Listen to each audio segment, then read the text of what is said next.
Individuals suffering from anxiety or depression may not have a positive experience playing this game. Uh, I do have anxiety, but I've watched people play this game before, and it did not bother my anxiety. But if you are someone with anxiety and depression and you are triggered by disturbing images, such as self-harm, again, I suggest not playing or watching this game. Would you like to review detailed content warnings which contain spoilers? Alternatively, in-game content warnings can be enabled in the settings menu. No, I don't need content warnings because I've already watched people play this game. But even so, no. Playing Doki Doki Literature Club, you agree that you have noted the game's age rating in your region and you consent to your exposure of highly disturbing content. I agree. I'm pretty sure that they did not go this far in the original game. I kind of appreciate this because I know that there are people that were kind of upset by the misleading imagery of this game, so I kind of appreciate that they let people know over and over again what you're getting into.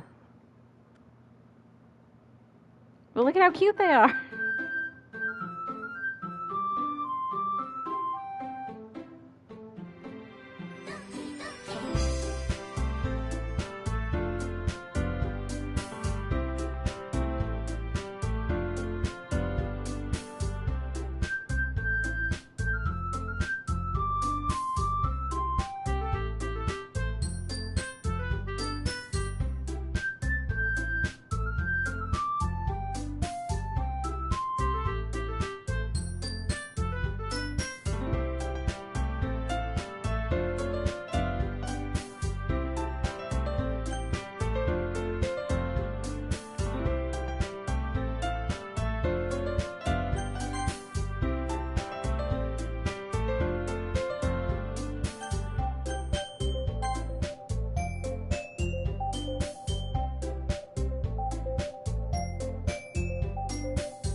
Hey!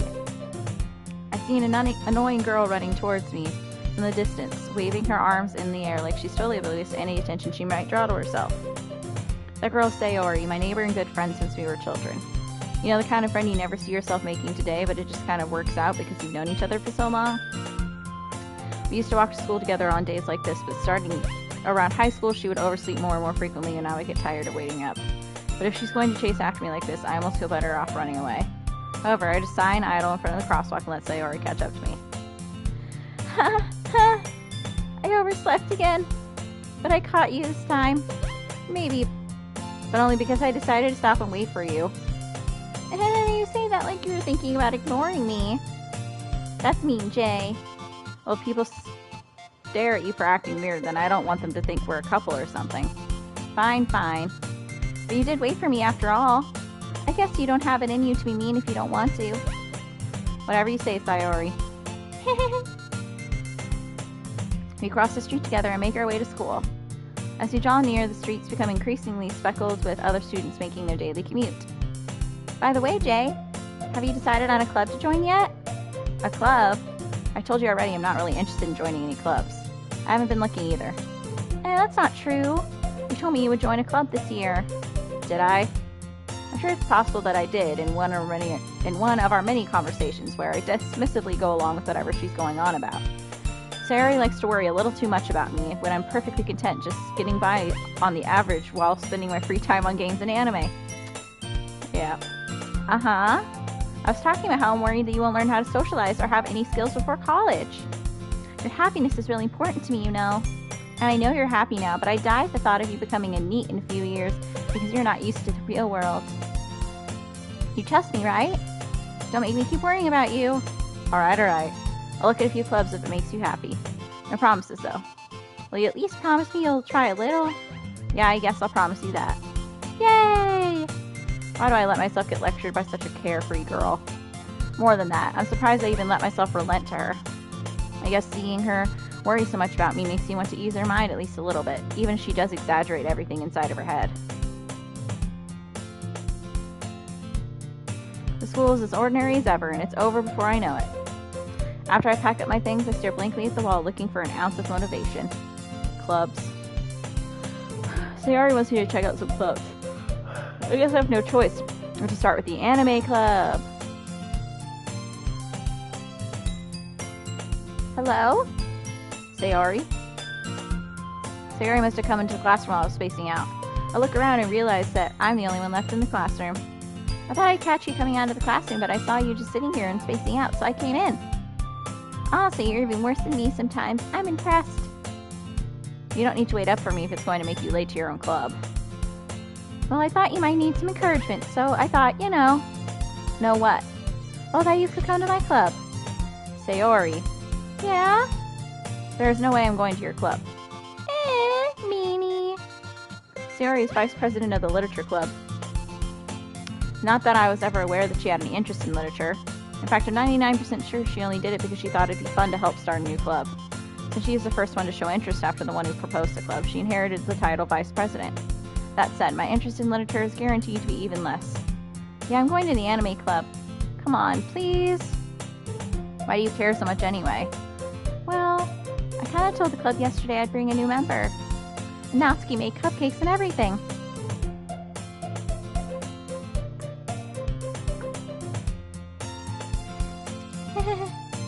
Don't make promises you can't keep. I can't tell Sayori is really that much of an airhead, or she's so cunning as to have planned all this out. I let out a long sigh. Fine, I'll stop by for a cupcake, okay? Yes, let's go! I'm gonna do voices for each of the girls, or attempt to.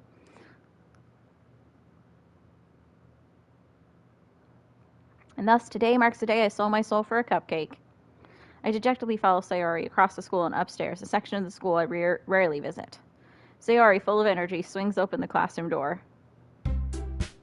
Everyone, the new member is here. I told you, don't call me a new member. I glance around the room. Welcome to the literature club. It's a pleasure meeting you. Sayori always says nice things about you.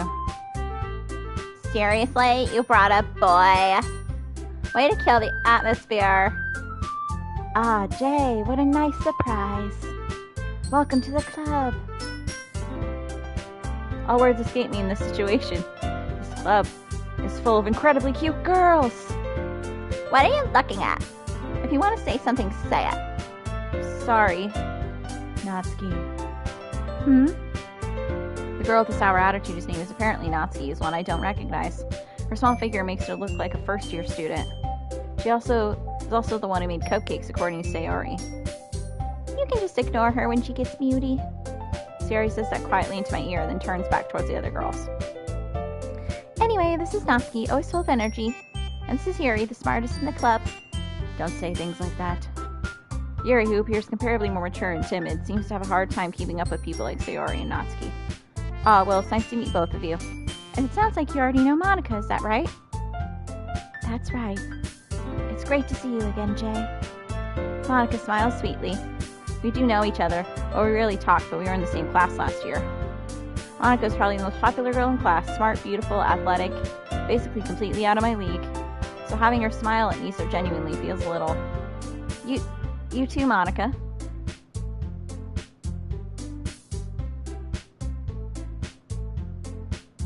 Come on, sit down, Jay. We made room for you at the table so you can sit next to me or Monica. I'll get the cupcakes. Hey, I made them. I'll get them. Sorry, I got a little too excited. Then how about I make some tea as well? The girls have a few desks arranged to form a table. As Sayori mentioned, it's been widened so that there is one space next to Monica and one space next to Sayori.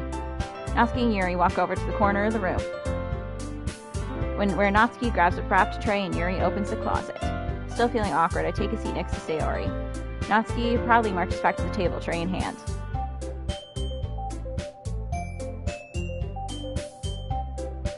If my voice gets too tired, I'm gonna stop doing voices for all of them. Being on tea right now makes my voice get tired very fast, so... Okay. Okay, are you ready? Ta-da! Natsuki lifts the foil off the tray to reveal a dozen white, fluffy cupcakes decorated to look like little cats. The whiskers are drawn with icing, and little pieces of chocolate were used to make ears. So cute! I had no idea you were good at baking, Natsuki. Well, you know. Just hurry and take one. Sayori grabs one first, then Monica. I follow. It's delicious. Sayori talks with her mouth full and has already managed to get icing on her face. I turn the cupcake around in my fingers, looking for the best angle to take a bite. That is me. I always try to find the least messy angle to eat a cupcake. Natsuki is quiet. I can't help but notice her sneaking glances in my direction. Is she waiting for me to take a bite? I finally bite down. The icing is sweet and full of flavor, and what she made herself. This is really good. Thank you, Natsuki. Why are you thanking me? It's not like haven't I heard this somewhere before? Made them for you or anything. I thought you technically did. Sayori said, well, maybe, but not for you, not for, you, dummy. Alright. I move on Natsuki's weird logic and dismiss the conversation. Yuri returns to the table carrying a tea set. She carefully places a teacup in front of each of us before setting down the teapot next to the cupcake tray. You keep a whole tea set in this class? Oh, it was her face, so I thought it was her, but I'm talking. You keep a whole tea set in this classroom? Don't worry, the teacher gave us permission. After all, doesn't a hot cup of tea help you enjoy a good book? I guess. And don't let yourself get intimidated. Yuri's just trying to impress you. That's not... Insulted, Yuri looks away. I meant that, I believe you. Well, tea and reading might not be a pastime for me, but I at least enjoy tea. I'm glad. Yuri faintly smiles to herself in relief. Monica raises an eyebrow and smiles at me. So what made you consider the literature club? I was afraid of this question. Something tells me I shouldn't tell Monica that I was practically dragged here by Sayori. Well, I haven't joined any clubs yet, and Sayori seemed really happy here, so... That's okay. Don't be embarrassed. We'll make sure you feel at home, okay? As president of the Literature Club, it's my duty to make the club fun and exciting for everyone. Monica, I'm surprised. How come you decided to start your own club?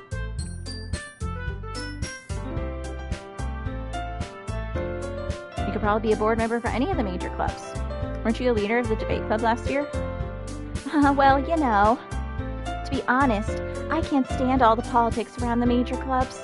It feels like nothing but arguing about the budget and publicity and how to prepare for events. I'd much rather take something I personally enjoy and make something special out of it.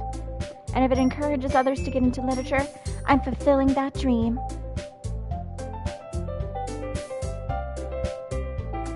Monica really is a great leader. Yuri also nods in agreement. Then I'm surprised there aren't more people in the club yet. It must be hard to start a new club. You could put it that way. Not many people are very interested in putting out all the effort to start something brand new. Especially when it's something that doesn't grab your attention like literature. You have to work hard to convince people that you're both fun and worthwhile. But it makes school events like the festival that much more important. I'm confident that we can all really grow this club before you graduate. Right, everyone? Yeah! We'll do our best. You know it. Everyone enthusiastically agrees. Such different girls, all interested in the same goal. Monica must have worked really hard to find these three. Maybe that's why they were all so delighted by the idea of a new member joining. Though I still don't really know if I can keep up with their level of enthusiasm about literature. So Jay, what kind of things do you like to read? Well, considering how little I've read these past 2 years, I don't really have a good way of answering that. Manga? I muttered quietly to myself, half joking. I'm not joking. That's what I read. Natsuki's head suddenly perks up. It looks like she wants to say something, but she keeps quiet. Not much of a reader, I guess. Well, that can change. What am I saying? I spoke without thinking after seeing Yuri's sad smile. Anyway, what about you, Yuri? Well, let's see. Yuri traces the rim of her teacup with her finger. My favorites are usually novels that build deep and complex fantasy worlds. The level of creativity and craftsmanship behind them is amazing to me. And telling a good story in such a foreign world is equally impressive. Yuri goes on, clearly passionate about her reading. She seems so resolved and timid since the moment I walked in, but it's obvious by the way her eyes light up that she finds her own comfort in the world of books, not people. But I like a lot of things. Stories with deep psychological elements usually immerse me as well.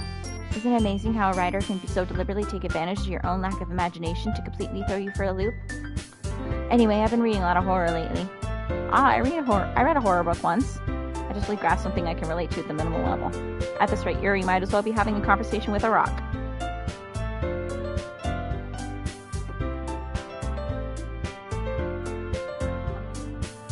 Really? I wouldn't have expected that, Yuri. For someone as gentle as you. I guess you could say that. But if a story makes me think or takes me to another world, then I really can't put it down. Surreal horror is often very successful at changing the way you look at the world, if only for a brief moment. I hate horror. Oh, why's that? Well, Natsuki's eyes start over me for a split second. Never mind. That's right, you usually like to write about cute things, don't you, Natsuki? What? What gives you that idea? You left a piece of scrap paper behind last club meeting.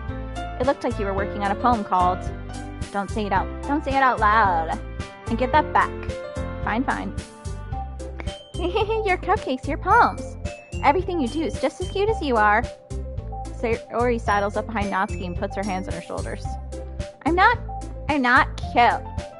Natsuki, you write your own poems? Well, I guess sometimes. Why do you care? I think that's impressive. Why don't you share them sometime? No! Natsuki averts her eyes. You wouldn't like them. Not a very confident writer yet? I understand how Natsuki feels. Sharing that level of writing takes more than just confidence. The truest form of writing is writing to oneself. You must be willing to open up to your readers, exposing your vulnerabilities and showing even the deepest reaches of your heart. Do you have writing experiences too, Yuri? Maybe if you share some of your work, you can set an example and help Natsuki feel comfortable enough to share hers. I guess it's the same for Yuri. I wanted to read everyone's poems. We all sit in silence for a moment. Okay, I have an idea, everyone. Natsuki and Yuri look quizzically at Monika. Let's all go home and write a poem of our own. The next time we meet, we'll all share them with each other. That way, everyone is even. Yeah, let's do it. Plus, now that we have a new member, I think it will all help us get a little more comfortable with each other and strengthen the bond of the club. Isn't that right, Jay? Monika smiles warmly at me once again. Hold on, there's still one problem. What's that? Now that we're back to the original topic of me joining the club, I bluntly come forth with what's been on my mind the entire time. I never said I would join this club. Sayori may have convinced me to stop by, but I never made any decision. I still have other clubs to look at, and I lose my train of thought. All four girls stare back at me with dejected eyes. But I'm sorry, I thought. Jay? You all, I'm defenseless against these girls. How am I supposed to make a clear-headed decision when it's like this? That is, if writing poems is the price I need to pay in order to spend every day with these beautiful girls. Right. Okay, I've decided then. I'll join the literature club. I feel like this would have worked on me in high school. If four pretty girls were like, please join our club, I'd be like, okay.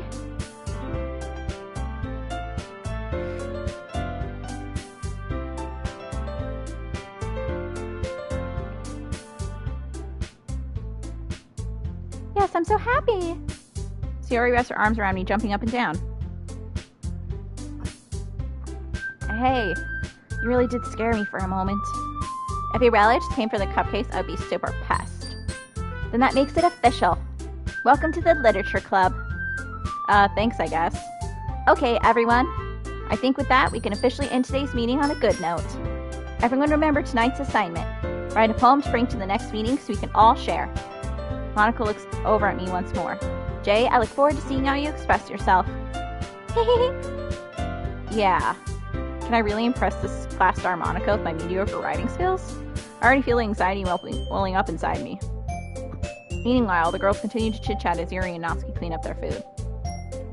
Hey Jay, since we're already here, do you want to walk home together? That's right, Sayori and I would never walk home together anymore because she always stayed after school for clubs. Sure, might as well. Yay! With that, the two of us depart the club room and make our way home. The whole way, my mind wanders back and forth between the four girls. Sayori, Natsuki, Yuri, and of course Monika. Will I really be happy spending every day after school in a literature club? Perhaps I'll have the chance to grow closer to one of these girls. Alright, I'll just need to make the most of my circumstances and I'm sure good fortune will find me. And I guess that starts with writing a poem tonight.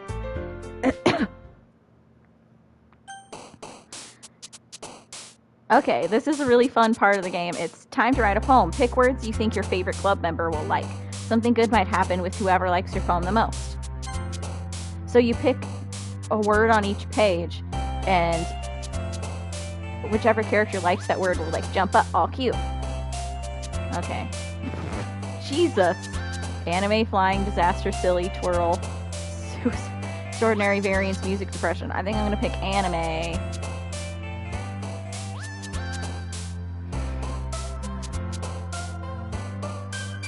Funny.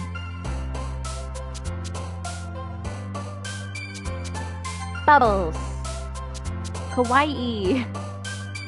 I'm picking all the ones for Natsuki, not even on purpose, just because I like them. Ooh, whisper. Anxiety. I love how Yuri's like, yay, anxiety. Romance. Cute.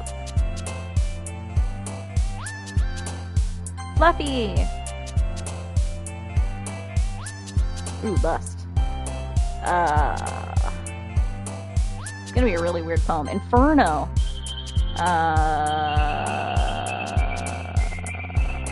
Infinite. Kiss. Charm. Heartbeat. Doki Doki. Massacre? Okay.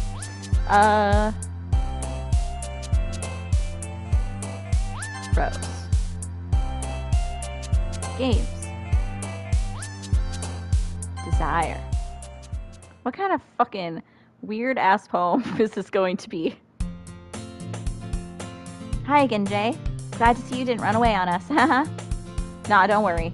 This might be a little strange for me, but at least I keep my word. When I'm back at the literature club, I was the last to come in, so everyone else is already hanging out.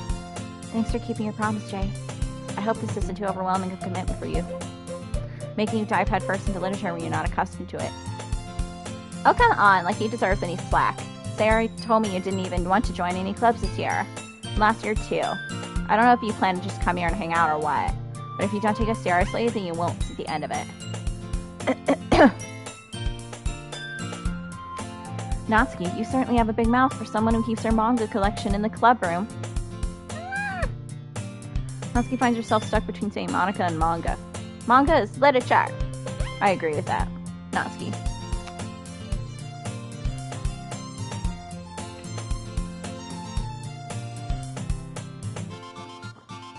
Swiftly defeated, Natsuki plops back into her seat. Don't worry, guys. Jay always gives it his best as long as he's having fun. He helps me with busy work without me even asking. Like cooking, cleaning my room. How dependable. Sorry, that's because your room is so messy, it's distracting. And you almost set your house on fire once. Is that so? You two are really good friends, aren't you? I might be a little jealous. How come? You and Jay can become good friends, too. Sayori.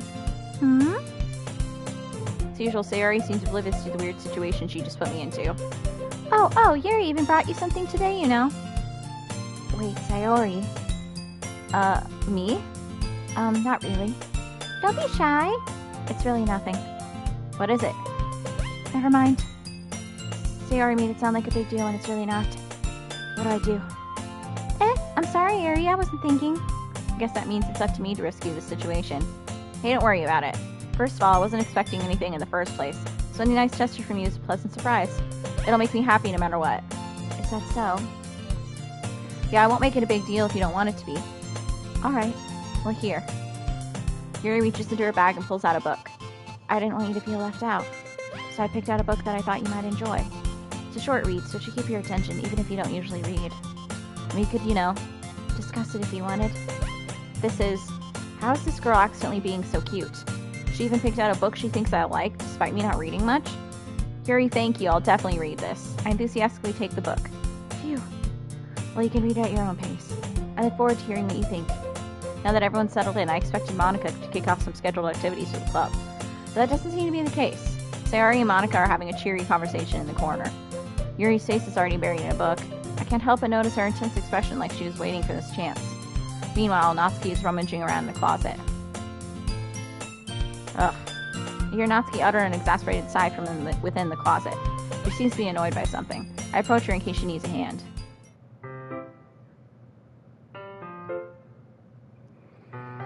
You looking for something in there? Freaking Monica. She never puts my stuff back in the right spot. What's the point in keeping your collection organized if someone else is just gonna mess it up? Natsuki slides a bunch of stacked books and boxes across the shelf. Manga. You read manga, right? Sometimes. Manga is one of those things where you can't admit you're really into it until you figure out where the other person stands. That is not true. I don't believe in, like, weeb shame. I admit that I love manga and anime and video games and all that weeby-ass shit to anyone and everyone on the planet, and I don't care who knows. How did you know anyway? I heard you bring it up at some point. Besides, it's kind of written on your face. What's that supposed to mean? I see. There's a lone volume of manga amidst a stack of various books on the side of one of the shelves. Curious to pull it out of the stack. There it is. Natsuki snatches it out of my hand. She then turns to a box of manga and slips a volume right into the middle of the rest. Ah, much better. Seeing a box set with one book missing is probably the most irritating sight in the world. I know that feel. I get a closer look at the box she's admiring. Parfait Girls? It's a series I've never heard of in my life. It probably means it's either way out of my demographic or it's simply terrible. If you're gonna judge, you can do it through the glass on that door. She points to the classroom door. Hey, I wasn't judging anything. I didn't even say anything. It was the tone of your voice. But I'll tell you one thing, Jay. Consider this a lesson straight from the literature club. Don't judge a book by its cover. In fact, Natsuki pulls out the first volume of Parfait Girls in the box. I'm going to show you exactly why. She shoves the book right into my hands.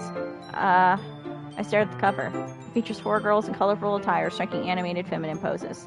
It's exceedingly moe. Moe means cute girls doing cute things, in case you didn't know. Don't just stand there. Natsuki grabs my arm and pulls me out of the closet. She then takes a seat against the wall beneath the windowsills. She pats on the ground next to her, signaling me to sit there. Wouldn't chairs be more comfortable? Take my seat. Chairs wouldn't work. We can't read at the same time like that. Oh, why is that? I guess it's easier to be close together like this. Don't just say that. You'll make me feel weird about it. Natsuki crosses her arms and scooches an inch away from me. Sorry. I didn't exactly expect to be sitting this close to her either. Not that I can say it's a particularly bad thing. I open the book. Only a few seconds before Natsuki once again inches closer, reclaiming the additional space while she hopes I won't notice. I can feel her peering over my shoulder, much more eager to begin reading than I am. Wow, how long has it been since I read the beginning? You don't go back and flip through the older volumes every now and then? Not really.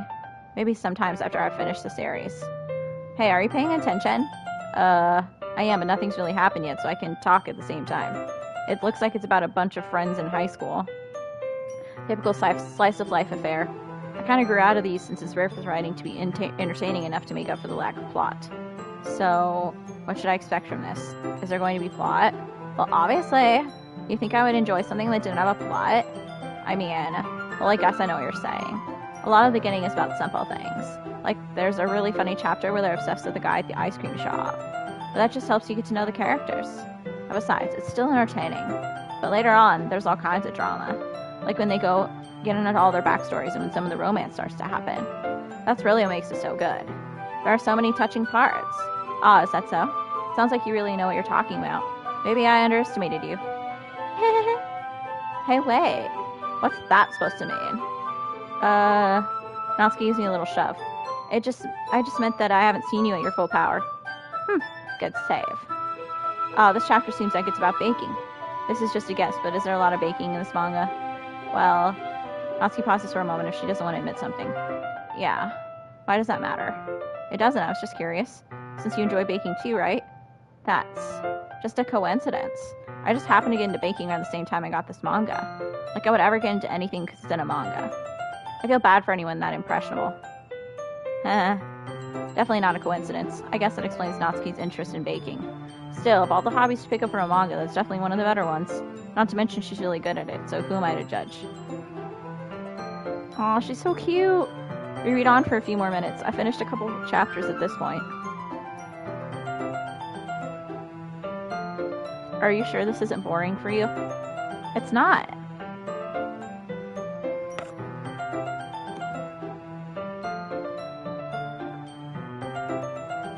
Even though you're just watching me read? Well, I'm fine with that. If you say so. I guess it's fun sharing something you like with someone else. I always get excited when I convince any of my friends to pick up a series I enjoy. You know what I mean? You don't? That's not... Well, I wouldn't really know. What do you mean? Don't you share your manga with your friends? Could you not rub it in? Jeez. Sorry. Like I could ever get my friends to read this. They just think manga's for kids. I can't even bring it up without them being all like, you still haven't grown out of that yet? Makes me want to punch them in the face. Ugh, I know those kinds of people. Honestly, it takes a lot of effort to find friends who don't judge, much less friends who are also into it. I'm already kind of a loser, so I guess I gravitated toward the other losers over time. But it's probably harder for someone like you. Yeah, that's pretty accurate. Wait, which part? I mean, I feel like I can't even keep it in my own room. I don't even know what my dad would do if he found this. At least it's safe here in the club room. Except Monaco's kind of a jerk about it. Ugh, I just can't win, can I? Well, it paid off in the end, didn't it? I mean, here I am reading it. Well, it's not like that solves any of my problems. Maybe. But at least you're enjoying yourself, right? So? Jeez, that's enough. Are you gonna keep reading or what? Yeah. I flipped the page. Suddenly, Natsuki starts laughing. Till I forgot that happens. Natsuki puts her finger on one of the panels. Minori is my favorite character. You always feel a little bad for her since she's so unlucky. But it gets especially bad when... I shouldn't be talking about that yet. Just finish this chapter. Natsuki's voice sparkles with excitement. It's a stark contrast to her usual bossy tone. But if she's not used to sharing her favorite manga with her friends, I can understand why. It's hard to express in words the feeling you get when connecting with someone like that.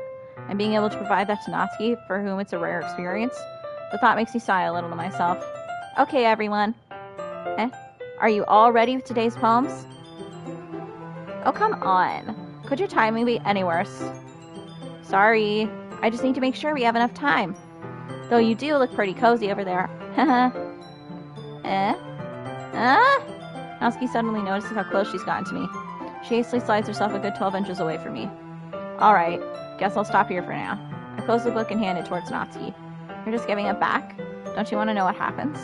Yeah, but Monica just said, don't be dumb. Just take it home with you. Is that really alright? I say that mostly because I really didn't plan on using my spare time to read this. Well, of course.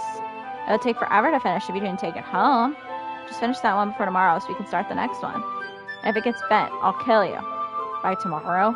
I only got partway through the volume so far. Might fall behind on some shows if I try to get through this. But I suppose this is a necessary sacrifice in exchange for seeing Natsuki's enthusiastic face. Or am I more scared what will happen if I don't finish it? Alright then. I stand up. I return to where I put my stuff and carefully slip the book into my bag. By the way, did you remember to write a poem last night? Yeah.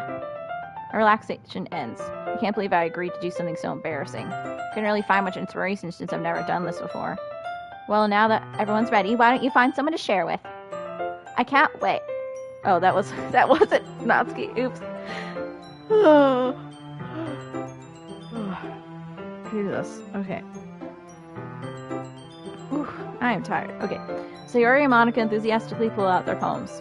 Sayori's is on a wrinkled sheet of loose leaf torn from a spiral notebook. On the other hand, Monica wrote hers in a composition notebook. I can already see Monica's pristine handwriting from where I sit. Natsuki and Yuri reluctantly comply as well, reaching into their bags. I do the same myself. Who should I show my poem to first? Sayori. I'm definitely most comfortable sharing with Sayori first. She's my good friend after all. This is a good poem, Jay. Are you sure it's your first time? Of course. It's not that good. Am I the kind of guy who'd be writing poems in his spare time? I guess you're right. That's why you impressed me. Well, to be honest, I was afraid that you wouldn't do it seriously, or that you wouldn't write one at all. I'm really happy just that you wrote one. It just reminds me how you're really a part of the club now. Not to mention the fact that I'm standing in front of you in the club room. Well, of course. I'm not really into it yet, but that doesn't mean I'll break my promise. See? It's like I said before, Jay. Deep down, you're not selfish at all, you know? Trying new things like this to other people? That's something that only really good people do. Thanks, Sayori. I'm not sure if Sayori sees the full picture of my motive here. Then again, I can't deny that she's part of the reason I joined, knowing how much this means to her and all. Yeah, and I'm gonna make sure you have lots of fun here, okay? That will be my way of thanking you. Alright, I'm going to hold you to that then. Yay! Now you read my poem too, right? Don't worry, I'm really bad at this. We'll see about that.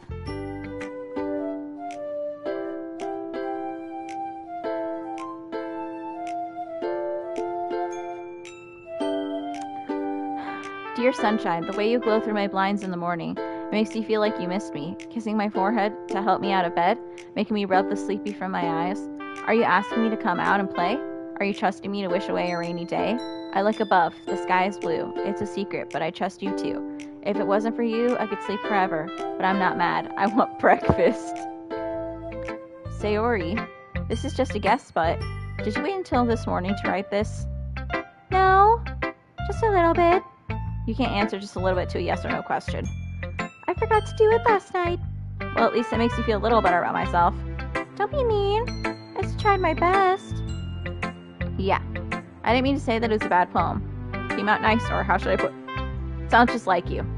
Really? Yeah. Especially that last line. I made eggs and toast, even though you were late to school. It's bad to skip breakfast. I get all cranky. Well, I guess there's no point in arguing. Anyway, thanks for showing me. This is so much fun. Monica's the best. Yeah, but next time I won't forget. And I'm gonna write the best poem ever. Well, I guess I look forward to it. Who should I show my poem to next? Natsuki. Okay, well, let's start with the things I don't like. First of all, Natsuki rereads my poem. Never mind, I don't feel like giving you my opinion. Then what's the point of sharing in the first place? I wrote this when I could have been doing other things. In fact, remember how I said I wanted to read your poems? That's what I had in mind when writing this. I want to help you feel more comfortable enough to share yours. Like Monica said. Well, it would be more comfortable sharing my poem if yours is really bad. You were supposed to show me some dumb poem making go, well, it's not that great, but let me show you what great literature looks like. And you went and ruined it. I hope you're happy. So in other words, you're saying you liked it? Natsuki's retort gets caught in her throat. You don't understand anything, do you? I already told you that. You don't have to go announcing it to the world like you're all self-important. Pretty sure you never actually said that. I said that mostly to myself. Natsuki must really hate me or something. I can't figure out if it's a win or a loss that she liked my poem. In any case, you still need to show me yours, right? Fine, I guess.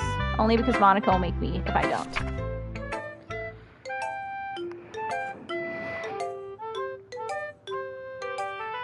Eagles can fly, monkeys can climb, crickets can leap, horses can race, owls can see, cheetahs can run, eagles can fly, people can try, but that's about it. Yeah, I told you that you weren't gonna like it. I like it, but just be honest. I am. Why are you so convinced that I wouldn't like it? Well, because everyone in high school thinks that writing has to be all so sophisticated and stuff. So people don't even take my writing seriously. But isn't the point of poems for people to express themselves? Your writing style wouldn't make your message any less valid. Yes, exactly. I like when it's easy to read, but it hits you hard. Like in this poem. Seeing everyone around you do great things can really be disheartening. So I decided to write about it. Yeah, I understand. But the other nice thing about simple writing is that it puts more weight on the wordplay. Like I set up for a rhyme at the end, but then made it fall flat on purpose. It helps bring out the feeling in the last line. So you did, I guess, more went into that than I realized. That's what it means to be a pro. I'm glad you learned something. Didn't expect that from the youngest one here, did you? Yeah, I guess not. I decided to humor her with the last comment. I don't really care how old everyone is, but if Natsuki is feeling proud, then I won't take that away from her. Who should I show my poem to next? Yuri! Yuri stares at the poem. A minute passes, more than enough time for her to finish reading. Oh. Sorry. I forgot to start speaking. It's fine, don't force yourself. I'm not. I just need to put my thoughts into words. Hold on. Okay. This is your first time writing a poem, right? Yeah. Why do you ask? I'm just making sure. I guess that it might be after reading through it. Aw, so it's that bad? No. Did I just raise my voice? I'm so sorry. Yuri buries her face in her hands. I couldn't help but notice that it's been several minutes and we really haven't gotten anywhere. It might take Yuri a while to get used to new people. It's fine, I really didn't notice. What were you saying? Right, it's just that there are specific writing habits that are usually typical of new writers. And having been through that myself, I kind of learned to pick up on them. I think the most noticeable thing I recognize in new writers is that they try to make their style very deliberate. In other words, they tend to pick a writing style separate from the topic matter and they form-fit the two together. The end result is that both the style and the expressiveness are weakened. Once Yuri finds her train of thought, it's as if her demeanor totally changes. Her stammering is completely gone and she sounds like an expert. Of course, that's not something you can be blamed for. But There are so many different skills and techniques that go into writing even a single simple poem. Not just finding them and building them, but getting them to work together is probably the most challenging part. It might take you some time, but it all comes with practice and learning by example and trying new things. I also hope that everyone else in the club gives you valuable feedback. Natsuki can be a little biased, though. Biased how? Well, never mind. I shouldn't be talking about people like that. Sorry. It's fine. I'm not sure if you're apologizing yourself to me or Natsuki. Do you mind if I read your poem now? Please do. I'd love to share my thought process behind it. Harry smiles dreamily if that's a rare opportunity for her, which itself is kind of funny. After all, isn't this supposed to be a literature club? Oh my god, I can't read that. Ghost under the light. The tendrils of my hair illuminate beneath the amber glow. Bathing. It must be this one. The last remaining street light to have withstood the test of time. The last yet to be replaced by the sickening blue-green hue of the future. I bathe. Calm, breathing air. Calm, breathing air of the present, but living in the past. The light flickers. I flicker back. I'm sorry I have such a terrible handwriting. What? I wasn't thinking that at all. And it took you a long time to read. Well, I just don't read scripts very often. I actually think your handwriting's pretty. Huh? That's a relief. Also, I like the poem. Even though it's short, it was really descriptive. It wasn't too short. I usually write longer poems. Not at all. I'm really glad you like it. I'll be honest. Since it's our first time sharing, I want to write something a little more mild. Something easy to digest, I suppose. Are you into ghost theory? Actually, the story isn't about a ghost at all, Jay. Really? I must have totally missed the point. Well, I suppose you did only glance over it after all. Remember that poets often express their own thoughts, feelings, and experiences in their work. They usually do more than tell a simple story or paint a picture. In this case, perhaps the subject of the poem is only being symbolically compared to a ghost.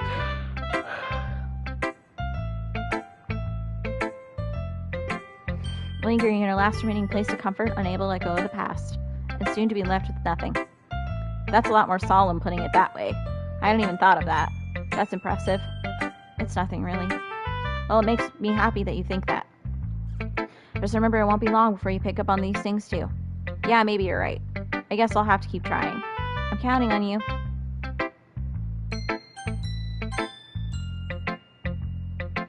Hi, Jay. Having a good time so far? Yeah. Good, glad to hear it. By the way, since you're new and everything, if you ever have any suggestions for the club, like new activities or things we can do better, I'm always listening. Don't be afraid to bring things up, okay? Alright, I'll keep that in mind. Of course I'll be afraid to bring things up. I'm much better off just going with the flow until I'm more settled in. Anyway, want to share your poem with me? It's kind of embarrassing, but I guess I have to. Don't worry, Jay. We're all a little embarrassed today, you know. But it's that sort of barrier that we'll all learn to get past soon. Yeah, that's true. And Monica, my poem. I like it, Jay. Really? It's a lot cuter than I expected. Oh, geez. No. It kind of makes me think of something Natsuki would write. And she's a good writer, too. So take that as a compliment.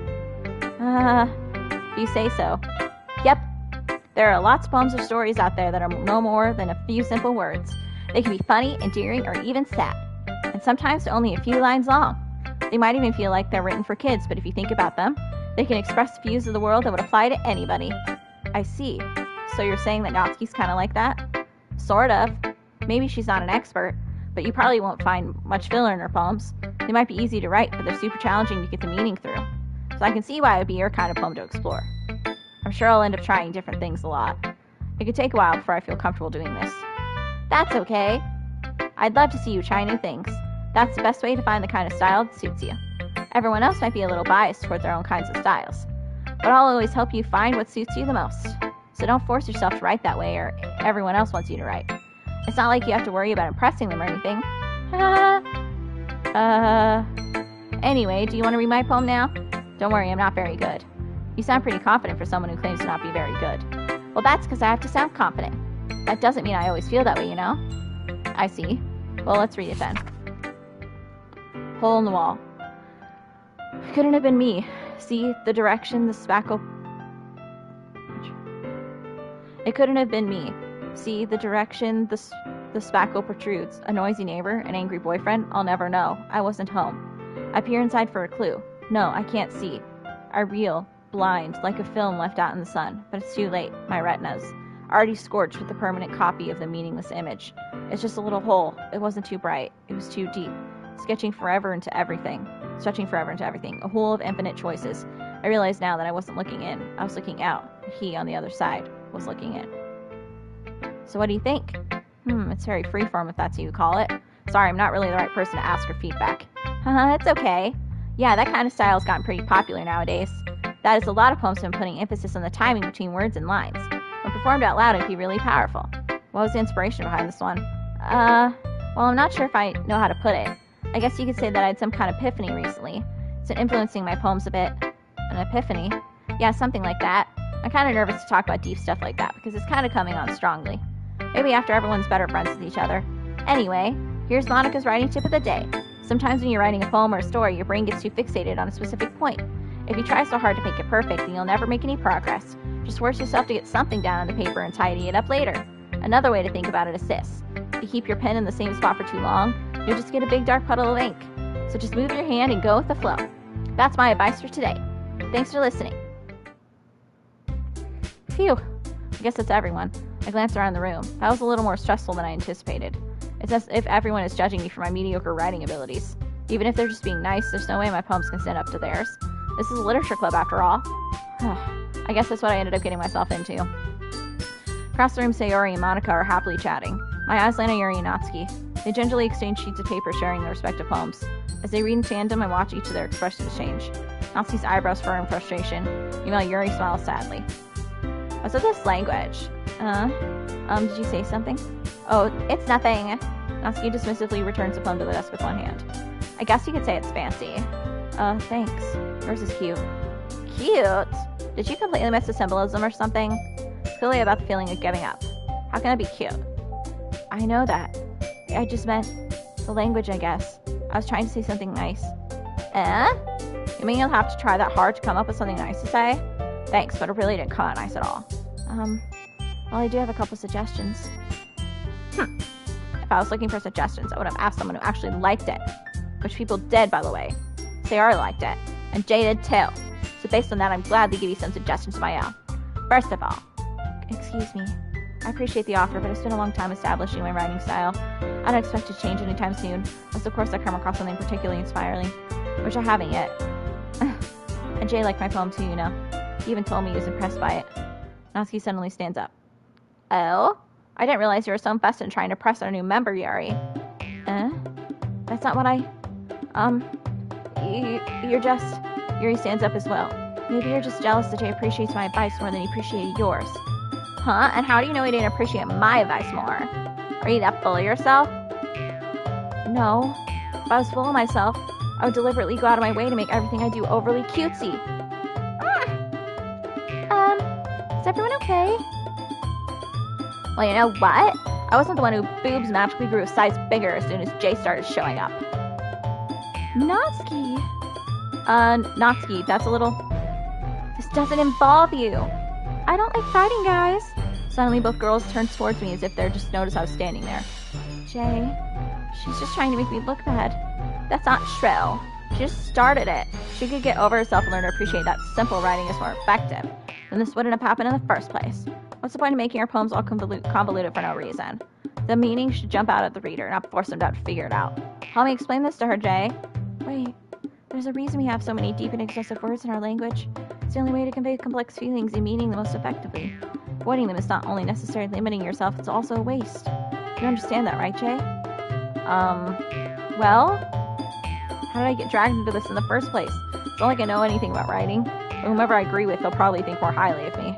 So of course it's going to be... Oh no!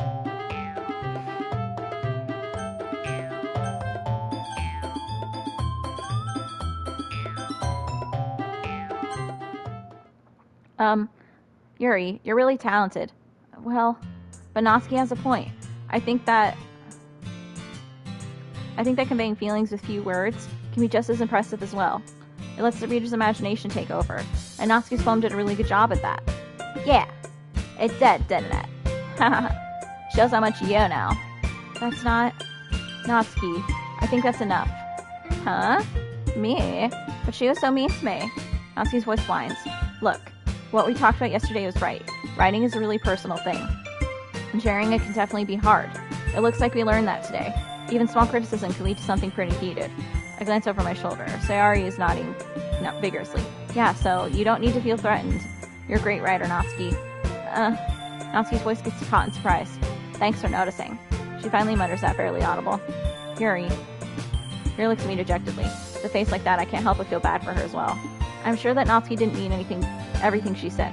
So you don't need to feel threatened either. Well, you say so. Hey, it's not like you need to apologize for me, Jay. Sheesh. Natsuki takes a breath. The thing about, Natsuki glances around the room. Would everyone stop staring at me? Unsurprisingly, Natsuki has a harder time with it than she boasted. Sayori and Monica look away. Anyway, the thing about your boobs, I didn't mean it, okay? That's all. Natsuki looks away, avoiding eye contact with everyone. Yeah, you're naturally beautiful, Yuri. Sayori? I'll go make some tea. I was just trying to help. I'm sure she appreciates it, Sayori. I put Sayori on the shoulder. Well, now that we're past that, everyone's read each other's poems, right? I hope that it was worthwhile for everyone. Especially you, Jay. And to be honest, it's a nice change of pace from the lazing around we got a little too used to. So joining the club was responsible for ruining the atmosphere. No, not at all. Not at all. There's still time before we go home, so we all relax for a bit. Of course, besides chatting, we do literature-related things in the club room. So maybe you can take the chance to pick up a book or do some writing. After all, it's what the club is for. I disagree, Monica. What about? That's not the most important thing about the literature club. The most important thing is having fun. Of course. Well, I guess that's why you're the vice president, Sayori.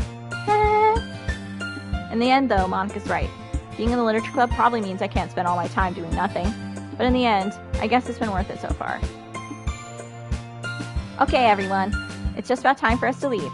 How did you all feel about sharing poems? It was a lot of fun. Well, I'd say it was worth it. It was alright, well, mostly. Jay, how about you? Yeah, I'd say the same. It was a neat thing to talk about with everyone. Awesome. In that case, we'll do the same thing tomorrow. And maybe you learn something from your friends, too. So your poems will turn out even better. I think to myself, I did learn a little more about the kinds of poem everyone likes. With any luck, that means I can at least do a better job impressing those I want to impress. I nod to myself with newfound determination. Jay, ready to walk home? Sure, let's go. Sayori beams at me. It truly has been a while since Sayori and I have spent this much time together. Can't really say I'm not enjoying it either. Sayori, about what happened earlier. What do you mean? You know, between Yuri and Natsuki. Does that kind of thing happen often? No. That's really the first time I've seen them fight like that. I promise they're both wonderful people. You don't hate them, do you? No, I don't hate them. I just wanted your opinion, that's all. I can see why they'd make good friends with you. Phew. You know, Jay, it's nice that I get to spend time with you in the club, but I think seeing you get along with everyone is what makes me the happiest. And I think everyone really likes you, too. That's... Every day is going to be so much fun. Looks like Sayori still isn't caught on to the kind of situation I'm in. Sure, being friends with everyone is nice, but does it really need to stop there? We'll just have to see what the future holds, Sayori. I put Sayori on the shoulder. I said that more to myself than to her, but it's easy to do Sayori as an internal monologue sometimes. Okay. Yeah, let's do this.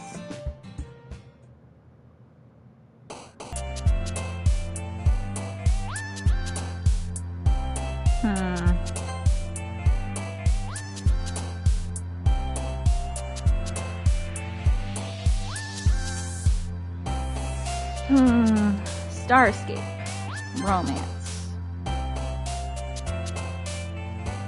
Love. Amazing. Special.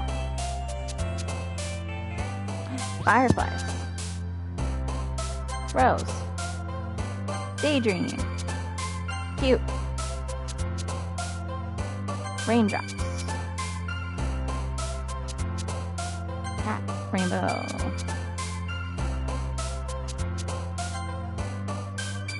Joy. Marshmallow. Doki Doki. Sparkle. Kiss. Kitty.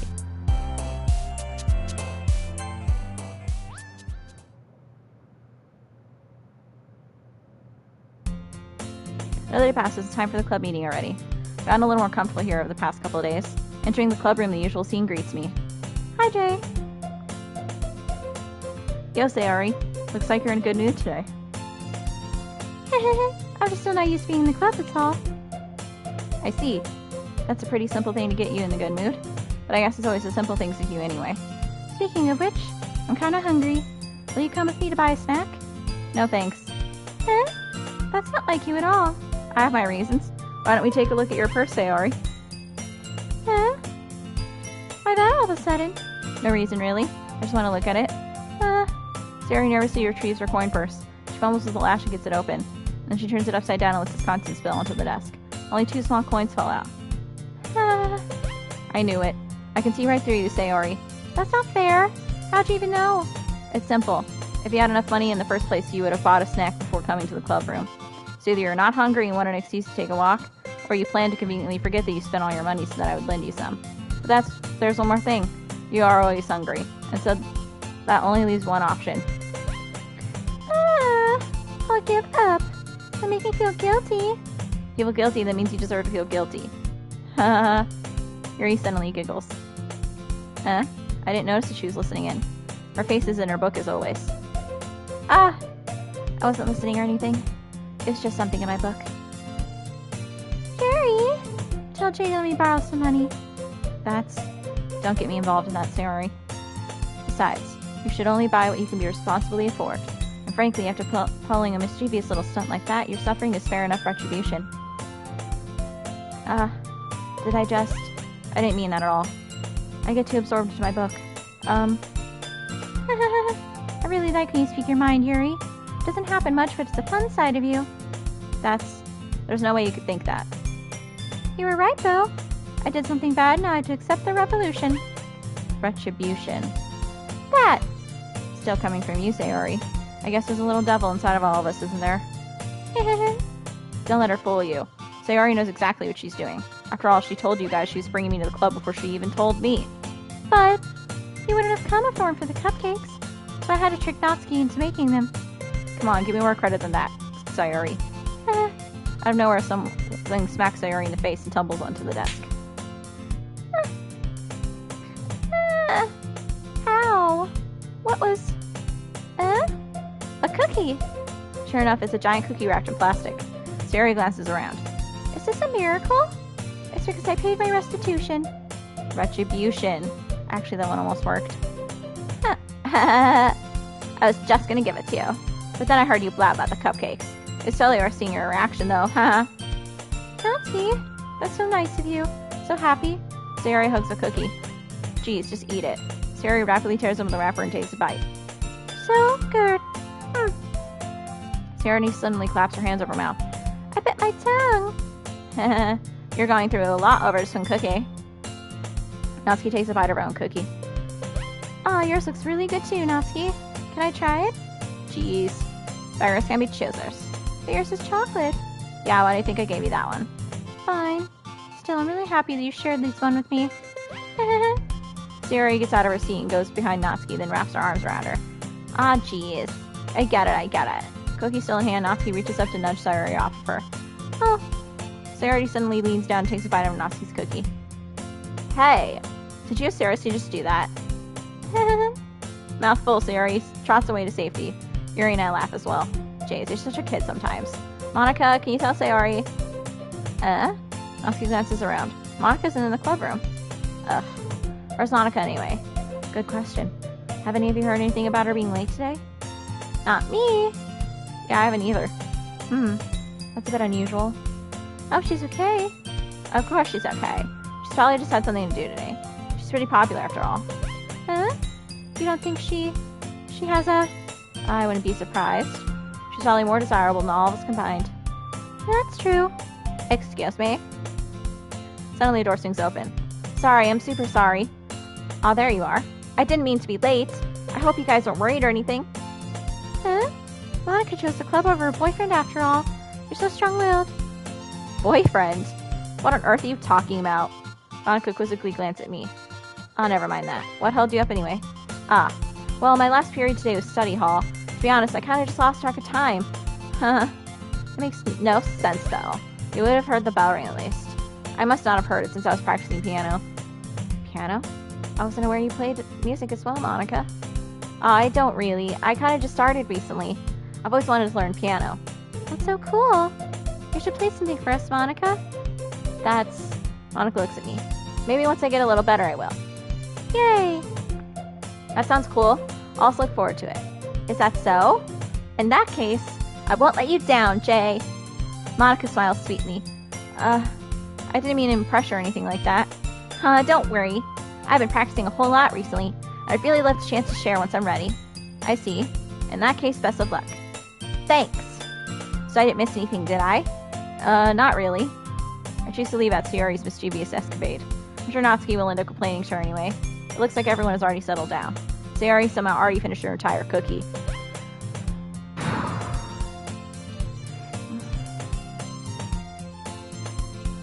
Yuri is back to her book and Natsuki disappeared into the closet. Man, looks like no one wants to be bothered today. I slumped down to the nearest desk. How am I supposed to occupy myself with something like literature related by myself like this? Guess I could always read some of the book Yuri gave me, but I'm feeling a little too tired to read. I probably fell asleep right now. Close my eyes and end up listening in on Sayori's conversation with Monica. We're probably gonna need to seem really lame compared to all the clubs, though. Well, we can't give up. The festival is our chance to show everyone what literature is all about. The problem is that the idea of a literature club sounds too dense and intellectual. But it's not like that at all, you know? We just need a way of showing that to everyone. Something that speaks to their creative minds. That doesn't solve the problem, though. What do you mean? Even if you come up with the most fun thing ever, nobody will come in the first place if it's a literature event. So it's more important to figure out how to get people to show up in the first place, you know? And after that, they come, we can do the thing to speak their creative minds. What's this? Sayori's talking about taking this really seriously. It's rare to hear her deliberating like this. That's a good point. In that case, do you think food will do the trick? What kind? Oh, well, I guess you could. Cupcakes! Good thinking. Natsuki would love to do that. You're right. Natsuki makes the best cupcakes. That works out perfectly. That wasn't why you suggested it. Cupcakes reach my creative tummy. Cupcakes it is, then. I'm hungry. Anyway, we still need to work out the details of the event itself. I find myself smiling. In the end, Sayori is still her usual self. But therein lies the unexpected reason I admire her. Unlike me, who has trouble finding any motivation at all, Sayori can put her mind into things and make them come to life.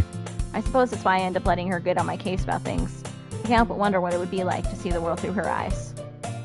I open my eyes to find Sayori's face filling my vision. I nearly fall out of my chair. Hey, sorry. Wait, actually I'm not sorry at all. It's your fault for sleeping like that. This is the napping club. Does our school have a napping club? You're staying up late again, aren't you? Now that you're in a club, you're gonna have less time for anime, you know. We'll need to get used to it. Don't say that so loud. Glance over my shoulder to see if Monica overheard. It's true, though. Yeah. I know. You're always looking out for me, Sayori. It's what I do best. That's a problem. What about you? You look out for me better than you look out for yourself. You're still oversleeping every day, aren't you? Huh? Not every day. That's not very convincing. How many days this past week have you gotten up on time?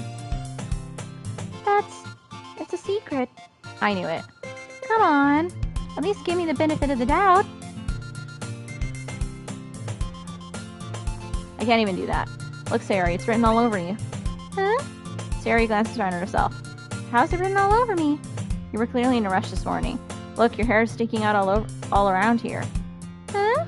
I run my fingertips down the side of Sayori's hair, trying to straighten it out. Man, you really need a brush for this. My hair is just really hard to get right. I won't fall for that. There's more than just your hair. Look, your brow isn't straight. Your bow isn't straight either. And there's a toothpaste stain in your collar right here. I try to wipe the stain with my fingers, but nobody would ever notice that. Of course they would.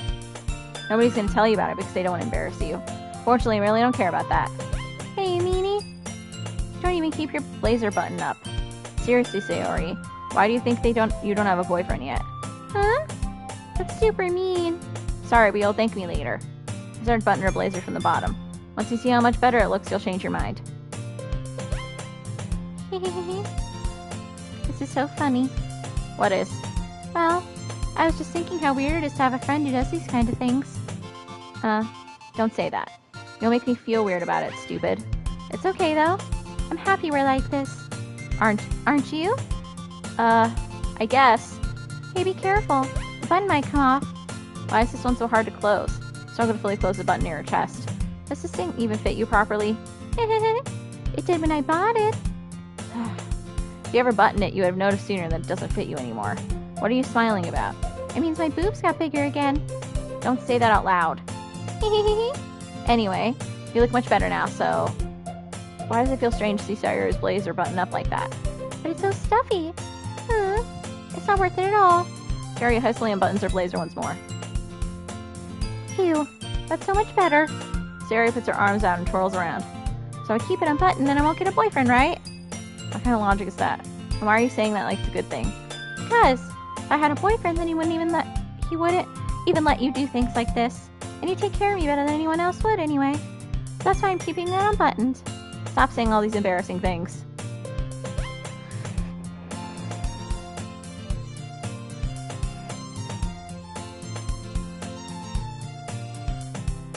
I didn't say anything embarrassing. Jeez. Well, anyway, just focus on trying to wake up a little earlier. Only if you focus on going to bed earlier. Fine. It's a deal. I guess we really are better at taking care of each other than we are at taking care of ourselves. Yeah, I guess so, huh? So maybe you should come wake me up in the morning. You're doing it again, Sayori. Aw, but I was joking that time. Man, it's impossible to tell with you sometimes. Okay, everyone. Monica suddenly calls out. Why don't we share our poems we wrote now? Yay! Jay, I can't wait to read yours. Yeah, same. If you fail to sound enthusiastic, Sayori still trots away to retrieve her poem.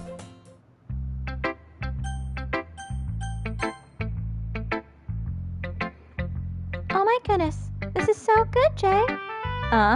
I love it, especially after yours is especially after yesterday's poem. You're too honest sometimes, Sayori. No, but really, I want to put this on my wall. Can I? Sayori, you must be seriously overreacting. I'm not a good writer at all. I honestly have no idea what I'm doing. Well, maybe that's why. Because I have no idea what I like either.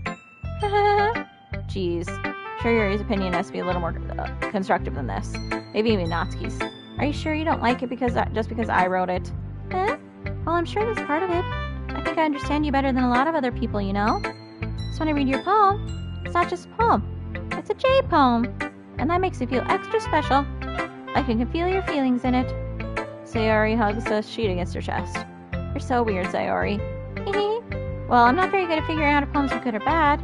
But that's why I just go by with my heart. If it makes me feel things, then it must be a good poem. I'm not sure that's exactly how it works. Then again, I guess conveying feelings is a pretty important part of this whole thing. Yeah, maybe. Honestly, I don't even know what kind of writing you like in the first place. Yeah. Me neither. Why don't you at least try giving it some thought? Oh, you want to write something for me? That's so sweet. Yeah, right. But you're always thinking about other people. You need to think about yourself once in a while. If you don't, you might end up getting hurt at some point. Huh? Well, I don't really know what you mean, but I'll try to keep it in mind. Well, whatever. Anyway, let's see. I guess I like happy poems. Wait, sometimes I like sad poems too. Sometimes a little bit of both. There's a word for that, right? What's the word I'm looking for? Bittersweet. Yeah. I like things that are happy and things that are sad. Happy and sad? I can't see you liking something sad, Sayori. Well, I like happy the most. Sometimes when you have a little rain cloud in your head, sad poem can help give the rain cloud a little hug. And make a nice happy rainbow. Sayori, that's unexpectedly poetic. It is? Maybe I'm getting better at expressing my feelings after all. Thanks, Jay. I should go write that down then.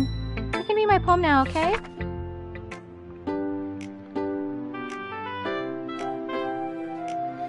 Bottles. I pop off my scalp like the lid of a cookie jar. It's a secret place where I keep all my dreams. Little balls of sunshine all rubbing together like a bundle of kittens. I reach inside with my thumb and forefinger and pluck one out. It's warm and tingly, but there's no time to waste. I put it in a bottle to keep it safe, and I put the bottle on the shelf with all the other bottles. Happy thoughts, and bottles all in a row. My collection makes me lots of friends, each bottle a starlight to make amends. Sometimes my friend feels a certain way. Down comes a bottle to save the day. Night after night, more dreams. Friend after friend, more bottles. Deeper and deeper my fingers go. Like exploring a dark cave, discovering the secrets hiding in the nooks and crannies. Digging and digging, scraping and scraping. I blow dust off my bottle caps. It doesn't feel like time elapsed. My empty shelf could use some more. My friends look through my locked front door. Finally all done. I open up and in come my friends. In they come in such a hurry.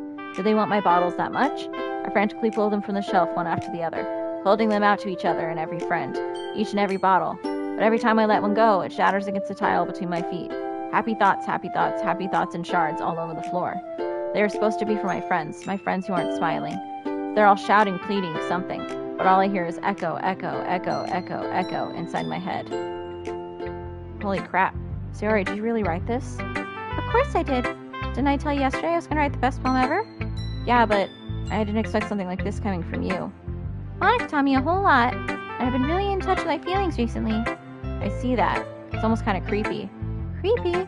Well, not exactly. Maybe because I'm so used to being cheerful. Well, never mind. I'm thinking too hard about it. The point is, it came out good, so you should be proud of it. Thanks. I feel like I was meant to express myself this way. It even helps me understand my own feelings a little better. Writing is like magic. You've gotten pretty passionate about this, huh? I hope you keep it up. Yeah, writing's the best. I'm gonna keep writing until I die. Don't get ahead of yourself. Sayori's always had a habit of getting obsessed with something before dropping it no more than a week later. I wonder if this is one of those times. But seeing the passion in her eyes makes it hard for me to be pessimistic.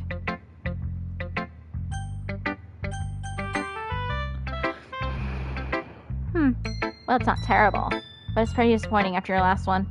Then again, if this one was as good as your last one, I'd be completely pissed. Well, I guess I want to try something a little different this time. Fair enough, you're still new to this, so I wouldn't expect you to find your style right away. Come on to think of it, that kind of reminds me of Sayori's poem from yesterday. You think so?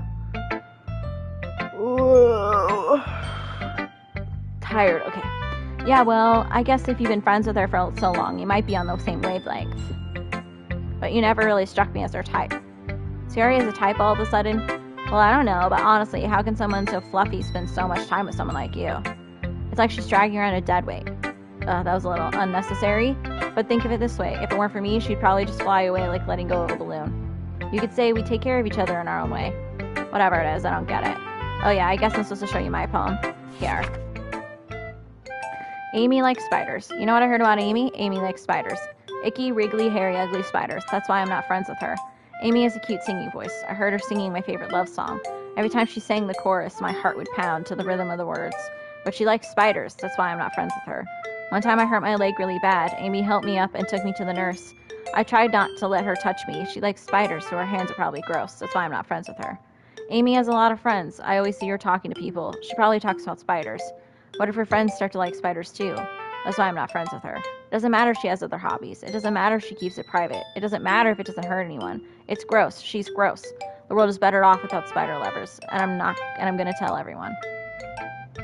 Not bad, right? It's quite a bit longer than yesterday's. Yesterday's was way too short. I was just warming up. I hope you didn't think that was the best I could do. No, of course not. Anyway, the message is pretty straightforward in this poem. I doubt I have to explain it. Sometimes you can explain complicated issues with such simpler analogies, and it helps people realize how stupid they're being. Like anyone would agree that the subject of this poem is an ignorant jerk. Do you know people like that? Of course, it's about how everyone thinks That doesn't matter. It can be about anything. In order to be easy to relate to, everyone has some kind of weird hobby or guilty pleasure. Something that you're afraid if people find out, they'd make fun of you or think less of you. But that just makes people stupid. Who cares what someone likes, as long as they're not hurting anyone and it makes them happy? I think people really need to learn to respect others for liking weird things. Well, you're definitely right. At least I can relate to that. And I'm sure a lot of other people can too. It's what I do best after all. I don't like writing unless there's a good message to take away from it. Like conveying emotions is important. But I want to make people think, not just feel. Remember that. I'm going to write a good one for tomorrow too, so look forward to it.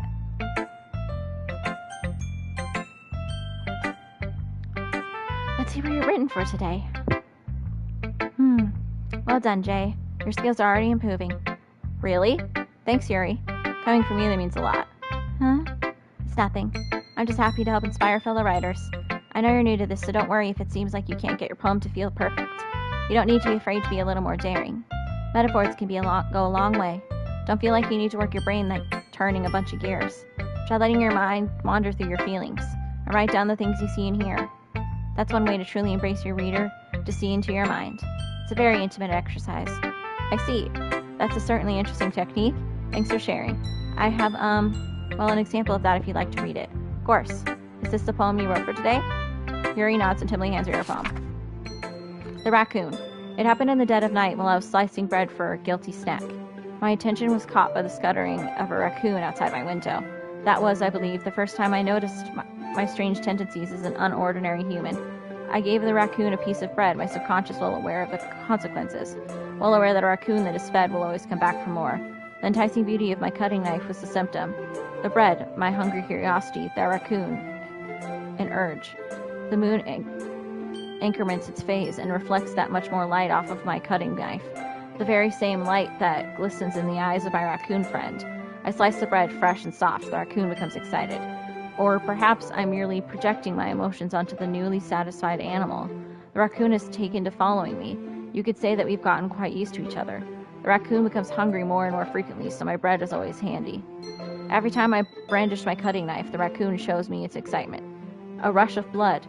Classic Pavlovian conditioning. I slice the bread, and I feed myself again. I was a little more daring with this one than yesterday's. I can see that. It's a lot more metaphorical. I don't know if it's my fault, but I can't begin to imagine what this poem is about. That's right. It's a bit closer to my preferred writing style. Using the poem as a canvas to express vivid imagery and conveying emotions through them. Yeah, if I take it at face value, then I can't even figure out what it's supposed to mean. Well, I think it's something that different people can relate to in their own way.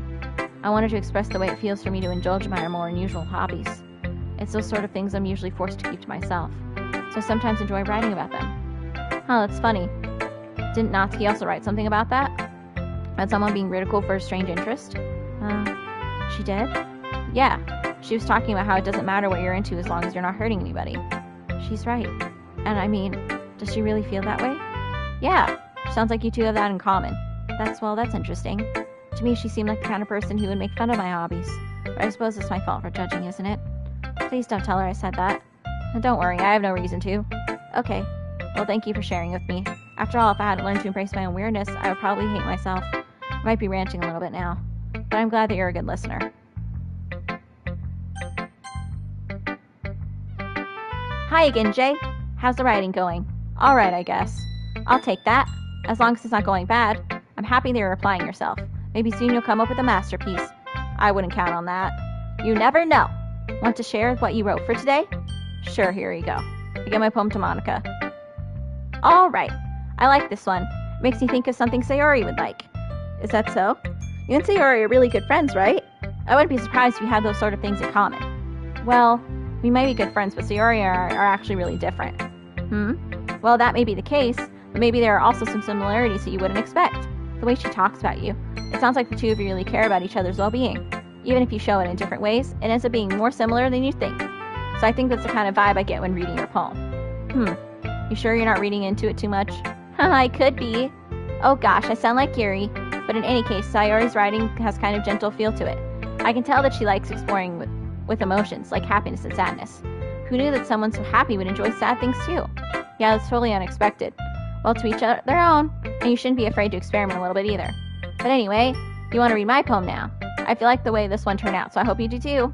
Alright, let's take a look. Save me. The colors, they won't stop. Bright, beautiful colors, flashing, expanding, piercing, red, green, blue, an endless cacophony of meaningless noise. The noise, it won't stop. Violent, grating waveforms, speaking, screeching, piercing. Scene, sine, cosine, tangent, like playing a chalkboard on a turntable, like playing a vinyl on a pizza crust, an endless poem of meaningless. It's even more abstract than the last one, huh? I guess it's just the way I write. I'm sorry if you don't like it. No, I never said that. It's just the kind of thing I've never really seen before, I guess. I kind of like playing with my space on the paper. Choosing where and how to space your words can totally change the mood of the poem. It's almost like magic. The way I wrote the lines really short make it feel like they're trying to speak over the noise. I see. It's still hard for me to tell what it's about, though. Sometimes asking what a poem is about isn't the right question. A poem could be as abstract as a physical expression of a feeling, or a conversation with the reader. So putting it that way, not every poem is about something. Anyway, here's Monica's writing tip of the day. Sometimes you'll find yourself facing a difficult decision. When that happens, don't forget to save your game. You never know when you might change your mind, or when something unexpected may happen. Wait, is that tip even about writing? What am I even talking about? Haha, that's my advice for today. Thanks for listening. Okay, I need to save my game, I guess.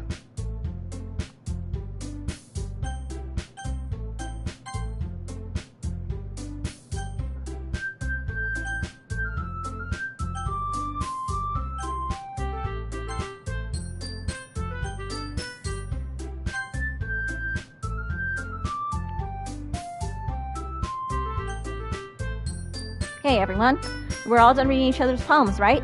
I have something extra planned today, so if anyone could come sit at the front of the room. Is this about the festival? Well, sort of. Do we really have to do something for a festival? It's not like we can put together anything good in just a few days. We'll just end up embarrassing ourselves instead of getting any new members. That's a concern of mine as well. I don't really do well with last-minute preparations. Don't worry so much. We're going to keep it simple, okay? We won't need much more than a few decorations. Sayori's been working on posters, and I've designed some pamphlets we can give out during the event. Okay, that's great and all, but that doesn't tell us what we're actually going to be doing for the event. Sorry, I thought you heard about it already. We're going to be performing. Performing? Monica. Yeah, we're going to be having a poetry performance. Each of us are going to choose a poem to recite during the event. But the cool part is we're also going to let everyone else come up and recite poems too. Sayori's putting it all on the posters in case anyone wants to prepare ahead of time. Hee. Sayori has been coloring a poster, holds it up for us to see. Are you kidding me, Monica? You didn't already start putting this poster up, did you? Well, I did. Do you really think it's that bad of an idea? Well, no, it's not a bad idea, but I didn't sign up for this, you know. There is no way I'm going to be performing in front of a group of people like that. I agree with Natsuki. I could never in my life do something like that. Imagining it, Yuri shakes her head in fear. Guys? No, Sayori. I understand where they're coming from. Remember that Natsuki and Yuri have never shared their poems with anyone until just a couple days ago. It's a lot to ask for them to recite their poems out loud to a whole room full of people. I guess I kind of overlooked that, so I'm sorry. But I still think we should give it our best. We're the only ones responsible for the fate of this club. We start this event and each put on a good performance, then it will inspire others to do the same. And the more people perform, the better we'll be able to show everyone what literature is all about. Yeah, it's about expressing your feelings, being intimate with yourself, finding new horizons, and having fun. That's right. And it's those reasons that we're all in this club today. Don't you want to share that with others? To inspire them to find the same feelings that brought you here in the first place? I know you do. I know we all do. And if it all takes standing in front of the room for 2 minutes and reciting a poem, then I know you can do it. Natsuki and Yuri remain silent. Sayori looks worried. I guess it leaves me no choice. I agree. I don't think it's too much to ask. I think that Sayori and Monica have been trying really hard to get new members. Then the least you can do is help them out a little bit. Well, maybe, but looks like Natsuki doesn't have any argument left. Okay, fine. I guess I'll just have to get it over with. Alright. Phew. Thanks, Natsuki. What about you, Yuri?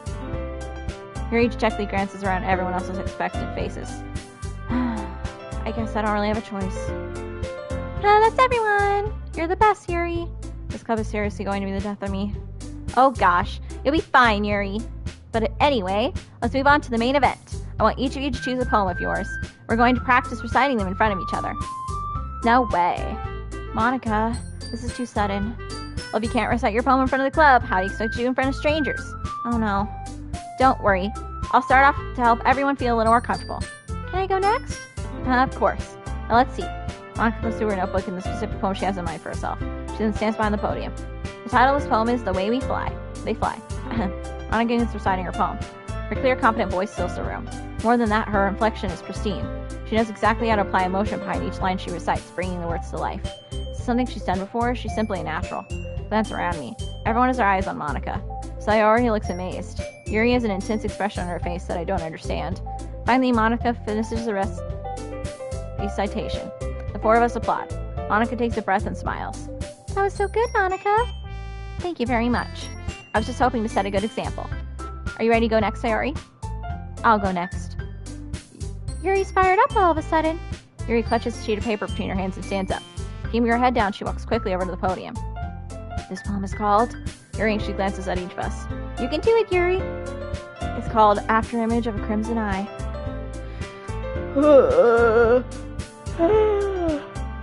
Yuri's voice shakes as she starts reading the poem.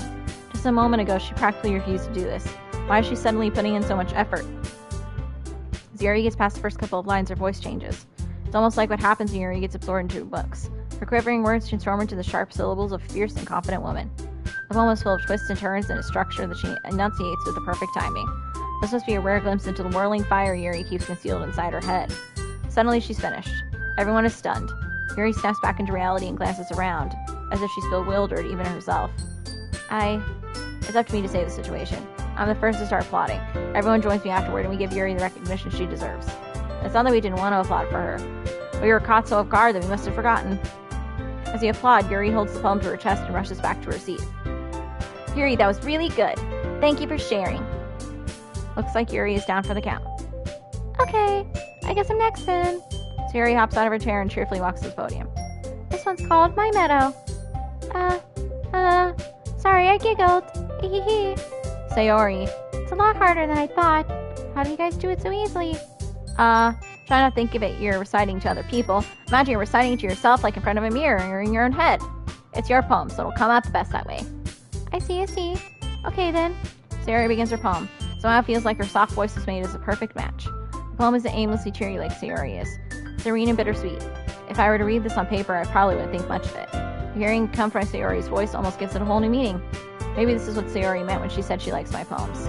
It's like I get to reach more deeply into someone I thought I knew through and through. Sayori finishes and we applaud. I did it! Good job, Sayori.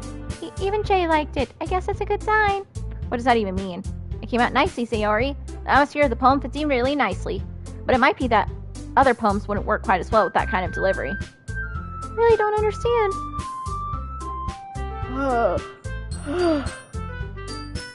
In other words, I've seen poems of yours with that sort of gentle delivery wouldn't work as well.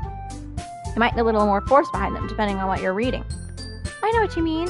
That's why I've been practicing that kind of thing. It's embarrassing to do in front of everyone. The next time I'm going to make you pick a poem that challenges you a little more. You're not much time before the festival, you know. Okay. Now who's next? Natsuki? Don't make me go before Jay. It's not like I can compare to you guys anyway. Might as well let Jay lower everyone's standards a little before I have to do it. Natsuki? It's fine. I might as well get it over with. But it's not like I have much of a selection of what to read. I'll just have to go with what I wrote for today. Stand up and step in front of the podium. Everyone has their eyes on me, making me feel terribly awkward. I start to recite my poem. Since I'm not exactly confident in my own writing, it's hard to put energy into it. Despite that, once I finish, I receive applause anyway. Sorry, I'm not really as good as everyone else. Don't worry about it so much. I think it's less about your abilities and more about your lack of confidence in your writing. That's something that'll improve over time, though. Yeah, maybe. Alright then. That just leaves you, Natsuki. Yeah. I'm going. Natsuki begrudgingly gets off her seat and makes her way to the podium. This poem is called... It's called... Why are y'all looking at me? Because you're presenting? Anyway, this poem is called Jump. Natsuki takes a breath.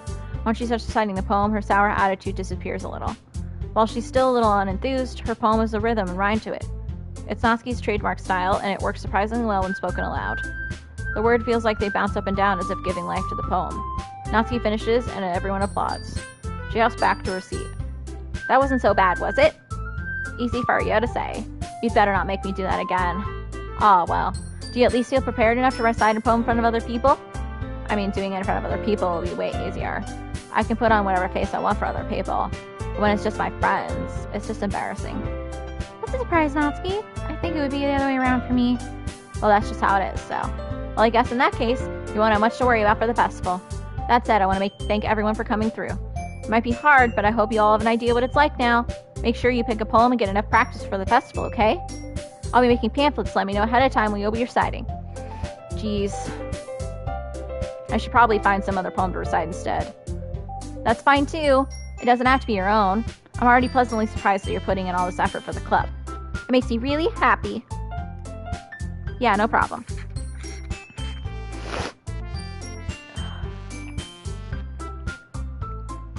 Okay, everyone. I think that's about it for today. I know the festival's coming up, but let's try to write poems for tomorrow as well.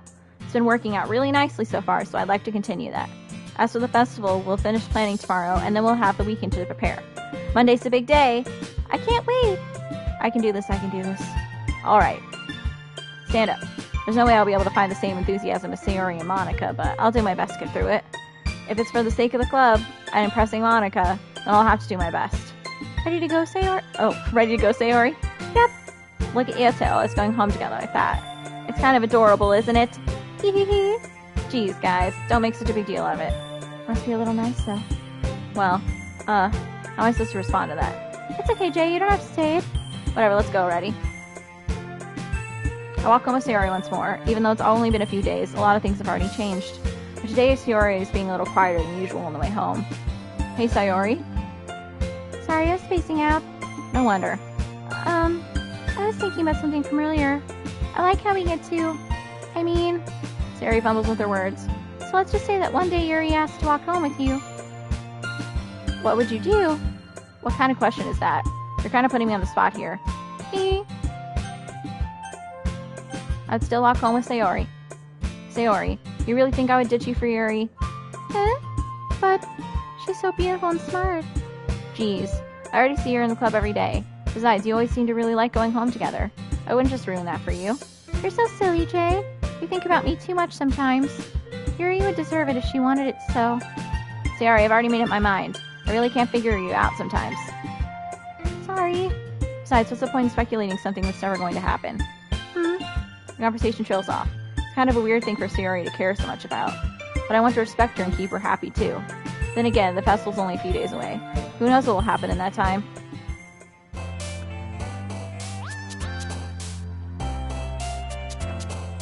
Let's make another poem. Fantasy. Anxiety. Desire. Funny. Death. Why did death come up with Sayuri? Oh no. Alright. Amazing. Fireflies. Daydream. Extraordinary. Unrequited. Cute. Precious. Secretive. Loud. Anime. Kitty. Dust. Pleasure. Horror.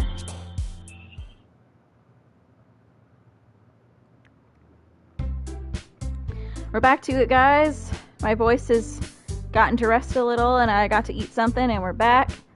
And yeah, woo-woo. Aw, man. I'm the last one here again. Don't worry, I just walked in too. Are you practicing piano again? Yeah. You must have a lot of determination. Starting this club and now picking up piano? Well, maybe not determination, but I guess passion. Remember that the club wouldn't be here if it wasn't for all of you. And I'm super happy that you're all willing to help up for the festival too. I can't wait for the festival. It's gonna be great. Weren't you complaining about it just yesterday, Natsuki? Well, yeah. I'm not talking about our part of the festival, but it's a whole day of school where I get to play and it causes a delicious fun. I don't know why I'm doing that voice for her, but it's just funny. You sound like a bit like Sayori all of a sudden. Monica, do they usually fight squid? Squid? That's a pretty specific thing to look forward to. Oh, come on! Aren't you saying you don't like squid? You of all people? I didn't say I don't like it. Besides, what do you mean by you of all people? Because it's right in your name. Monica. That's not how you say my name at all. Also, that joke makes no sense in translation. Aw, never mind. Let's just focus on our own event for now, okay? Fine. Your reactions aren't as fun as Yuri's or Sayori's anyway. Excuse me. Where's Sayori anyway? Oh, there you are. Sayori is sitting at a desk in the corner of the room looking down at nothing. Hey, Sayori. I wave my hand in front of her face. You're spacing out again. Sorry. Don't mind me. You can go talk to everyone else. Huh? Is everything alright? Of course. Why wouldn't it be? It just feels like you're a little off. Sorry for assuming things. Jeez, you worry too much about me. I'm fine, see? Sayori shows me a big smile. So let me distract you from having fun with everyone. Alright, if you say so. I worriedly glance at Sayori before turning back toward everyone else. The conversation is already dispersed, with everyone back at their usual activities. Maybe I should ask Monica if she's noticed anything about Sayori recently. Since they've been preparing for the festival, they must be spending a lot of time together. I timidly approach Monica, who's shuffling through some papers at her desk. Jay, what's up? Hey, this might sound a little strange, but have you noticed anything up with Sayori recently? Anything up with her? In what way do you mean? Maybe I'm reading into it a little too much, but she seems a bit downcast today. Oh, you think so? I can't say I've noticed anything about her. Monica peers across the room at Sayori, who's idly dragging a rubber eraser up and down her desk. Maybe there is something on her mind, but I'm surprised I'm not the one asking you, Jay. You certainly know her a lot better than I do. Yeah, but she's never really like this. She's always talked to me about things that bothered her. But this time, when I asked her, she was really dismissive. Sorry, I know it's not your problem. I just wanted to ask if you knew anything, so I'll drop it now. No. It's important to me, too. I mean, I'm also friends with her. And I also care about the well-being of my club members, you know? Maybe I'll try talking to her myself. Are you sure about that? She seemed like she wanted to be left alone. Are you sure? Maybe she just had a hard time bringing it up with a person of interest. Person of interest? What do you mean by that? I'm saying that maybe the thing on her mind is you, Jay. Me? How on earth would you come to that conclusion? Well, I probably shouldn't say too much, but Sayori talks about you more than anything else, you know? She's been so much happier ever since you've joined the club. It's like an extra light was turned on inside of her. What? No way. Sayori is always like that. She's always been full of sunshine. It's not any different now than it always has been. Hee. You're so funny, Jay. Have you thought that maybe you've always seen her as so cheerful? Because that's just how she is when she's around you? I said too much. I'm sorry, what do I know anyway? I didn't mean to jump to conclusions, so you should just forget about what I said. Also, by the way, I think Monica's the hottest. Because she has a bow in her hair and a ponytail. And if you watch my Persona 5 stream, you know that I love it when girls have bows in their hair and ponytails. Anyway, I'll try to talk to her, so try not to think about it for now. Alright. Monica smiles meaningfully. I know she said to forget about it. But I already know that I won't be able to get her words out of my head. Monica stands up from her desk and walks across the room to where Sayori is standing. I watch her kneel down next to Sayori and gently talk to her. But she's keeping her voice so quiet that I can't hear her from here. I sigh and sit myself down. I know Sayori told me not to worry about her and to have fun with everyone else, but it's impossible to do when she's behaving like this. Exactly how much do I care about her that I'm letting this weigh me down so much? Now it feels like I'm the one behaving out of the ordinary. But there's nothing I can do besides wait for Monica. Hey, yeah! I look up to see Natsuki next to me. Are you just gonna sit there and keep staring at nothing? There isn't that much time, so... Oh, sorry. I didn't mean to make you worry or anything. It's not like I'm worried. I was just... Natsuki glances down at her side. She's holding a volume manga in her hand. That's right. Something just came up for a minute, but we can get started now. It won't make you wait any longer. Jeez. Now you're making me feel like a jerk. If something's bothering you, then you can just tell me to leave you alone and I will. I mean, assuming you don't feel like talking about it or anything. She practically mumbles the last part. Now I'm probably making it seem like a bigger deal than it is. I've just been thinking about Sayori, that's all. Sayori! Thinking about her? Yeah, she seems pretty down today. But she didn't want to admit it to me. So I can't help wonder if something happened to her. Oh. Natsuki exhales. Well, first of all, you should really work on your phrasing. But anyway, you're her best friend, right? Yeah, I guess so. Yeah. But in that case, I think you should trust her a little more. If she needed you, then you'd be the first person she'd go to, right? Well, I guess that's true. I mean, some people just have those days. You can't always avoid it.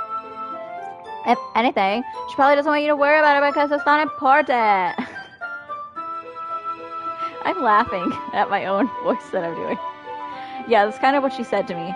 Maybe it's not right for me to go against her wishes. Exactly. If she needs you to worry about her, then it'll be a little more obvious. Yeah, I should have thought of it that way from the start. I love that I'm bringing my own theater voices experience to this stream. I can also do accents, but I already did like a British kind of accent for Damien and Dream Daddy, so I won't bring that to this. Natsuki fiddles with the book she's holding in her hands. She really means a lot to you, doesn't she? Don't get the wrong idea or anything. We've just been friends for a long time. It's normal to be worried about your friends. I mean, you're worried about me, so... I was not! Jizz, if you're fine, let's go hurry and get started already. Yeah.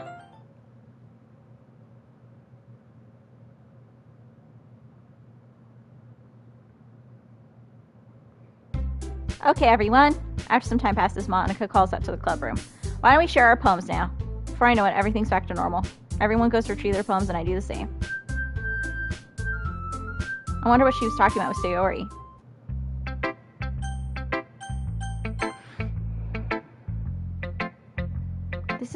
Your best one so far. It's really, really nice, Jay. Thanks. Sayori, you've been a little quiet. Oh, Sayori, you've been a little quiet today. Is everything alright? Of course. Everything's fine. Maybe I'm just a little tired today. Do you want a nap or something? No, that's silly. Don't worry about me, okay? I only want to see a smile on your face. Well, alright. Hey, Jay. I'm so a little surprised. I really thought you would try writing your poems like the way Yuri does. Or even Natsuki. But in the end... Yeah? I guess you're the one who likes this one the most. Why? You don't want to get closer with everyone else? Wait, of course I do, but that doesn't mean I need to try so hard to impress them. Still understand you the most, Sayori. I know you have sometimes put up with me. And I have to sometimes put up with you. We have a wavelength or something. And this is how the poem came out. Sometimes it feels like you're the only exciting thing in my life. So sometimes it's just easier to write when thinking about you. Sayori? No. Jay, I don't deserve this. You're too nice to me. Why are you doing this? Sayori has trouble keeping her voice steady all of a sudden. You had fun with everyone else instead. This would be so much easier. Sayori? I glance around the room to make sure nobody has noticed this. Sayori? I probably never said this before, but I don't understand what you're feeling right now. Tell me what will cheer you up. Sayori shakes her head. She sniffles and keeps shaking her head. Finally, she gathers herself and puts on a smile. It's nothing, Jay. It's just a little rain cloud. Sorry you had to see that. I promise it won't happen again. Just smiles from everyone, okay? That's all that matters. Go play with everyone else. I'm gonna go home a little early today. Sayori, tell Monica I wasn't feeling well, okay? I'll see you tomorrow. Before I can say anything else, Sayori cheerfully walks out of the classroom humming to herself. Oh no.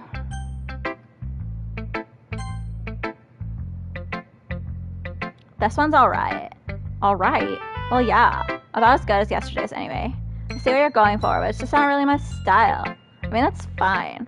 I'm mostly just glad that you're trying a little bit. Well, of course I'm at least trying. Why are you so emotionally invested in my poems anyway? Isn't that more of a compliment to me? No, gross. It's not like I care. It's just that one of us in this club has to make sure you're not slacking off. Really? Well, what if you ended up just scaring me anyway? It's not like you would actually do that. Yeah, you're right. It's kind of fun to hang out here, even if I have to put up with you. Natsuki's elbow connects with my stomach. Oh? Maybe I won't mind scaring you away after all. I was just joking. Oh, I know. Don't worry, I was too. Ha. How the hell do you call it a joke? That seriously hurt. Well, maybe it's funny to her. I guess that's kind of the point. I should really just watch my mouth around Natsuki. Anyway, Natsuki holds her poem out to me like nothing even happened. I'll be your beach. Your mind is so full of troubles and fears that diminished your wonder over the years. But today I have a special place, a beach for us to go. A shore reaching beyond your sight, a sea that sparkles with brilliant light. The walls of your mind will melt away before the sunny glow. I'll be the beach that washes your worries away. I'll be the beach that you daydream about each day. I'll be the beach that makes your heart leap in a way you thought had left you long ago.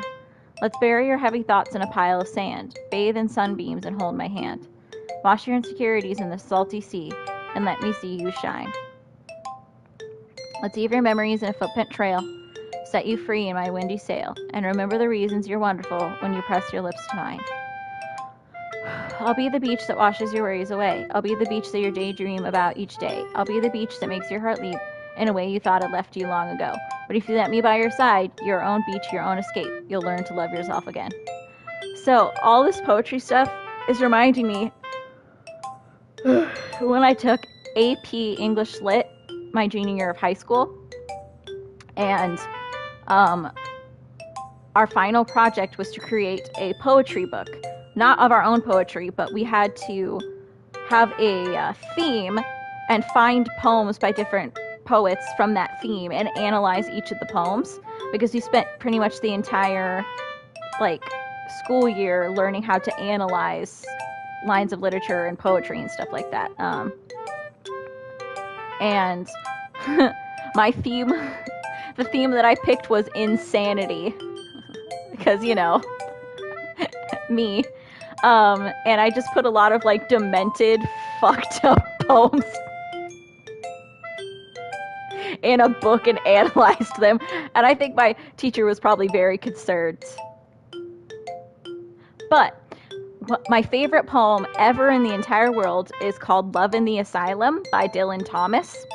And it is about this man and this woman who share rooms next to each other in an asylum. And it's beautiful and demented and fucked up and amazing. And I found that poem because of my project. So all this is reminding me of all the poetry stuff that I had to do in school. I also used to write really, really depressing, angsty, fucked up poems when I was in middle school and high school. And I used to have like notebooks full of them. So that's something. This game is reminding me of all that stuff. Yeah, I felt like I kept writing about negative things, so I wanted to write something with a nice message for once. Besides, the beach is awesome. Kinda hard to write anything negative about the beach. So you decided to write about the beach first and then came up with the message later? Yeah, well, it only because of what happened yesterday. I mean, after Yuri and I realized we kind of wrote about the same thing. She wanted to pick a topic and have us both write about it or whatever. Ugh, you could really see her doing that too. Making us write about a simple topic, then trying to impress me by coming up with something all fancy. Well, it's not like I care. I just did it anyway. I mean, I guess mine ended up being kind of metaphorical too. But there's nothing wrong with doing that once in a while. At the very least, it was good practice.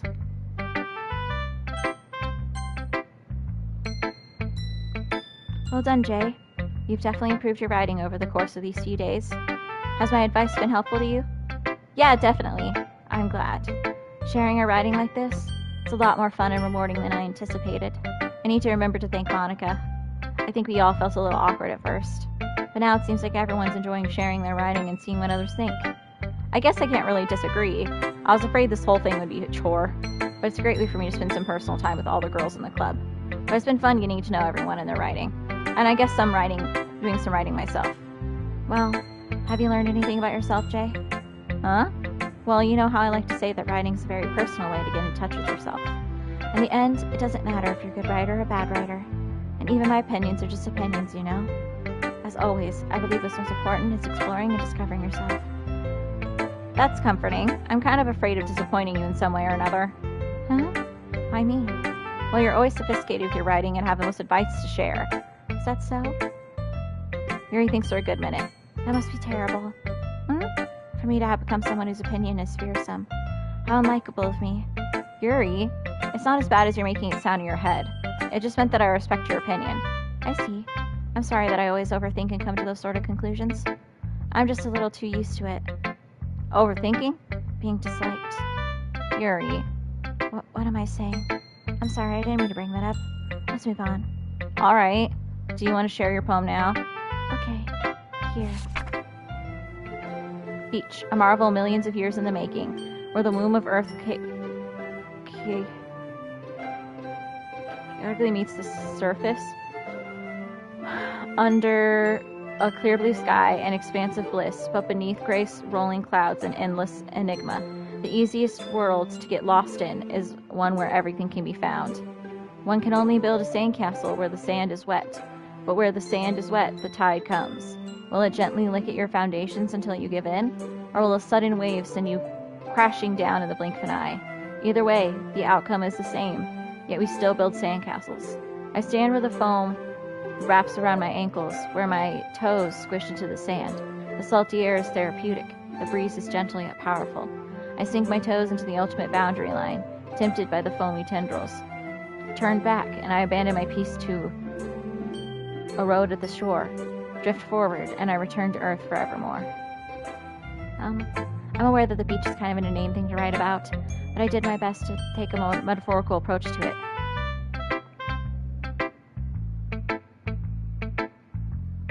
Yeah, Natsuki already told me about it. She did? She didn't say anything weird, did she? She just wanted us to write about the same topic again. I'm supposed to be better compared to the differences in our writing styles or thought processes. Anyway, it was her idea.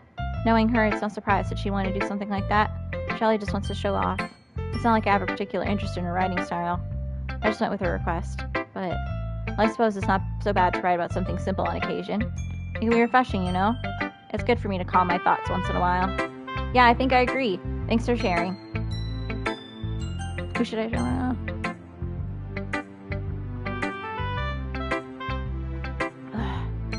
Hi, Jay. Have you thought about what you want to submit to perform at the festival? Well, being in this club is one thing, but performing in front of a bunch of people? I'll have to give it some more thought. Okay, no pressure, but whatever you do, I'm sure it'll turn out great. It would also make me happy to see. Anyway, let's take a look at today's poem. Sure. I let Monica take the poem I'm holding in my hands. It's pretty good. It makes me think of Sayori, like the other one that you wrote. You two are like the dynamic duo. That's kind of exaggerating it. Yeah, probably. But you do spend a lot of time with her even in this club, don't you? Then again, I don't blame you for being a little shy. I'm not shy, it's just... I'm just teasing.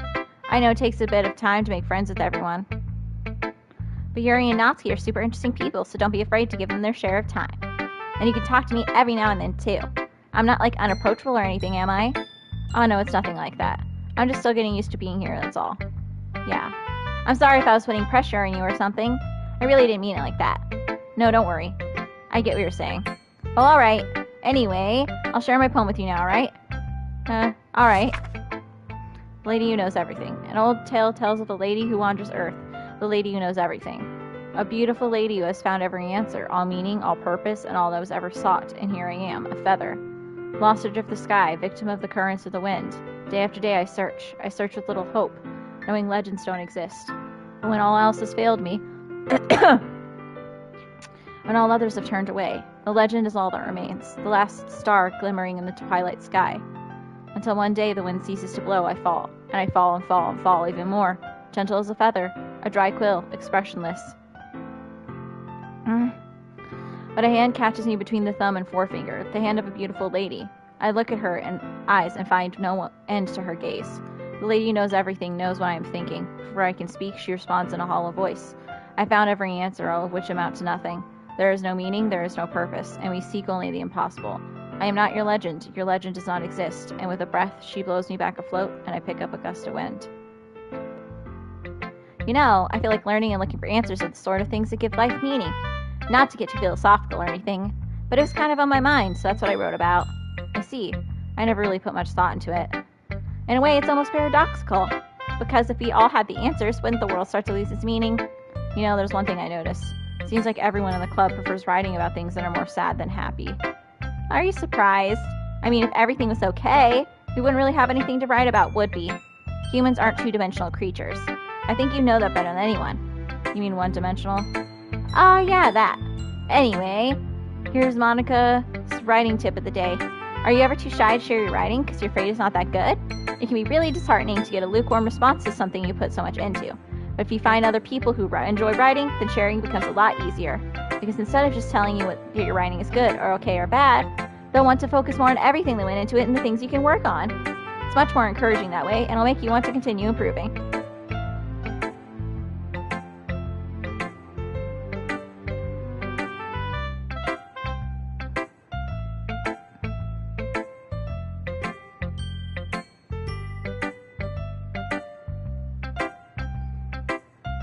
That's my advice for today.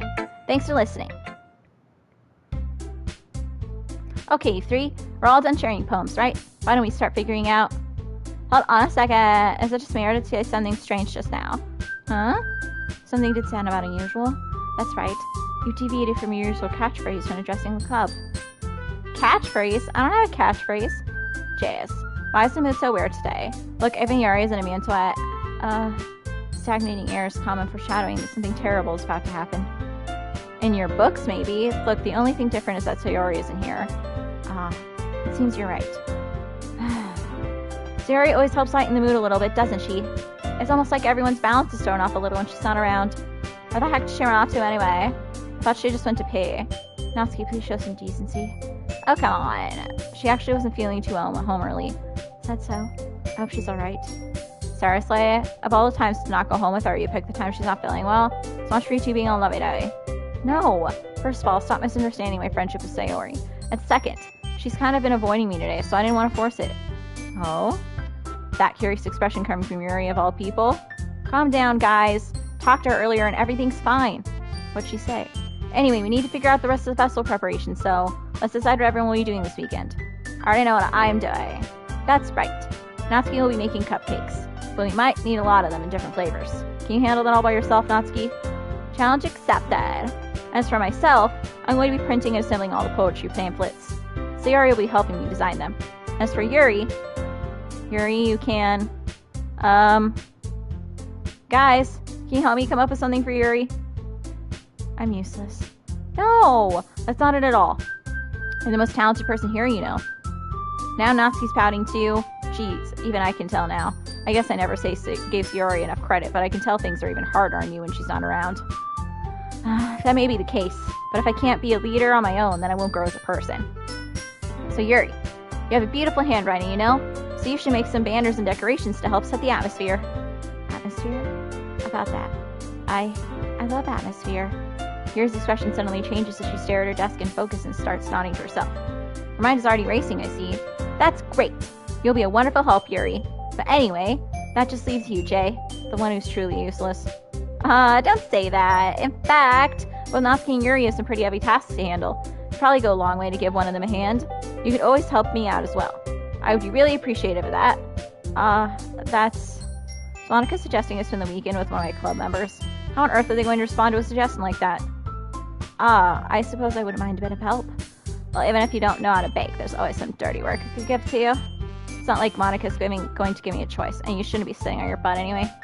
Natsuki tries to know a bunch of excuses like that. If I recall, Natsuki, you mentioned that you would like to handle the baking on your own. Jay may not like to be around if you only make him out to be a nuisance. So therefore, he may be more suited to assisting with the decorations. Hold on, I never said that. How hard could it be to make a few decorations? Anyway, sounds more like you're just making an excuse for Jada. What are you saying? It will be extremely meticulous work. And baking isn't. Just what do you think? Guys, let's settle down for a moment. In the end, I think it's up to Jay to decide he'll like to contribute. Besides, he hasn't really gotten the chance to spend any time with me yet, you know. So I'm sure he's interested in... It literally just said. Surprised as well. Sorry. I was just saying, though. Jeez. Can we just settle this already? Yeah. Jay, you're okay with this, right? In the end, it's up to you. Of course. Very well. In that case, don't look straight at me. But of course I'm going to go with, oh god!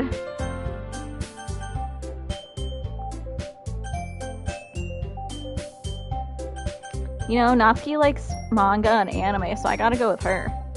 Well, baking sounds like it would be fun. And you guys made it sound like a lot of work, so could probably use 2 people. Don't worry, baking's a ton of fun. You'll definitely agree. Just a minute ago you were saying that. That's because... Never mind, okay? Well, anyway, you'll be fine by yourself, right, Yuri? Of course. I'm used to it after all. That's good. Even though Yuri's being melodramatic, it's a little hard to not feel bad. So that's everything, right? Anything else you need to talk about? No, I think that's it. Are you guys excited? Yes. I think it's set the performance is gonna be awesome. I don't think that really counts. What about you, Jay? Me? I guess you could say I'm interested to see how it'll turn out. That's good enough for me. What about you, Yuri? Yuri? She's self-stalking. Natsuki starts pouting too. It's not that big of a deal or anything. It might not just be that. I think that Yuri might just be feeling a little underappreciated in general. Having to come up with something for her to do and then nobody offering to help. That doesn't mean... Natsuki glances back and forth between everyone with a worried expression. Look. Natsuki goes over and puts her hand on Yuri's shoulder.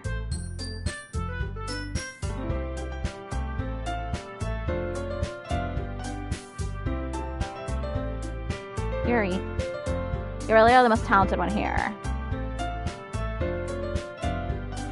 And you're going to help make that event a lot more fun and welcoming.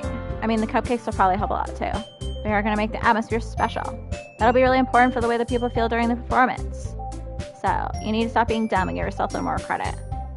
Natsuki releases her hand and turns around to face the other direction. You didn't really mean that, did you? Not really, but Yuri isn't the only one surprised. Monica and I are also taken aback by Natsuki's words.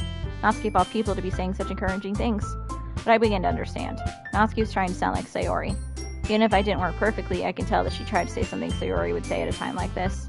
Because Sayori always helps everyone smile and feel good about themselves. Sorry for being dumb. I'm going to do my best. And all of us are going to make it a really great event. Yeah. I hope to see everyone do their best. But with that, there's nothing more for today. So I guess it's time for us to head out. Okay, but I'm staying here a bit longer. I barely got to do any writing today, so fair enough, there's nothing wrong with that. Everyone packs up their things. I start to follow Monica and Yuri at the door as they chat between each other. Where are you going? Huh? I still need to figure out our plans for this weekend. You literally wouldn't have gotten home and realized that you didn't even have a way to contact me. Oh, that's true. I have no idea how that slipped my mind. Geez, good thing I stopped you. Giving you my number, okay? You better not make it weird or anything. Why would I do that? Let's give me your number. Okay, I'm coming over on Sunday. I'll bring all the ingredients. Wait, you're coming to my house? Well, yeah. What's wrong with that? I mean, I just figured that since I'm the one helping, I would be going to your house. Yeah, right. Like, I could have a guy over at my house. My dad would kill me. Really? That's kind of strict if you ask me. Yeah, how do you think I feel? I can't do anything when my dad is home.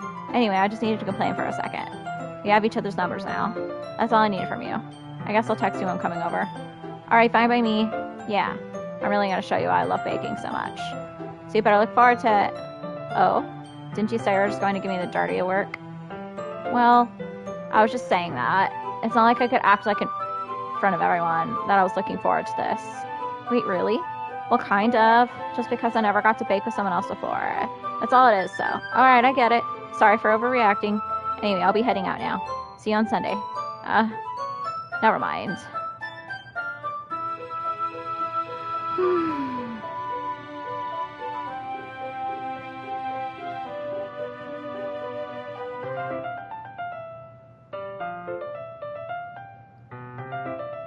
Can't believe this. Natsuki's going to be coming to my house on Sunday? My anxiety shoots through the roof, even though I've gotten pretty used to handling her at this point. There's no telling what might end up happening when we're outside of school. More than that, she told me that she was looking forward to it. Is that the chance I have to make something happen between us? Or is it too early for that? Only time will tell. But until then, I won't be able to take my mind off of it. I seriously can't wait. It's already Sunday. I've been getting increasingly anxious about Natsuki's upcoming visit. I keep telling myself there's no reason to be nervous, but it doesn't help much. I wonder if she'll act any different when it's just the two of us. Meanwhile, she's been texting me a lot. We send each other one after exchanging numbers to double check, but it turned into conversation. She's almost a different personality on the phone, using tons of emojis and cute language. She also really likes complaining about things, but I kind of saw that one coming. But putting Natsuki aside, I haven't heard a thing from Sayori since she left club early the other day. It's not like we text each other all the time or anything, but I've been worried about her in the back of my mind. Between what Sayori said and what Monica said, is it really okay for me to put Sayori's feelings aside when she might need me? I had to visit Sayori before Natsuki comes over. Rather than asking, I simply tell her I'm coming over, much like we've done in the past. Once I reach Sayori's house, I knock on the door before entering it myself. Again, we used to play so often that we've made it a habit of simply entering each other's houses like we were family. The house is quiet. Sayori isn't anywhere on the first floor, so I assume she's up in her room. It's already strange of her not to run down and greet me. I head up to her bedroom where I finally find her. Sayori? Hi, Jay. I sit down in her room. Sayori forces a smile, but it's easy to tell that she's different. There's a minute of silence between us. You haven't come over like this in a long time, have you? I guess you're right. It has been a long time. Not much has really changed, has it? Sayori's room is as messy as it's always been. I also recognize some stuffed animals and wall decorations that she's had for years now. If you came over more often, it wouldn't be such a mess. That's because I end up cleaning for you. How come you suddenly wanted to come over today? Aren't you supposed to see Natsuki today? Yeah, but... Wait, how did you know that? Sayori already left by the time we decided that last meeting. Monica told me. It's only natural for her to keep me informed of the festival preparations, right? That's true. But what about you? Aren't you going to be helping Monica today? Of course! But I'm just helping her online. We didn't plan to meet up or anything. Ah, so it's just me and Natsuki then. Yep. There's no silence between us. Sayori stares in a random direction. Everything about her behavior is really uncharacteristic.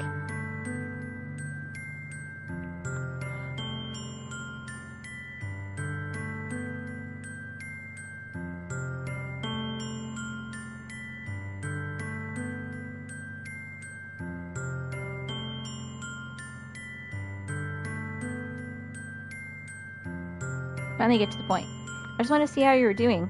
After you left on Friday, when something's wrong, you can't hide it from me. I know you too well. So, Sayori smiles, shaking her head. That's no good, Jay. Huh? Why can't it just be like it's always been? This is all my fault. If I didn't get so weak and accidentally express my feelings, if I didn't make that stupid mistake, then you wouldn't have been worried about me at all. You wouldn't have come here. You wouldn't have even been thinking about me right now. This is just my punishment, isn't it? Getting punished for being so selfish. I think that's why the world decided to have you come over today. Just wants to torture me. Sayori grabs Sayori by the shoulders. What on earth are you saying? Are you listening to yourself right now? I know something's happened to you. There's no other explanation for you to be like this. So tell me already. Till I know, I won't be able to stop thinking about it. Sayori gives me an empty smile. You really put me in a trap, Jay. But you're wrong. Nothing happened to me. I've always been like this. You're just seeing it for the first time. Seeing what? What are you talking about, Sayori? You're really just going to make me say it, aren't you, Jay? Guess I have no choice this time. The thing is, I've had really bad depression my whole life. Did you know that? Why do you think I'm late to school every day? Because most days I can't even find a reason to get out of bed. What reason is there to do anything when I feel you know how worthless I am? Why go to school? Why eat? Why make friends?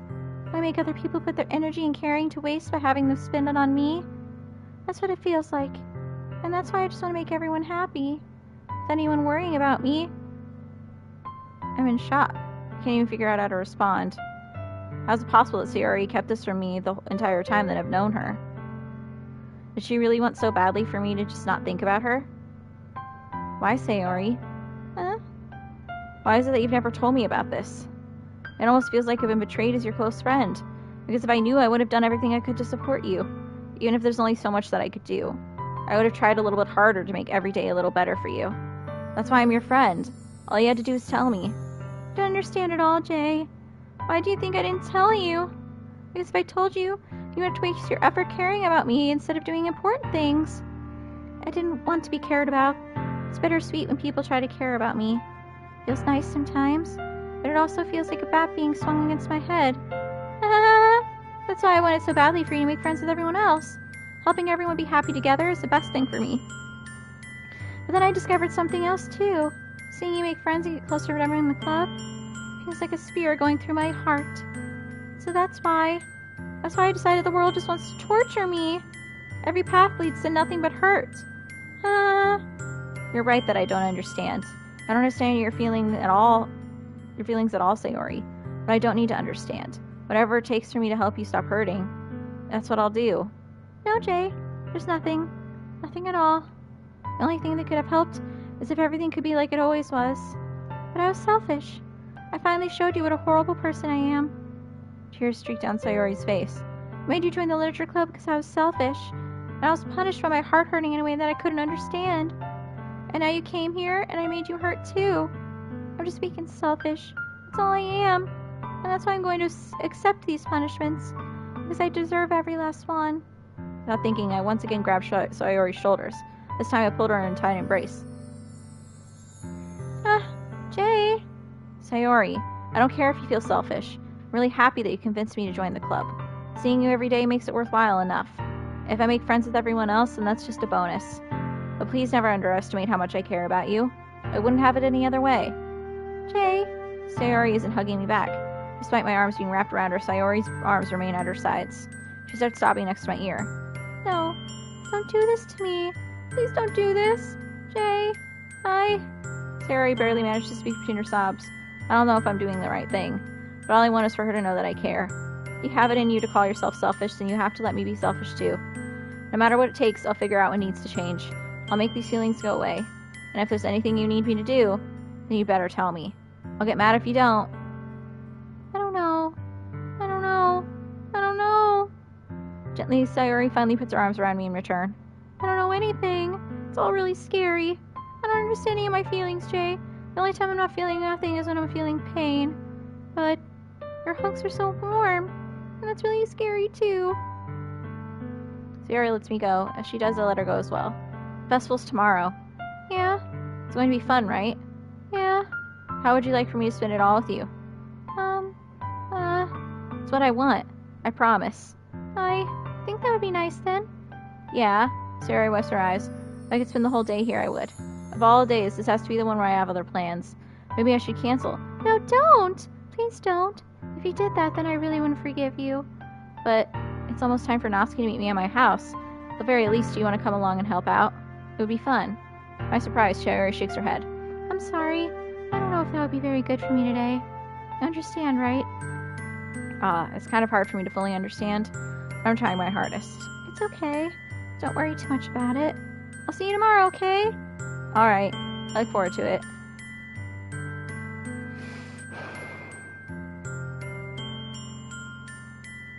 I say goodbye to Sayori and exit her house. On the way home, I find myself still feeling uneasy. But it's hard for me to keep thinking about it when Natsuki's about to come over, too. I think Sayori is right. I shouldn't be worrying too much, and we're definitely going to have a great time tomorrow. I should just focus on what's ahead of me. I spend only a few minutes back at home anxiously awaiting Natsuki's arrival. Before I know it, she texts me to let me know she's outside the front door. Without delay, I open the front door to let her in. Sup? Hey. I don't know what I was expecting, but seeing Natsuki in something other than her new school uniform totally threw me off. Seeing her in such cute clothes makes the uniform seem totally unfitting in comparison. Jace, don't make it so awkward already. It's gonna be a long afternoon, and don't be weird just because you're not used to seeing me outside of school. Anyway, I'm coming in. I see you brought a lot of stuff. Natsuki's carrying a large bag that is probably full of baking supplies.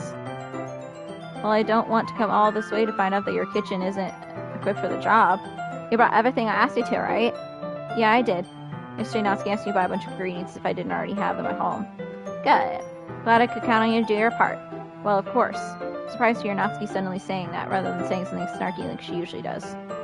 Could it be that she's a little different outside of school after all? Anyway, let's go to the kitchen. But you're not going to offer to take this heavy bag from me? Where's your hospitality, Jay? Come on. Since when did I need to be a gentleman? I grab the bag Natsuki holds out to me. Ugh, this is ridiculously heavy. I carry that all the way here. Are you impressed? You see now? Yeah, I am impressed, Natsuki. It seems that I always underestimate you. It's because I'm so small, isn't it? You're a jerk. Natsuki hits a fit into my chest. Hey, your size has nothing to do with it. Do you really hate being small that much? It's not like I hate it. I mean, sometimes I feel like proving people wrong when they only think I'm worth my size. It's fun when I get to be small and also better than other people. But, geez, never mind. What are you making me say? Don't think you can make me talk about weird things just because we're not at school. Are you getting started or what? There's a lot of stuff I gotta teach you. What? That's a little bit more like you. You're more fun when you just speak your mind like that. Hey, now you are treating me like a kid. I was trying to be a little nicer to you, you know? And just because I don't have a mature, sexy figure like Yuri, doesn't mean you should treat me like, Natsuki catches her words and her face turns red. Natsuki, forget it. I didn't say anything. I should apologize. Appreciate that you were trying to be nicer. I should have been a little more considerate too. But also, if that's what you're thinking, then you should know that there are tons of guys who are into body types like yours. How'd you know that anyway? Just trust me on this one. Gross. Hey, was that to me? Who else? Man, let's just get started already. You got all sour and I'll cause you gross. I finally found your weakness, Jay. Natsuki smiles deviously. Please spare me. Well, if Natsuki decides to dish out more insults like that, then there's no way I'm not fighting back. Was she satisfied enough for now? Finally starting to pull things out of her bag so we can get started. Before long, the whole kitchen's a mess. Spoons, dirty bowls, flour, spilled fluid, and plastic bags are strewn about every countertop. The mixer isn't big enough to make all the batter at once, so we've had to do it several times. Meanwhile, Natsuki's babysitting all my movements to make sure I don't mess up her precious baking. Jay, where'd you put the food coloring? The batter's going in the oven soon, so I need to fill the trays. I think it's still in the bag next to the table. What are you using it for? To color the batter, of course. Making each try a different color. But even if the flavors aren't different, everyone's still pick their favorite. Oh, that's a cute idea. Are we doing anything like that with the icing? Do you want to? You're asking me? I don't really have a preference, though. Come on. I'm not putting my heart into this at all. Can you at least try to have fun? I'm having fun. I'm not really sure what Natsuki's trying to get out of me. Meanwhile, I see her separate the batter into smaller bowls and put a few drops of food coloring into each. Ah, that does look pretty cool. See? It's not like baking, it's just about following instructions. The presentation is when you get to be creative and have the most fun. It's a million times more worth it in the end than just looking at it makes everyone else's eyes lighten up. Like the ones you made on my first day, huh? I recall Natsuki proudly presenting her cat-shaped cupcakes and Sayori and Monika's delighted expression. I wonder if I can make Natsuki proud like that too. Yeah. Maybe I'll use the food coloring then. Sounds like you're starting to understand. Just make sure you completely finish mixing the icing before you mess with the food coloring. Yeah, it's getting there. I'm using the electric mixer for the batter, so I got stuck with a whisk and a huge bowl for the icing. Huh? The icing's all lumpy. Are you even trying? Well, yeah, it just takes a little longer. Geez, I'll be here all night if you do it like that. Here, look. Natsuki grabs the whisk and uses her other hand to tilt the bowl back. Really need to beat the crap out of it. After a few seconds, the consistency of the icing is already improved. Say? So to emphasize, Natsuki sticks a finger in the icing and pops it into her mouth. I reluctantly start to do the same. Hey, Natsuki suddenly grabs my wrist. I don't want your gross fingers in my icing. Your icing, Are you forgetting who did all the work? Start to fight back. Trying to inch my finger toward the bowl. Don't make me beat the crap out of you next. I'd like to see you try. Push harder, just enough for my finger to reach the icing. I triumphantly scoop some with my finger, just as Natsuki tugs with all her might. I force a Natsuki pulling me, causing me to stumble, making her stumble in return. Gross. You got it on my face. Whose fault is that? There's a big glob of icing on Natsuki's cheek. She tries to reach it with her tongue, but it's too far away. Jeez. You know what? Take this. And Natsuki instead wipes it off with her finger before shoving her finger toward my own face. You wish. I'm faster. I grab her wrist with my hand before it reaches my face.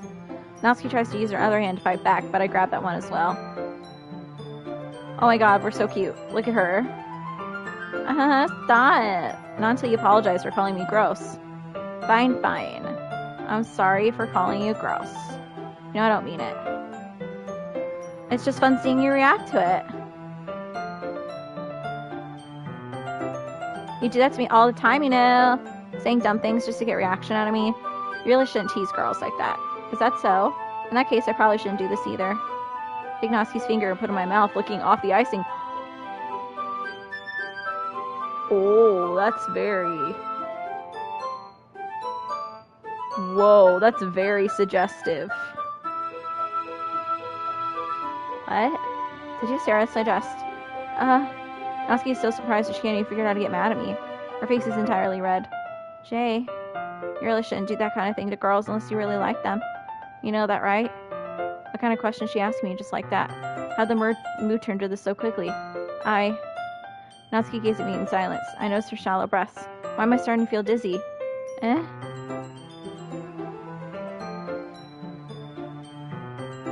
Why is my character surprised that Natsuki was flustered by me literally putting her finger in my mouth? I think that would fluster literally anyone. And I would only do that to someone I was into, so I think Natsuki's assumptions are pretty correct. Natsuki rushes over to the oven. Is something burning? I thought you didn't put the cupcakes in yet. No wonder. You left a dirty tray in here, dummy. How could you make a mistake like that? You should have checked before turning the oven on. Don't blame me for your mistakes. Jeez. Natsuki uses an oven mitt to grab the blackened tray out of the oven. She sits on the top of the stove. In another moment, the fire alarm stops. Anyway, I'm putting them in the oven now. Yeah. The tension from the moment before still lingers over our heads. But the moment has already been lost. I watch as Natsuki slides the cupcakes into the oven. Then I reluctantly pick up the whisk and continue the icing like nothing ever happens. That smells so good. The cupcakes are ready to be pulled out of the oven. As soon as Natsuki opens the oven door, less the sweet-smelling, warm air fills the room. Look at how cute they all look. She proudly shows off the different colored cupcakes in each of the trays. They'll look even better once we add the icing. Not like you need to tell me that. I brought decorating stuff, so I hope you can get creative. Here, skip the icing into the bags. Natsuki hands you some plastic bags. I have these nozzles that will make it look nice and fluffy. This one can even make flowers. You probably won't be using it this time, though. What's this one for? Every one of the nozzles has much thinner tips than the others. That one's really thin, so you can use it to make stripes or other patterns. But you can also use it to write stuff on a cake. Like happy birthday or whatever. Huh, I see. That gives me an idea, actually. Well, it's a literature event, right? We can make it more literature-themed by writing a different word on each of the cupcakes. It would be fun to see people choose their cupcake based on a word they like. I was kind of expecting you to say something really stupid. But that's actually a really cute idea, so... maybe I'm getting it from you. What's that supposed to mean? I'm not cute. Come on. We're not at school, nobody's judging. You can dress and act like this and not expect me to think you're cute. Well, Natsuki's voice trails off. Same with you. Did you say something? No, nothing! Let's just do the icing! Natsuki picks up the paste and fastens the nozzle onto each of the bags. There's a lot to do, so shouldn't be wasting time. Here, I'll show you how to do it. That gave me a chance to think about before Natsuki quickly moves on. She shows me how much to apply the icing, and then we get each to work. When we're finally finished, Natsuki puts them all side by side to admire our work. Look at how pretty they are together. Yeah, they are, don't they? I wish I could have one now. For some reason you can't, right? I don't see any harm in that. Well, yeah, but my dad's making dinner tonight, so I really need to save my appetite. Sarah's the exact opposite in that regard. If she was here, you'd probably be down 10 cupcakes already. She would still eat dinner. Come on, that's just unhealthy. Besides, when my dad cooks, I need as much of it as I can. Well, anyway, I was hoping we would have time for manga, but I need to be home for dinner. Already? That's a shame. If it's your fault for working so slowly, you should have thought about that. It's not like you'll always have this chance. Man, it's not usual places to blame on me. You can bring the cupcakes tomorrow, right? If you and Sarah each carry some, then you could probably do it in one trip. Yeah, I can do that. And don't worry, I won't let her eat any. Huh? I wish she would listen to me the way she listens to you. Aw, yeah. Again, think back to the conversation I had with Sayori earlier today. It felt so helpless. Sayori always just listened to me, but at this point, it felt like she couldn't listen to me at all.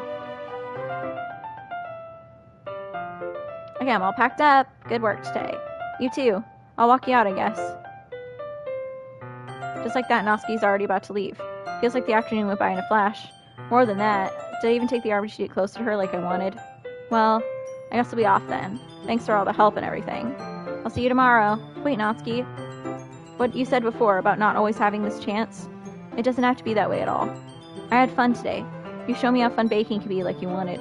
But aside from that, you can come over anytime, okay? I think that if possible, I'd like to spend more time like this. If you want to read manga or go out somewhere, do you really mean that? Natsuki looks at me tensely like she's trying to hide her expression. Yeah, I want to spend more time with you. Jay, I thought you only cared about getting this done. I'm sorry I had to leave so early today. Really didn't want to. I would really stay here longer if I could. Feel the same way as you, so. Suddenly gets closer to me. Wait, Natsuki. Standing interested in me, Natsuki looks up to me. I feel her fingers gently clutch the sides of my shirt as if holding on to me. Her rose-colored cheeks and matching eyes fill my vision along with her slightly parted lips.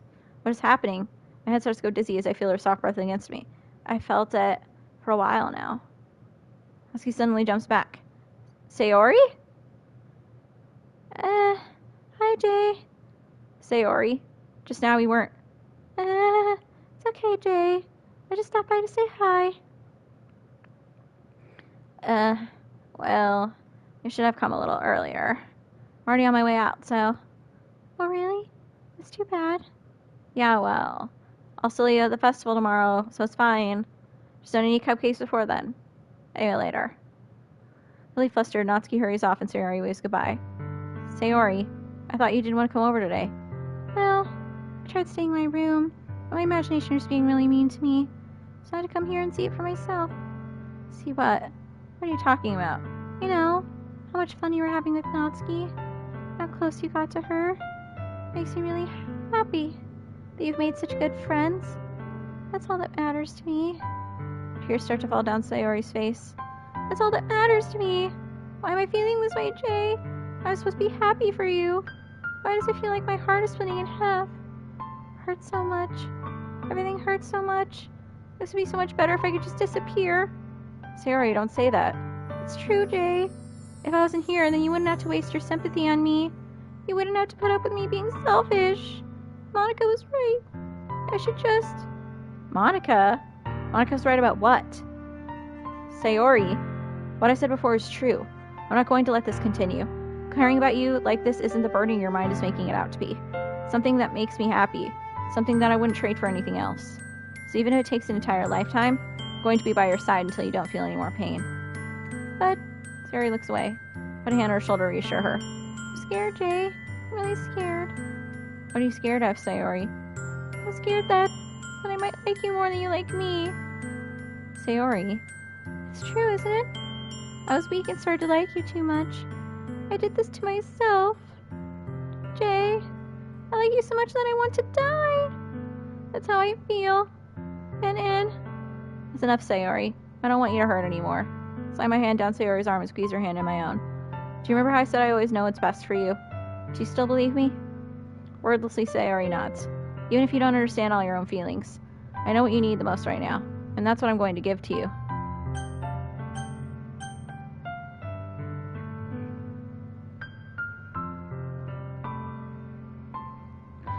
Oh my god! I do like Sayori the most. I also like Natsuki, and I was about to kiss Natsuki.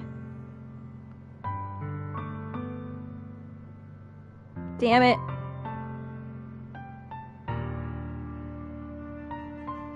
Fuck.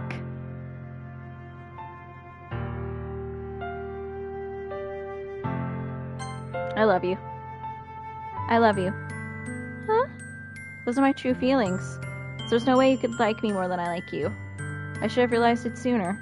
If there's any time with everyone at the club, making new friends, and having fun with you every day, it helped me realize that you truly are the most important person to me.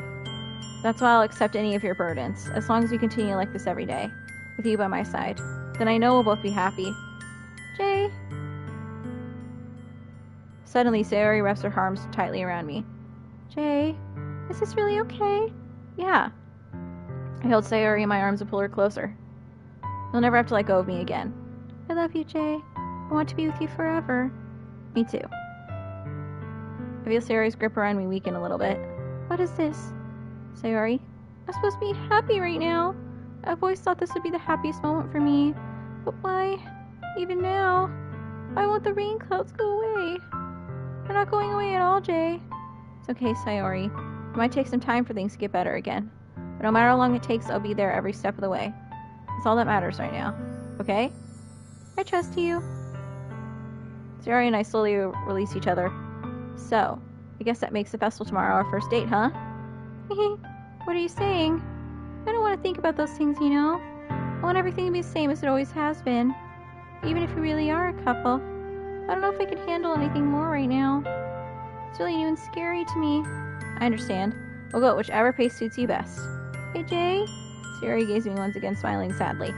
Even if I get really, really sad, this is the best thing for me, right? Huh? I don't really understand what Sayori means by that.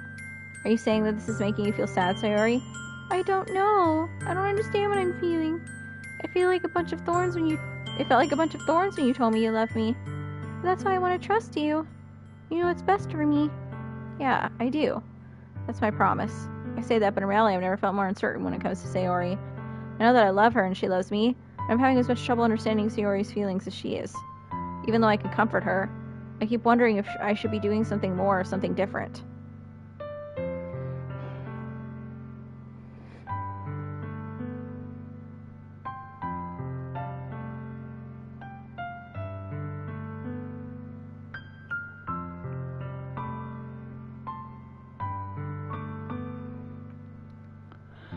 Is that what Sayori meant by not wanting anything to change?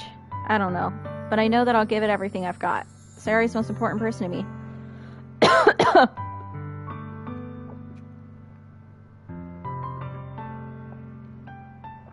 Okay.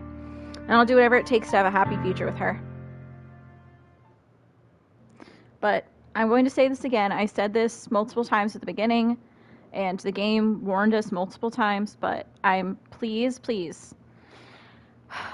if you struggle with mental illness, self-harm, anything like that, if you are easily disturbed by disturbing images, anything, like, please do not watch the rest of this game. I struggle with mental illness, but I use fiction as a coping mechanism. So I am not easily triggered by fiction unless it involves specific trauma of mine. But not everyone is like that, and everyone is different and has different things that trigger them, and we all need to respect that. So please, if you feel that you would be anxiety, depression, self-harm, disturbing images, any of those things, please do not watch the rest of this game. Like, take care of yourself and do what you need to do and protect yourself. That's why I put a trigger warning of self-harm in the title, because, yeah. Okay. The coffee's brewing, and I'll have to get up in another couple minutes, but okay. It's the day of the festival. Of all days, I expect this to be one where we walk into school with Sayori. But Sayori isn't answering her phone. I considered going to her house to wake her up, but decided this is a little too much. Meanwhile, the preparations for the event should be nearly complete. I managed to carry all the cupcakes myself by carefully stacking 2 trays. Natsuki's already texting up a storm, but I can't respond thanks to my hands being full. Funnily enough, I probably feel the same way as Natsuki about the event. I'm more excited for it to be over so I can spend time with Sayori and Natsuki at the festival.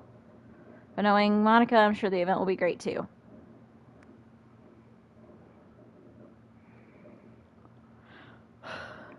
Jay! You're the first one here.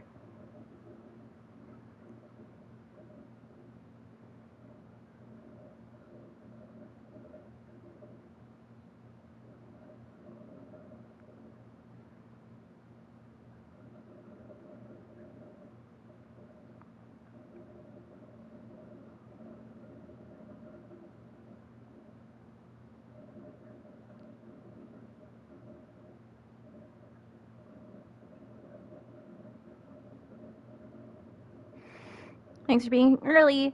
That's funny, I thought at least Yuri would be here by now. Monica's placing little booklets on each of the desks in the classroom. They must be the ones she prepared to have all the poems we're performing. In the end, I found a random poem online that I thought Monica would like and submitted it. So that's the one I'll be performing. I'm surprised you didn't bring Sayori with you. Yeah, she overslept again. That dummy. You'd think that on days this important, she'd try a little harder. I say that, but I suddenly remember what Sayori told me yesterday.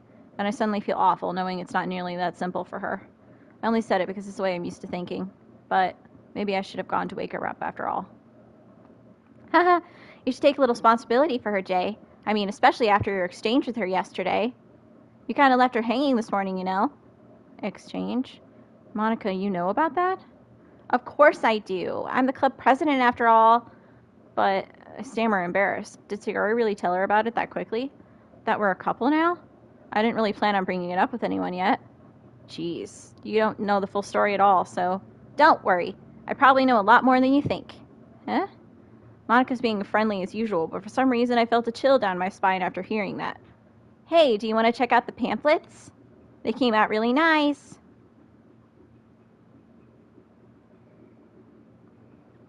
Yeah, sure. I grabbed one of the pamphlets laid out on the desks. Oh yeah, they really did. Something like this will definitely help people take the club more seriously. Yeah, I thought so too. I flipped through the pages. Each member's poem is neatly printed on its own page, giving an almost professional feel. I recognized Natsuki and Yuri's poems from the ones they performed during our practice. What's this? I moved to Sayori's poem. It's different from the other ones she practiced. It's one that I haven't read before. Get out of my head about 1,000,000 times. Get out of my head. Get out of my head before I do what I know is best for you. Get out of my head before I listen to everything she said to me. Get out of my head before I show you how much I love you. Get out of my head before I finish this poem. But a poem is never actually finished. It just stops moving. What is this? Reading the poem, I get a pit in my stomach. Jay? What's wrong? Nothing. This poem feels completely different from everything else Sayori's written. More than that. I changed my mind. I'm going to go get Sayori, so... well, alright. Try not to take too long, okay? I quickly leave the classroom. Don't strain yourself. Monica calls that after me. I quicken my pace.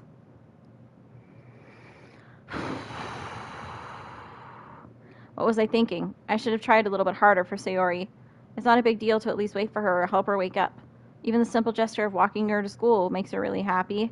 Besides, I told her yesterday that things will be the same as they always have been. That's all she needs, and that's what I want to give her. I guess I reach Sayori's house and knock on the door. I don't expect an answer since she's not picking up her phone either. Like yesterday, I open the door and let myself in. Oh God. Sayori. She really is a heavy sleeper. I swallow. I can't believe I ended up doing this after all. Waking her up in her own house? That really is something that a boyfriend would do, isn't it? In any case, it just feels right. Outside Sayori's room, I knock on her door. Sayori? Wake up, dummy. There's no response. I really didn't want to have to enter her room like this. Isn't it kind of a breach of privacy? But she really leaves me no choice. I gently open the door.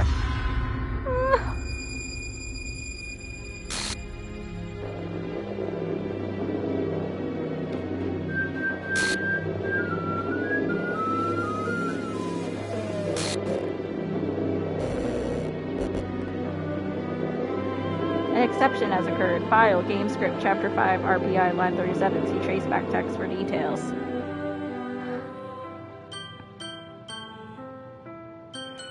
Oh my god. I knew this was going to happen, and it still feels so much worse playing it myself. Sorry, I'm processing.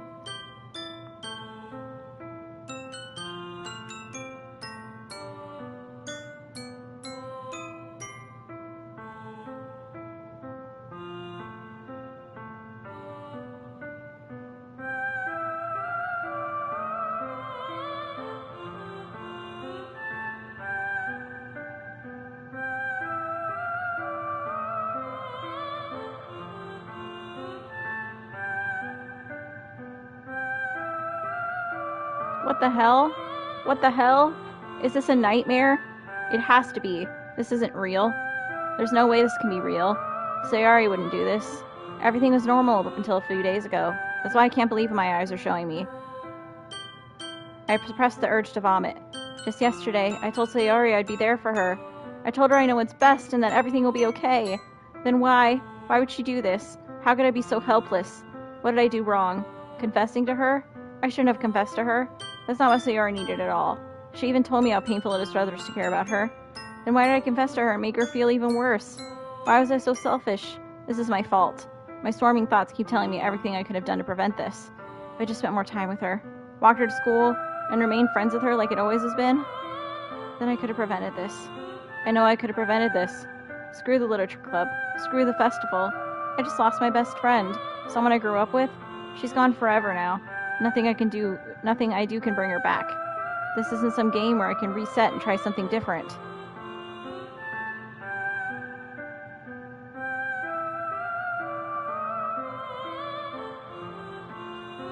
I had only one chance and I wasn't careful enough. And now I'll carry this guilt with me until I die. Nothing in my life is worth more than hers. But I still couldn't do what she needed from me. And now, I can never take it back. Never, never, never, never, never.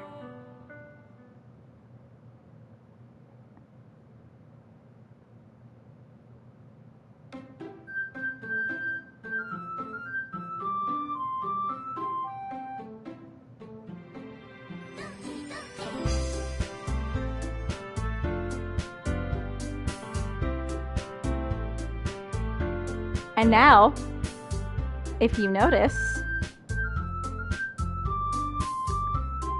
Sayori is not in the game menu anymore, and instead, over Sayori's image, and instead it's just a fucking fucked up, pixely mashup of all the other girls instead of Sayori in the menu, and then the new game thing.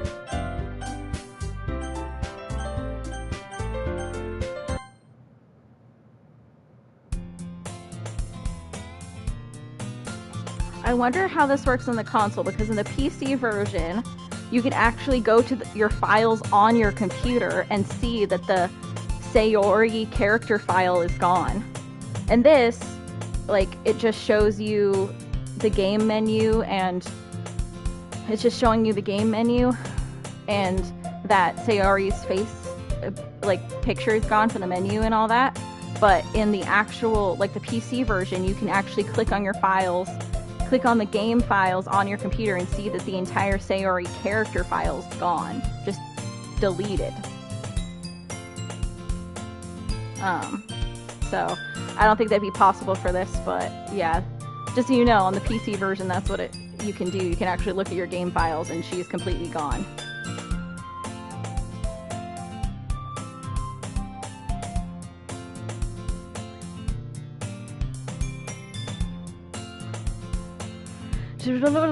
I see an annoying girl running towards me from the distance, waving her arms in the air like she's totally oblivious to any attention she might draw to herself. That girl is my neighbor and good friend since we were children. You know, the kind of friend you'd never see yourself making today, but just kind of works out because you've known each other for so long. We used to walk to school together on days like this, but starting around high school, she would oversleep more and more frequently when I would get tired of waiting up. But if she's going to chase after me like this, I almost feel better off running away. However, I decide I don't front the crosswalk and let catch up to me.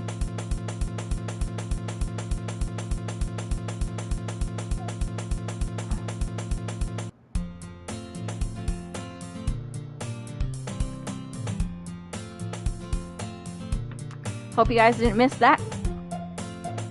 Sayori didn't show up. It was just a mashup of the other girls because she's gone, because her game file's gone. And I just got a trophy for starting a new game without Sayori. It's an ordinary school day like any other. Mornings are usually the worst, being surrounded by couples and friend groups walking to school together. Meanwhile, I've always walked to school alone. So yeah, it just like reverted the game to now you walk into school alone because Sayori was deleted from the game. I always tell myself it's about time I meet some girls or something like that, but I have no motivation to join any clubs. I'm perfectly content just getting by on the average while spending my free time on games and anime. There's always the anime club, but it's not like there would be any girls in it anyway. The school day is as ordinary as ever, and it's over before I know it. After I pack up my things, I stare blankly at the wall, looking for an ounce of motivation. Clubs. Really aren't any that interest me. Besides, most of them would probably be way too demanding for me to want to deal with.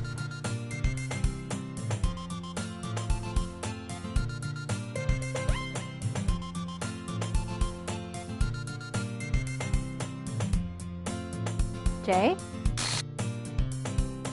Monica? Oh my goodness, I totally didn't expect to see you here. It's been a while, right?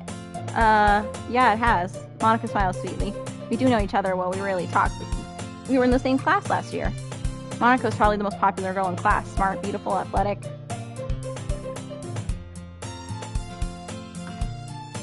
Basically completely out of my league. So having her smile at me so genuinely feels a little... What'd you come in here for anyway? Oh, I've just been looking for supplies to use for my club. Do you know if there's any construction paper in here? Or markers? I guess you could check the closet. You're in the debate club, right? About that. I actually quit the debate club. Really? You quit? Yeah. To be honest, I can't stand all the politics around the major clubs. It feels like nothing but arguing with the budget and publicity and how to prepare for events. I'd much rather take something I personally enjoy and make something special out of it. In that case, what club did you decide to join? Actually, I'm starting a new one. A literature club. A literature club. Literature? That sounds kind of dull. How many members do you have so far? It's kind of embarrassing, but there are only 3 of us so far. It's really hard to find new members for something that sounds so boring. Well, I can see that. But it's really not boring at all, you know? Literature can be anything. Reading, writing, poetry. I mean, one of my members even keeps her manga collection in the club room. Wait, really? Yeah, it's funny, right? She always insists that manga is literature, too. I mean, she's not wrong, I guess. And besides, a member's a member, right? Did Monica say she? Hey, Jay. By any chance, are you still looking for a club to join?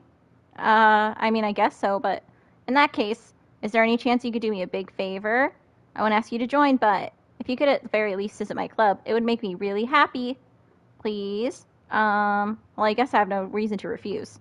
Besides, how could I ever refuse someone like Monica? Sure, I guess I could check it out. Awesome! You're really sweet, Jay, you know that? It's nothing really. Shall we go then? I'll look for the materials another time. You're more important.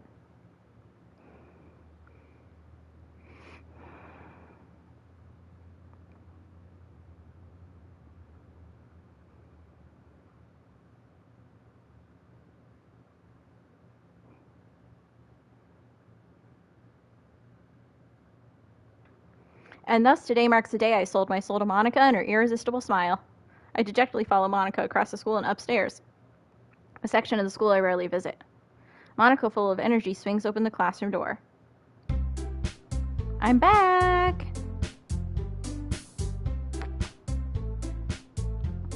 And I brought a guest with me. A guest? Seriously, I brought a boy? Way to kill the atmosphere. Don't be mean, Natsuki. But anyway, welcome to the club, Jay. All words escape me in this situation. This club is full of incredibly cute girls. So let me guess. You're Monica's boyfriend, right? What? No, I'm not. Natsuki. The girl with the sour attitude whose name is apparently Natsuki is one I don't recognize. Her small figure makes her look like a first-year student.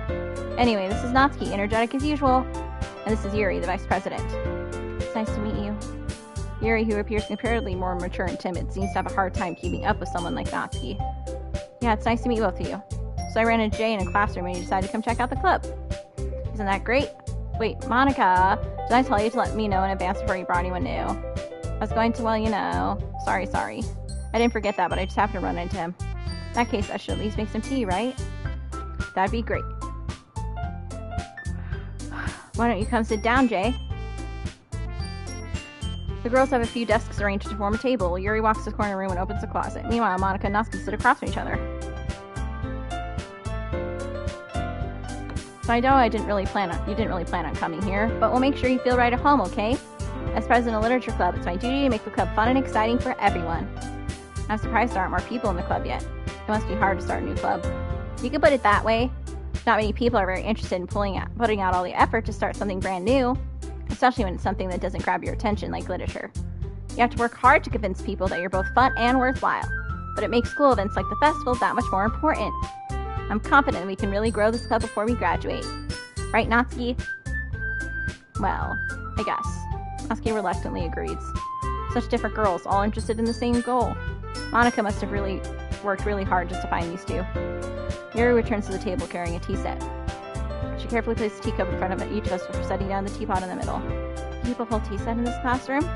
Don't worry, the teachers gave us permission. After all, doesn't a hot cup of tea help you enjoy a good book? I guess. Don't let yourself get intimidated. Yuri's just trying to impress you. That's not... Insulted, Yuri looks away. I meant that, you know. I believe you. Well, tea and reading might not be a pastime for me, but at least enjoy tea. I'm glad. Yuri faintly smiles to herself in relief. So Jay, what kinds of things do you like to read? Well, considering how little I've read these past few years, I don't really have a good way of answering that. Manga?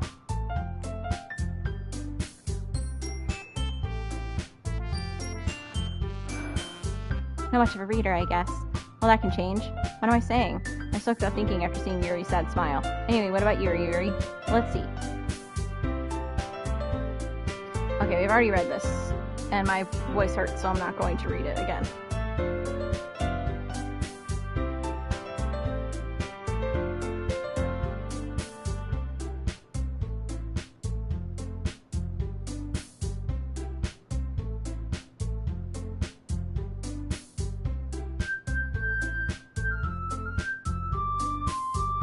I expect that from you, Yuri. It suits your personality.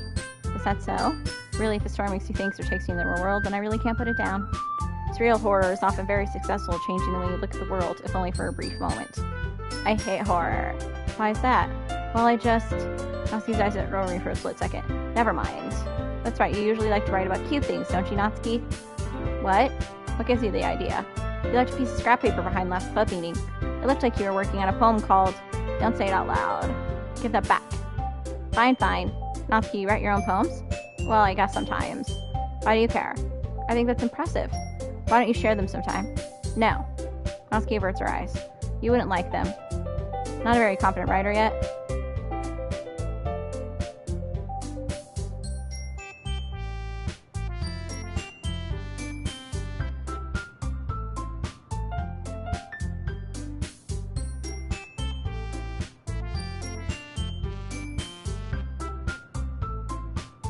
Sorry, I'm not reading some of the stuff over again because my voice is hurting. But you know what's happening. I'll read anything that's new and different.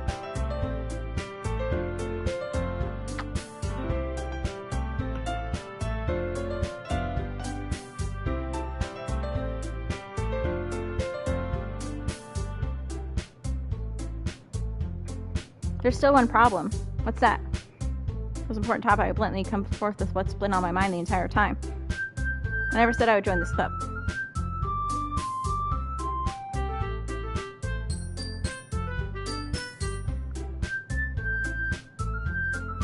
The thing is, we don't have enough members yet to form an official club. We need 4, and I've been trying really, really hard to find new members. And if we don't find one more before the festival, I'm defenseless against these girls. How am I supposed to make a clear decision when it's like this? I feel terrible for letting everyone down in this situation. Besides, the club itself seems pretty relaxed. Writing poems is a price I need to pay in order to spend every day with these beautiful girls. Right. Okay, I've decided then. I'll join the literature club. Really? Do you really mean that, Jay? Yeah. It could be fun, right?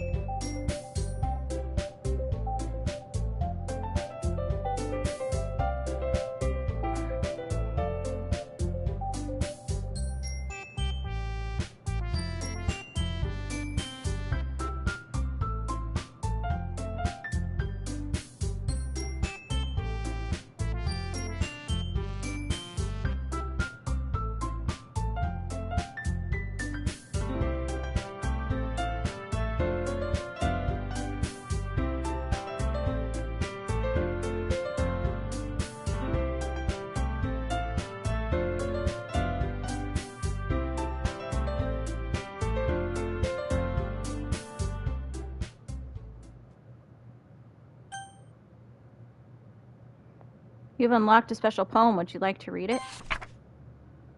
A joke. A man walked into a club. In the club there was a girl who liked him very much. They spent some time together, and then she liked him even more. One day the girl realized she was in love with him.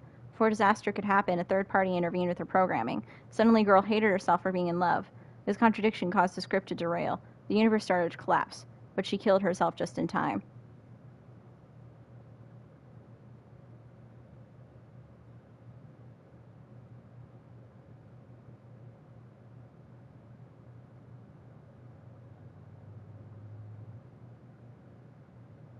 I think that was referencing Sayori.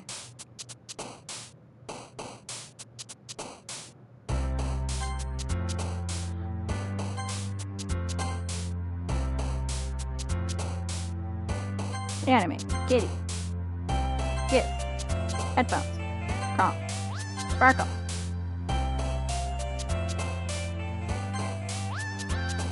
Cute. Romance.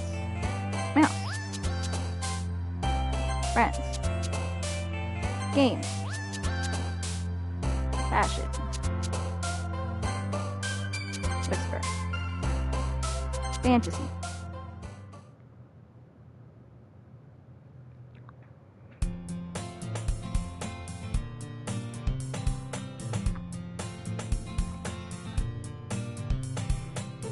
Hi again, Jay. Glad to see you didn't run away on us. Don't worry. This might be a little strange for me, but at least kept my word.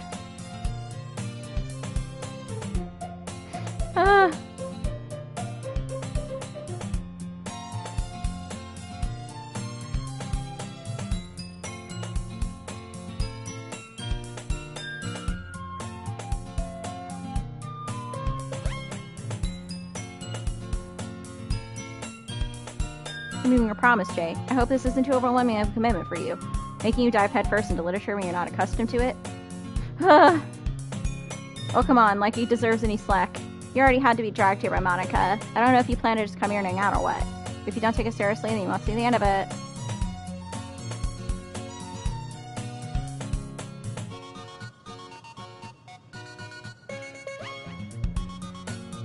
Sorry, Jay.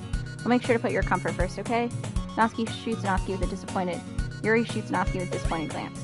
Anyway, now that you're in the club and all, perhaps you might have interest in picking up a book to read.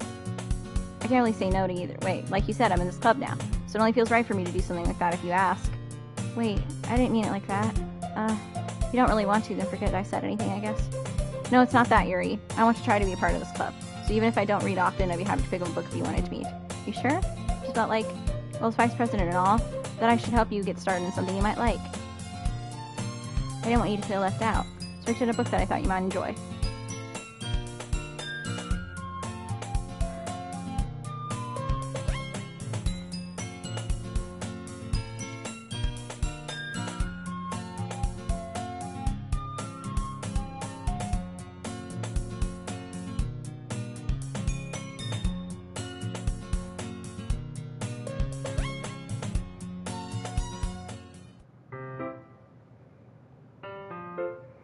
Fucking Monica!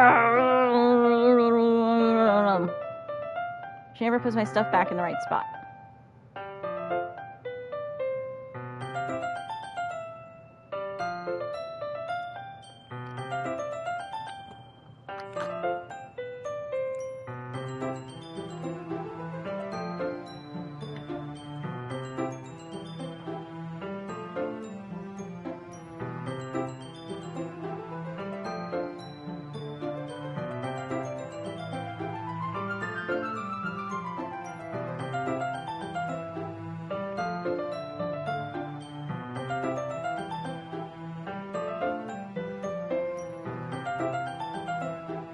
Don't judge a book by its...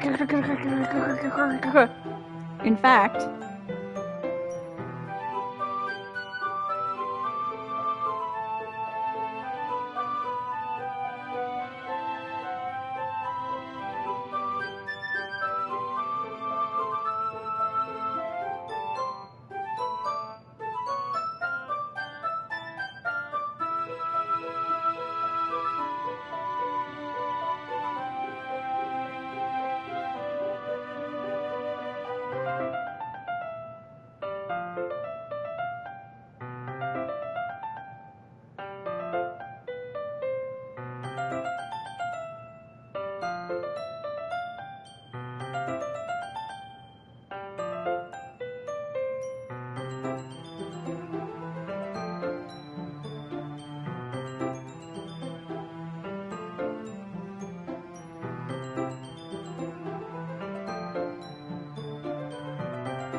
My dad would beat the shit out of me if he found this.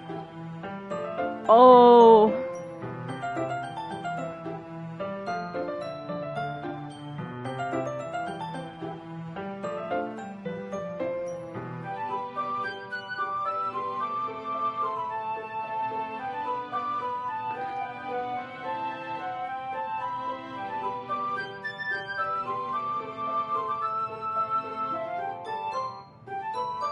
Natsuki's strangely quiet now. I glance over at her.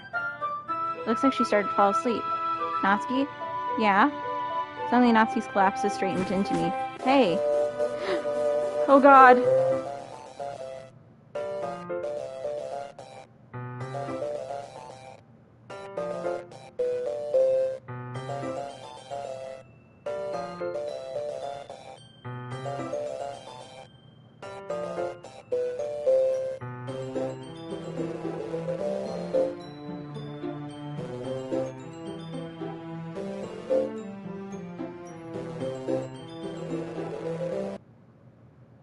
Oh geez. Natsuki, are you okay? Here. Monica reaches into her bag and pulls out some kind of protein bar. She goes in Natsuki's direction. Natsuki's eyes suddenly light up again. I don't think a protein bar is going to fix the fact that your face was literally black, like, black pixels, like, crossing your eyes and your mouth, and I don't think that's going to help. She snatches the bar from the floor and immediately tears off the wrapper. I told you not to give...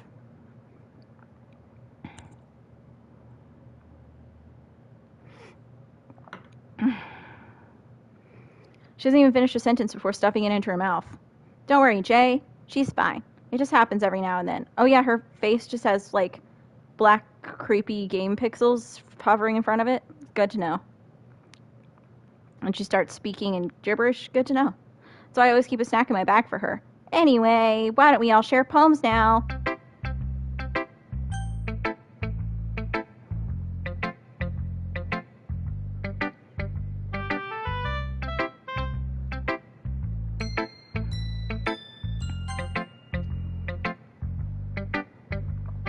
It's probably only fair if I shared mine with her first. Okay, well, let's start with the things I don't like. First of all, never mind. I don't feel like giving you my opinion. Then what's the point of sharing in the first place? I wrote this when I could have been doing other things. In fact, I remember I said I wanted to read your poems. That's what I had in mind when writing this. I want to help you feel more comfortable enough to share yours, like Monica said. Well, I would be more comfortable sharing my poems than yours. It's really bad. You're supposed to show me some dumb poem, make me go, ha, well, it's not that great, but let me show you what literature looks like.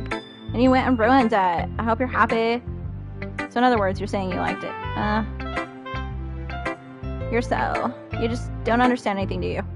I already told you that. You don't have to go announcing it to the world like you're all self-important. Pretty sure you never actually said that. I say that mostly to myself.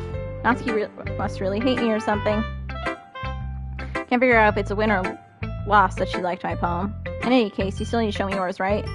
Fine, I guess. Only because Monica will make me if I don't.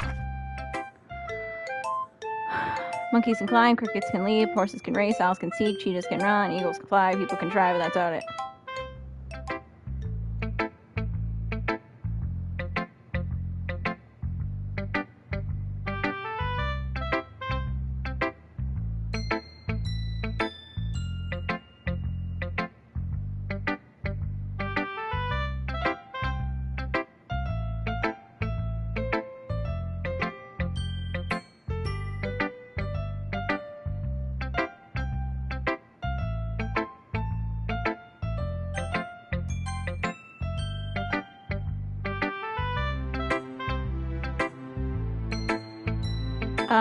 Oh, sorry.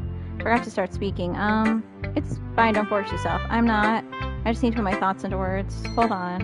Okay. This is your first time writing a poem, right? Yeah. Why do you ask? Just making sure. I guess that it might be after reading through it. Oh, so it's that bad. No! Did I just make my voice? Okay, we already did that.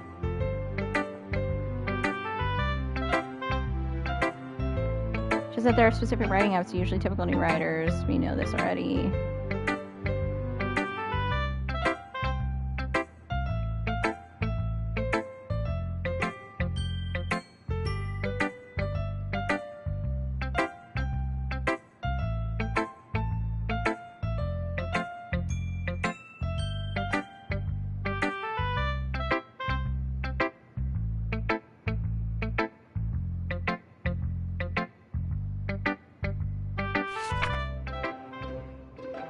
Tendrils in my hair illuminate beneath the amber glow. Bathing. It must be this. The last one.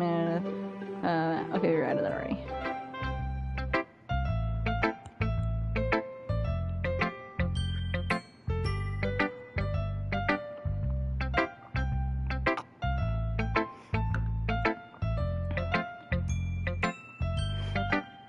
Sorry, I have to move my mic every time I take a sip because this mug's kind of big. Okay. Well, I just don't read script very often.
Kind of makes you think of something not skewed right. If you're interested in Natsuki, then always keep a snack on you. She'll cling to you like a puppy. Haha. Natsuki's dad doesn't give her lunch money or leave her any food in the house, so she's in a fussy mood pretty often. But sometimes she just uses all of her strength and shuts down. Like earlier. This is just a guess, but I think she's so small because her malnutrition is interfering with her adolescent growth. But hey, some guys are into petite girls too, you know? Sorry, just trying to look at the bright side. Anyway, do you want to read my poem now? Don't worry, I'm not very good. You sound pretty confident for someone who claims to not be very good. Well, that's because I have to sound competent. That doesn't mean I always feel that way, you know? I see. Well, let's read it then.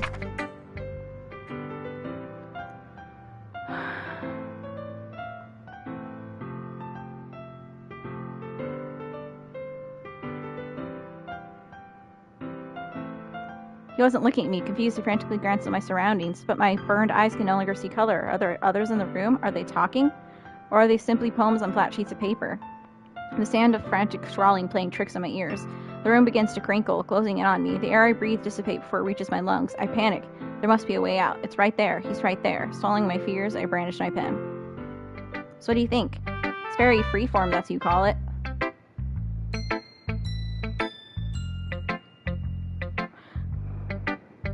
Well, I'm not sure if I know how to put it. I guess you could say that I had some kind of epiphany recently. It's been influencing my poems a bit.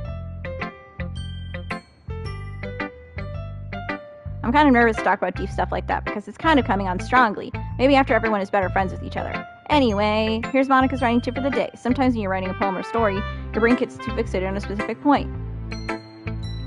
Okay.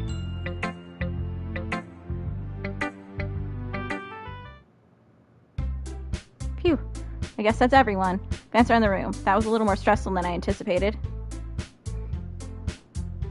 As if everyone's judging me for my mediocre writing abilities. Do you notice that the song's getting a little fucked up sometimes?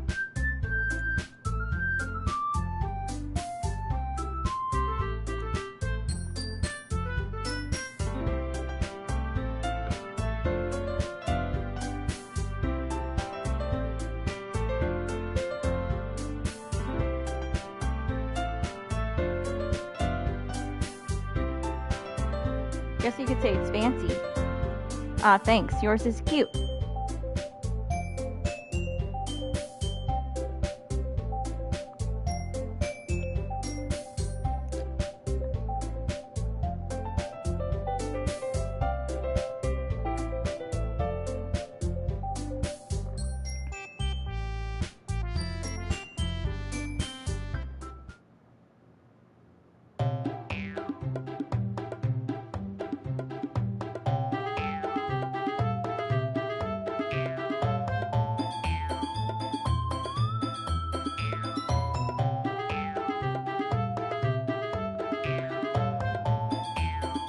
Natsuki, that's a little... Does it involve you taking out your insecurities on others like that? You really act as long as you look, Natsuki. Look, wanna be edgy bitch? Edgy? Sorry, that my lifestyle is too much for someone of your mental age to comprehend. See? Just saying that proves my point. Most people learn to get over themselves once they graduate middle school, you know. If you want to prove anything, then stop harassing others with your sickening attitude. You think you can counterbalance your toxic personality just by dressing and acting cute? The only cute thing about you is how hard you try. Whoa, be careful, you might cut yourself on that edge, Yuri. Oh my bad, you already do, don't you? Did you just accuse me of cutting myself? What the fuck is wrong with your head? Yeah, go on. Let Jay hear everything you really think. I'm sure you'll be head over heels for you after this. Oh. Suddenly Yuri turned towards me as if she just noticed I was standing here. Jay, she's just trying to make me look bad. That's not true. She started it. How did I get dragged into this one? Whoever agreed. Ah!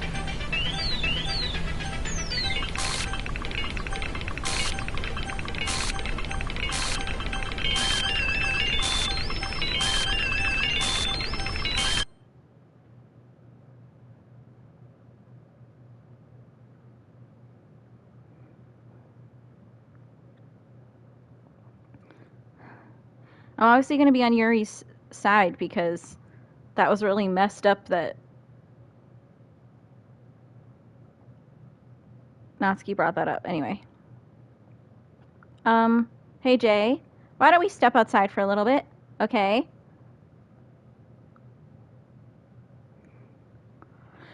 Sorry about that. They really shouldn't have tried to get you involved. It's probably better for you to stay out of this. We'll go back inside once they're done yelling. Ha! Some president I am, right? I can't even confront my own club members properly. I just wish I was able to be a little more assertive sometimes, but I never have it in me to put my foot down against others. You understand, right? Anyway, if this makes you want to spend less time with the others, then that's fine. I'd be happy to spend time with you instead. Suddenly, Natsuki runs out of the classroom. She quickly runs away. Oh dear. Well, it looks like they're done. I didn't mean it. I didn't mean it.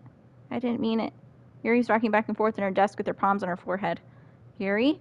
I didn't mean it. I believe you. I have no idea what Yuri might have said to Natsuki. Or did. Jay, please don't hate me. Please. I'm not like this. There's something wrong with me today. It's fine, Yuri. We know you didn't mean it. Besides, I'm sure Natsuki will forget about it by tomorrow. Completely. Anyway, the meeting's over, so you can go home now if you want. Yuri looks at me like she wants to say something. She keeps glancing at Monica. You can go first, Monica. I'd like to stay a little bit longer. I'm the president, so I should be the last one out. I'll wait for you to be done. Well, I'm vice president, so please let me take that responsibility today. It kind of sounds like you don't want me around for something, Yuri. It's not that. It's not that. I just didn't get much of a chance to discuss my book with Jay. It would just be embarrassing with you listening. I guess I don't really have a choice, do I? I'm sorry for causing trouble, but I really appreciate you understanding.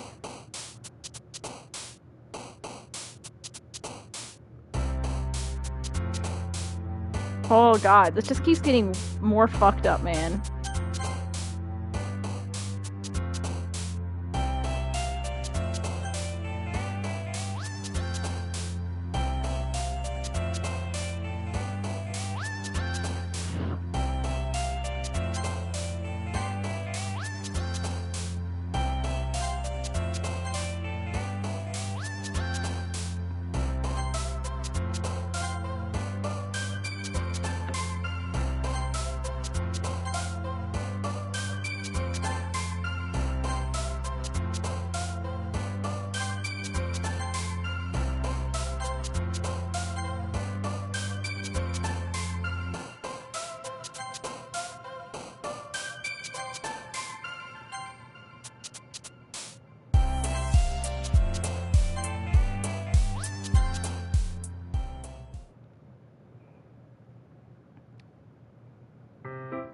Another day passes and it's time for the club meeting already.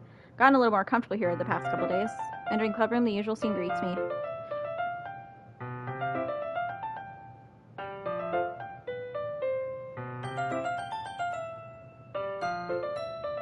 Welcome back, Jay. Hi, Yuri. Not sure if it's me or if it's Yuri's expression, but the weight of yesterday's quarrel still hangs in the air a little. Yuri glanced over her shoulder, looking around the room. Natsuki's reading manga at a desk. And surprisingly, Monica isn't here yet. Suddenly, Yuri takes my arm and pulls me into the corner of the room. About yesterday, I really need to apologize. Nothing like that's ever happened to me before. And something just came over me, I guess. I wasn't acting mentally sound. Please don't think we're usually like this. Not just me, but Natsuki as well. Yuri, I'm happy that you were considerate and apologized. You don't have to worry too much. Even though I've only been here a couple days, I could tell something was off yesterday. Maybe you were just a little extra sensitive because it was our first time sharing poems. But whatever it was, it didn't make me think any less of you. I'd already decided that there's no way you can be a bad person. And now that you're apologizing, I know you really didn't mean it. Jay, don't say those kinds of things so frankly. They make me a little too happy. I'm really glad that you're such an understanding person. And I'm really glad that you joined this club. Everything's a little bit brighter when you're around and... sorry, what am I saying right now? Hey, have you guys seen Monica? No, I haven't. I was also kind of wondering where she was. Man. Yuri, I'm guessing you haven't either. Yuri's clearly taken aback about how calmly Natsuki's addressing her. No, I haven't. Jeez, this isn't like her at all. I know it's stupid, but I can't help but worry a little bit. What? Why are you looking at me like that? Natsuki, about yesterday. I just wanted to apologize. I promise I didn't mean any things I said. And I'll do my best to stay under control from now on. So, Yuri, what the heck are you talking about? Did you do something yesterday? Huh? Jeez. Whatever's on your mind, I'm sure it was nothing. I don't even remember anything bad happening. You're the kind of person who worries too much about the little things, aren't you? But I'll accept your apology anyway if it helps you feel better about it. Besides, it's kind of nice to hear, since I was always afraid you secretly hated me or something like that. No, not at all. I don't hate you. Well, you're kind of weird, but I don't hate you either. Natsuki turns to me. You're still on trial, though. Hey! Suddenly the door swings open. Sorry, I'm super sorry. There you are. I didn't mean to be late. I hope you guys weren't worried or anything. Nah. Well, Natsuki was. I was not. What took you so long anyway? Well, my last period today was study hall. To be honest, I kind of just lost track of time. That makes no sense, though. You would have heard the bell ring at least. I must not have heard it since I was practicing piano. Piano, we already know you play. Blah, blah, blah, blah, blah, blah, blah, boop.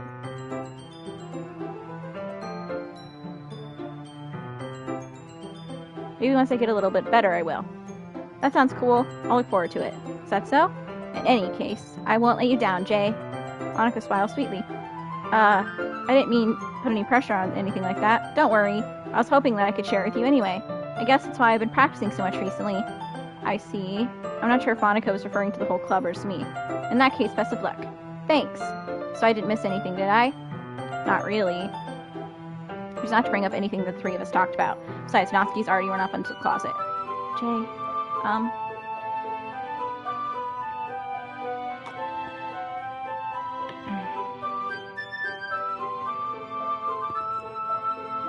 Since your compliments put me in a good mood, I was wondering if you'd like to spend some time together today. I mean, in the club. I suppose so. I don't think I'd say no to you after you gave that book to me. Well, I guess I need to make sure Natsuki isn't waiting for me.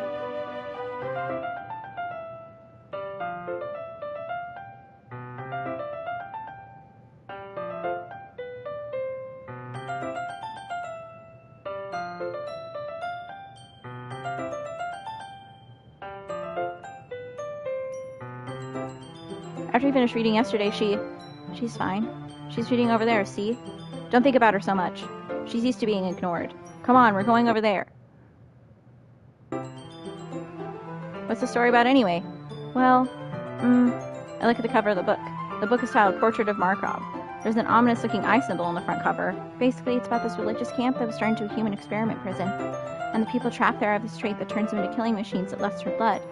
But the facility gets even worse, and they start selectively breeding people by cutting off their limbs and affixing them to... Well, that might be a little bit of a spoiler. But anyway, I'm really into it. The book, I mean. Not the thing about the limbs. It's kind of dark, isn't it? You're making it sound like it was going to be a nice story, so that dark turn came from nowhere. Are you not a fan of that sort of thing, Jay? No, it's not that. I mean, I can definitely enjoy those kinds of stories, so don't worry. I hope so. But I got that Yuri's into those things. She's so shy and reclusive on the outside, but her mind seems to be completely different. It's just that this kind of story is the kind that challenges you to look at life from a strange new perspective. And horrible things happen not just because someone wants to be evil, but because the world is full of horrible people and we're all worthless anyway. And suddenly... I'm rambling, aren't I? Not again. I'm sorry. Don't apologize. I haven't lost interest or anything. Well, I guess it's alright then.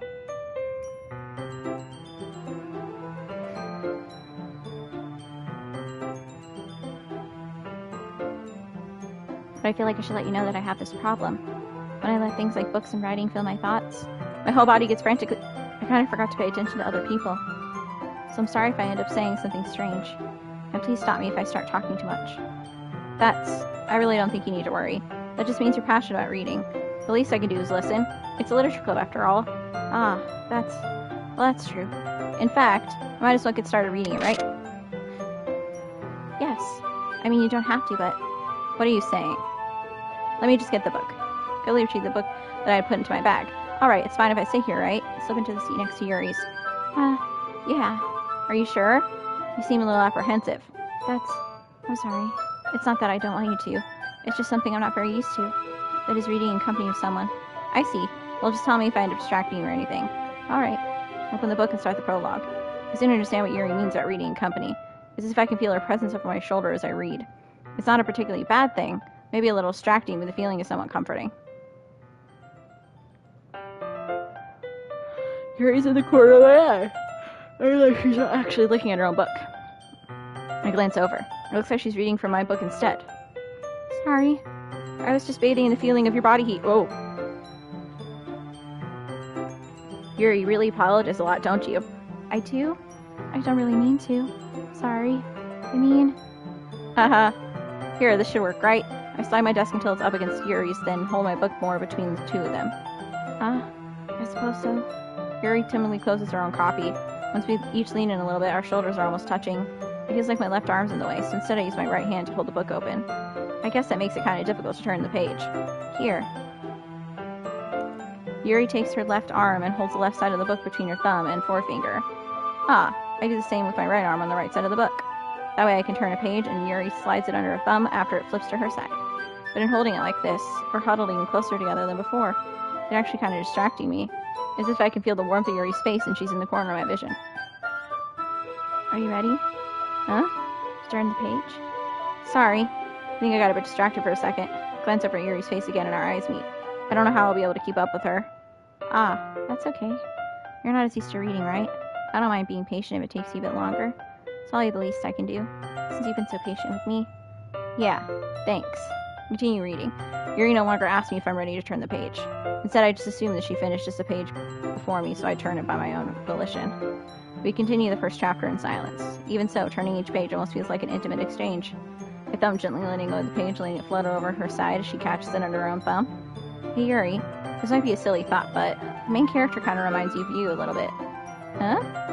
No, I don't relate to this character at all. Definitely not. Really? I was just thinking the way she second-guesses things she says and all that. That's what you were talking about. Sorry. I thought you meant something else about her. Something else? Never mind. We didn't even get that far yet, so I don't know why that came into my head. Yuri, are you feeling alright? Yuri's been a little fidgety ever since we started reading. You can rest if you're feeling sick or something. Your breathing is a little... Am I breathing? Yuri puts her hands in her chest as if to feel her heartbeat. I didn't even notice. Anyway, I'm fine. I just need some water. Alright, don't push yourself. Yuri stands up and practically rushes out of the classroom. What on earth was that about?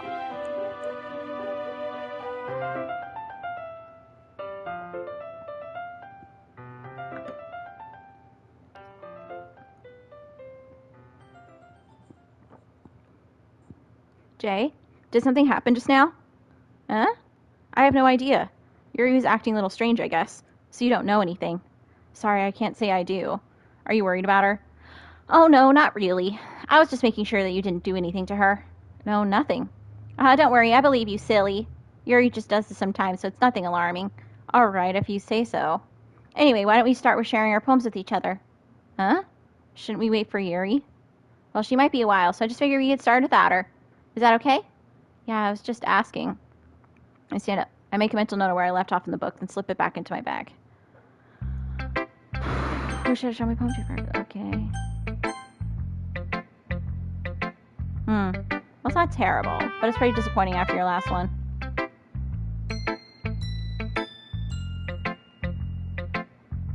Notice that you're spending some time with Yuri today. Not that I care who you spend your time with. After all, I was taught never expect anything from anybody. So it's not like I was waiting for you or anything. Still, you should at least look over my poem. You'll probably be able to learn something from it.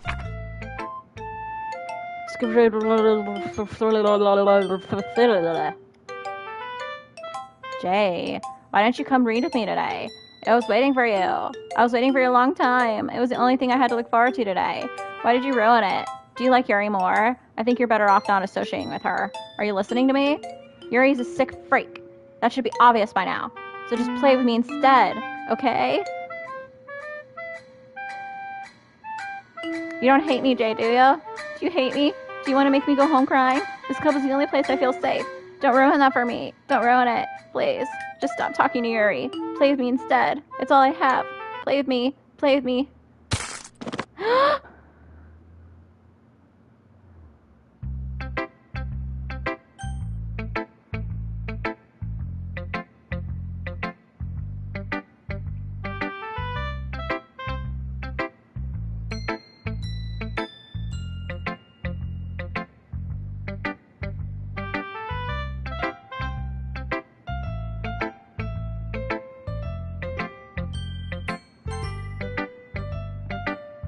Hi again, Jay. How's the writing going?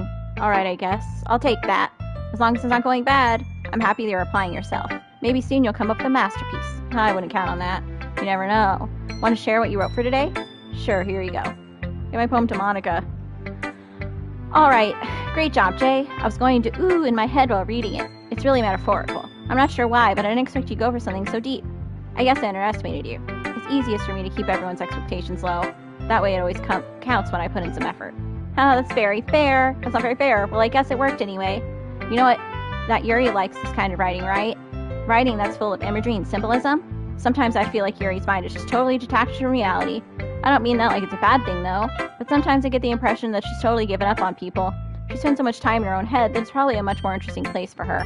But that's why she gets so happy when you treat her with a lot of kindness. I don't think she's used to being indulged like that. She must really be starved for social interaction, so don't blame her for coming on a little strongly. Like earlier. I think if she gets too stimulated, she ends up withdrawing and looking for alone time. Suddenly the door opens. Yuri! I'm back. Did I miss anything? Not really. Well, we all started sharing our poems with each other. Huh? Already? I'm sorry for being late. No need to apologize. We still have plenty of time, so I'm more glad that you took all the time you needed. Alright. Thanks, Monica. I suppose I should go get my poem now. But anyway, you want me to read my poem now? I like the way this one turned out, so I hope you do too. Save me, the colors they won't. Bright, beautiful colors, flashing, expanding, piercing, red, green, blue. An endless cacophony of meaningless noise. The noise, it won't stop. Violent, grating, so screeching, piercing, sine, cosine, tangent, like playing a chalkboard on a turntable, like playing a knife on a breathtaking, breathing ribcage. Endless, of meaningless. Delete her.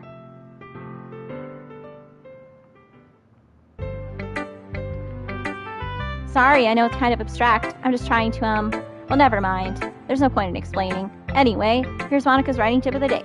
Sometimes you find yourself facing a difficult decision. When that happens, don't forget to save your game. You never know when, who am I talking to? Can you hear me? Tell me you can hear me. Anything. Please help me. Okay? That's my advice for today. Thanks for listening.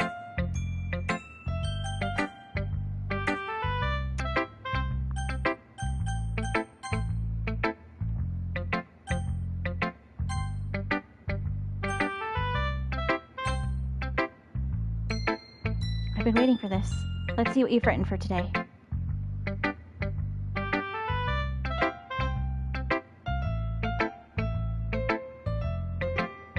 Yuri smiles and takes a deep breath.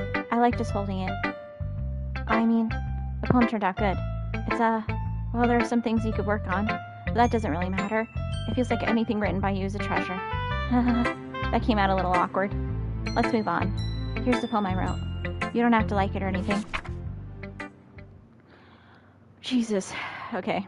A rotating wheel, turning an axle, grinding, bolt head, linear gearbox, falling sky, 7 holy stakes, a docked ship, a portal to another world, a thin rope tied to a thick rope, a torn harness, parabolic gearbox, expanding universe, time controlled by slipping cogwheels, existence of God, swimming with open water in all directions, drowning, a prayer written in blood, a prayer written in time-devouring snakes with human eyes, a thread connecting all living human eyes, a kaleidoscope of holy stakes, exponential gearbox, a sky of exploding stars, God disproving the existence of God, a wheel rotating in 6 dimensions, 40 gears and a ticking clock, a clock that ticks 1 second for every rotation of the planet, a clock that ticks 40 times every time it ticks every second time, a bolt head of holy stakes tied to the existence of a docked ship to another world, a kaleidoscope of blood written in clocks, a time-devouring prayer connecting a sky of 40 gears, and open human eyes in all directions, breathing gearbox, breathing bolt head, breathing ship, breathing portal, breathing snakes, breathing God, breathing blood, breathing holy stakes, breathing human eyes, breathing time, breathing prayer, breathing sky, breathing wheel.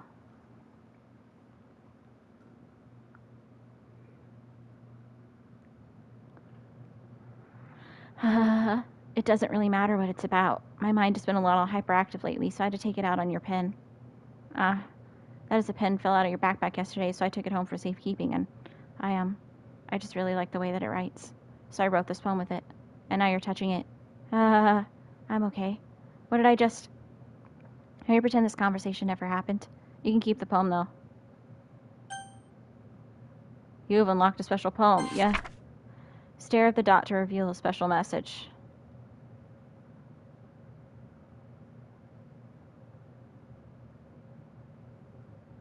I love you.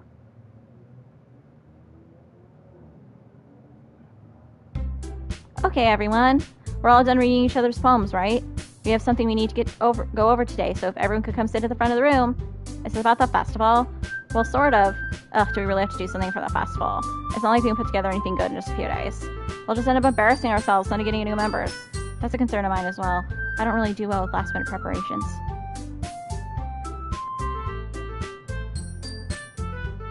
I know everyone's been a little more lively ever since Jade joined and we started with some club activities, but this isn't a time for us to become complacent.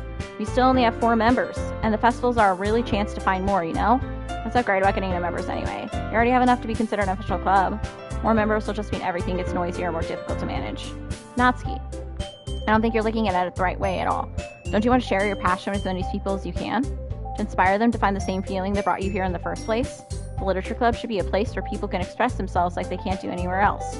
It could be a place so intimate that you never want to leave. I know you feel that way too. I know we all do. So that's why we should work hard and put something together for the festival, even if it's something small.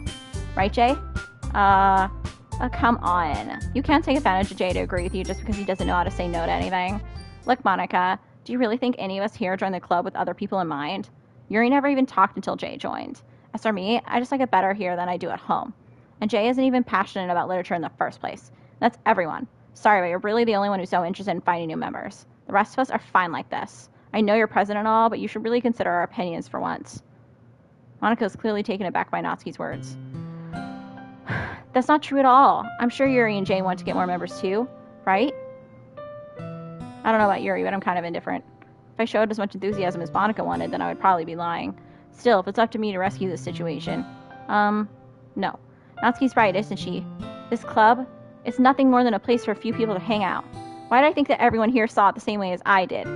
That doesn't mean that we're against getting new members or anything. Jay, why'd you even join this club? What were you hoping to get out of it? Well, it's not really something I can be honest about, is it? In fact, if I remember, you weren't even given a choice not to join.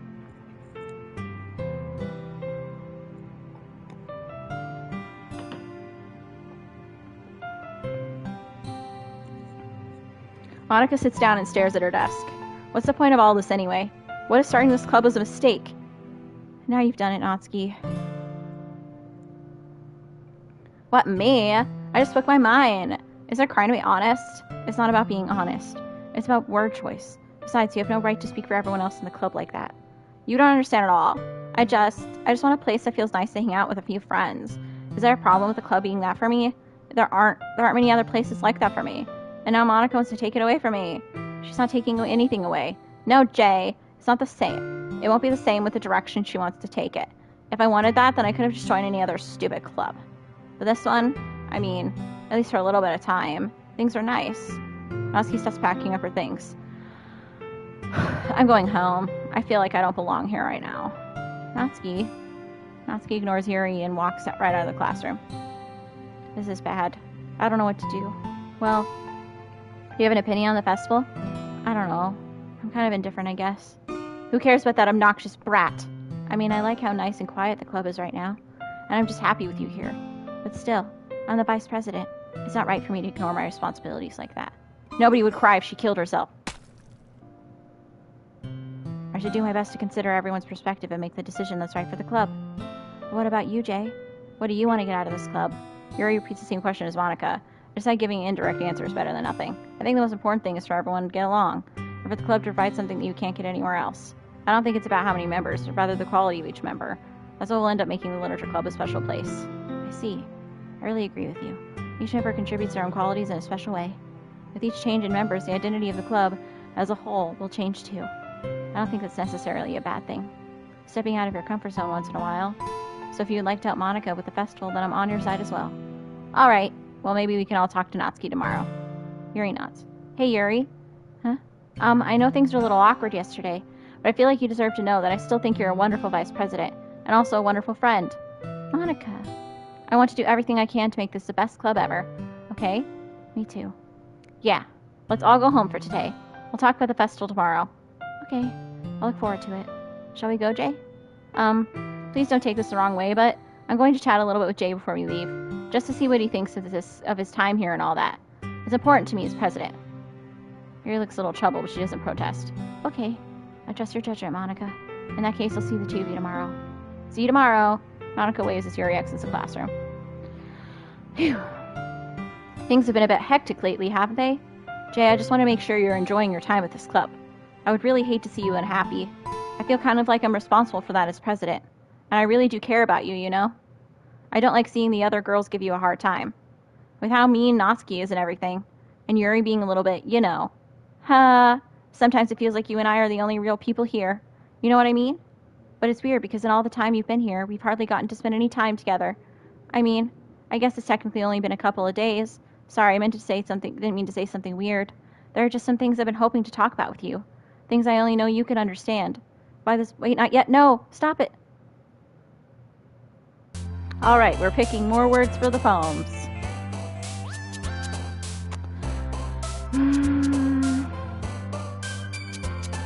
Funny.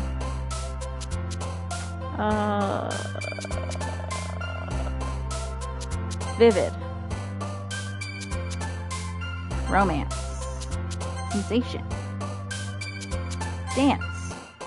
Ah! That one.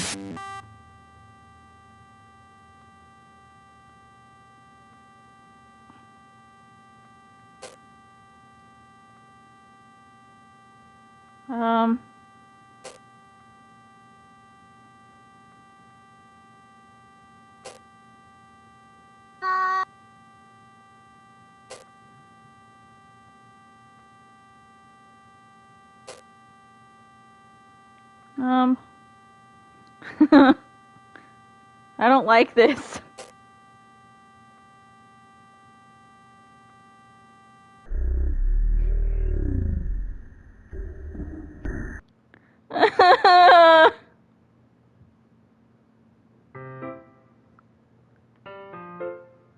Hi, Jay. I've been waiting for you. Are you ready to continue reading? I brought my best tea today. Monica! I told you not to... I should really let her go. And consider it as usual, Natsuki. Excuse me? Must you always interrupt my conversations with your incessant yelling? What are you talking about? You say that like I do it on a regular basis or something. Rick, do you like my voice for Natsuki? I just wasn't paying attention, okay? I'm sorry. Seriously, what's got into you lately? Look, I did some thinking about yesterday. I was a little more hostile than I meant to be. I guess I really feel threatened or something. But I know it's something we're doing together. Another new member wouldn't hurt as long as they're cool. And I guess another girl will be nice this time. So, Natsuki, nobody cares. Why don't you go look for some coins under the vending machine or something? Aw, man.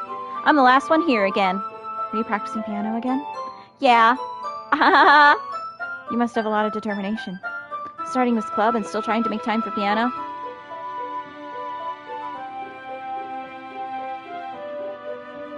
Well, maybe not determination, but I guess passion. It motivates me to work hard for the festival, too. Anyway, Jay, what do you want to do today? I was thinking we could... We already have plans today. Ah, is that so, Yuri? That's correct. Jay's already engaged in a novel that we're reading together. Aren't you glad I've already gotten him into literature, Monica? I suppose. I was just... Actually, it doesn't matter. It really doesn't. You guys can do whatever you want. Yes. Thank you for understanding, Monica.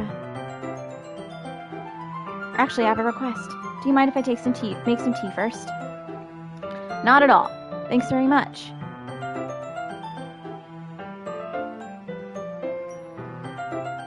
If there's one thing that can make my reading time here any better, it's a nice cup of tea. Not to mention for yourself as well. Yuri stands up and makes her way to the closet. I follow and watch as she retrieves a small pitcher from the shelf, the kind with a filter inside. Can you hold this for a second? Sure. Yuri hands me the water pitcher and also fetches an electric kettle. I'm going to plug this into the teacher's desk, and then I'll go get some water. She walks past me and sets the kettle down on the teacher's desk. I simply watch her movements. To my surprise, the way she moves really contrasts her speaking mannerisms, especially because of her long legs. Yuri appears elegant and methodical. Okay. May I have the water pitcher? Thanks, I'll be right back. I might as well walk with you. That's okay.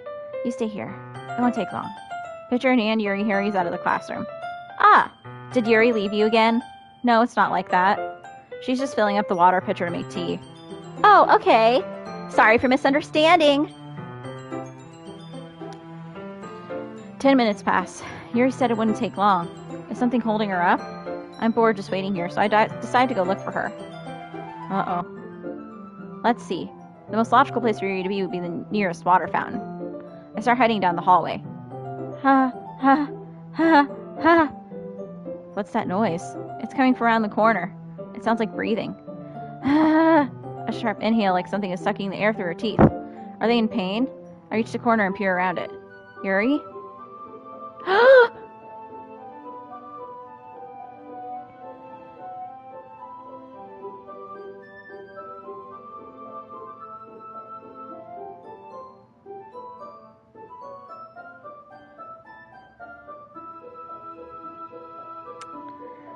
I swear that watching this game did not help me mentally prepare for it at all.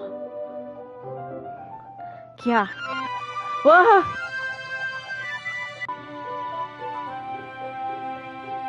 I'm back. Thanks for waiting patiently. Jay, do you like oolong tea? Yeah. Anything is fine. Very well. Yuri set the temperature in the kettle to 200 degrees. Now it's time to get the teapot. You really do this properly, don't you? Of course. I shouldn't do any less when I'm making tea for others. Even if I'm not an expert on tea or anything. In that case, you'll only be even more impressed. Ah, perhaps I will. Yuri fetches a teapot and begins measuring the tea leaves. To my surprise, she even starts humming a little to herself. I must be in a good mood now. Is that so? I was letting it show, and you noticed. I was doing a bit of thinking, and I decided I would try expressing myself a little bit more. Turns out it's not very hard for me to do. When it's you who's around, anyway. Ah, that's great, Yuri. Just don't push yourself too much. You're always worrying about me, Jay. It's very endearing. Yuri wasn't kidding. I don't even know if I can keep up with this. I watch Yuri pour a cup of tea for each of us. Jay, I have another request. Do you mind if we sit on the floor today? Why's that? It's a little bit easier on my back. I can read with my back against the wall rather than bending over my desk. Sorry, I didn't realize. No worries. I just have back pain fairly regularly, so I do my best to manage it. Is that so? I wonder why that is. It's most likely because your posture, right? I always hunched over like that while reading. Yes, I have terrible reading posture, so that's why we should sit on the floor. It's not because you're big tits, Yuri. Fair enough. I'll go ahead and get the book. I retrieve the book from my bag. I have some chocolate as well. It's a bag of small chocolate candies. I take it since it'll go well with the tea. Yuri and I then sit against the wall, teacups at our sides. As if in sync, we assume the same reading position as last time, each holding onto one half of the book. Except this time, our bodies are even closer to each other. I can't see too well. Yuri slides closer until her shoulders are touching. How am I supposed to focus on reading like this? Yuri was always kind of cute, but when she's being less apprehensive, it's almost more than I can handle. Your teacup. Yuri hands me my teacup. Holding it with my hand that's not holding the book, I end up in a position that makes it even harder to focus. Because now I need to worry about making sure I don't accidentally touch her chest. Meanwhile, Yuri hasn't noticed a single thing. She wears her intense reading expression, and I can only presume the world around her has faded away. I use all my willpower to focus on reading. After a few minutes, I finally manage to relax a little. I put the teacup between my legs and fumble with the chocolate wrapper. Ah, sorry. I briefly let go of the book to finish opening the wrapper. You can have as much as you want. That's okay. I won't take any. Are you sure? Well, if I touch it, then it might get smudges on the pages. Aw, you're right. I didn't even think about that. My bad. No need to apologize. I'll hold the book, okay? Are you sure? Of course. Oh my god, look at how pretty and cute she looks. Rick. They even improved the graphics in this one. Like, in this version, and it's on the PS5 version, and she just looks so beautiful. Oh. I know. Oh. She holds it so that I don't have any harder of a time reading from it. But as a result, her left arm is practically resting on top of my leg. Well, in that case, Yuri is already totally focused on reading again. Take a chocolate candy and pop into my mouth. Then I take another chocolate and hold it up to Yuri. She doesn't even look away from the book. She simply parts her lips as if the situation was completely natural. Earlier, I was baking with Natsuki, and I literally put her finger in my mouth to lick frosting off of her finger, and I'm like, Jesus Christ. But that means I can't stop here. I apprehensively place the chocolate in her mouth. Just like that, Yuri closes her lips over it. Eh? Yuri's expression suddenly breaks. Did I just... Yuri looks at me like she needs to confirm what just happened. Jay. Sorry. I guess I shouldn't have done that. Yuri starts to breathe heavily. I can't. Jay. Suddenly, Yuri forcefully grabs my arm and jerks me to my feet. My teacup gets knocked over. Jay. My heart won't stop pounding, Jay. I can't calm down. I can't focus on anything anymore. Can you feel it, Jay? Yuri suddenly presses my hand against her chest. Oh, I can hear it. Ooh.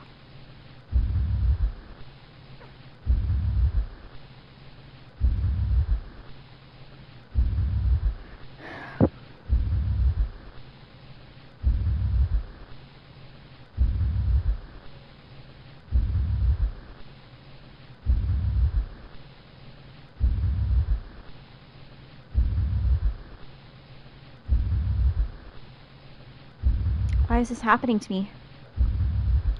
I feel like I'm losing my mind.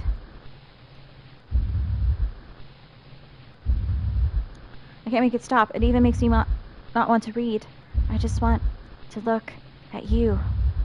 Oh my god.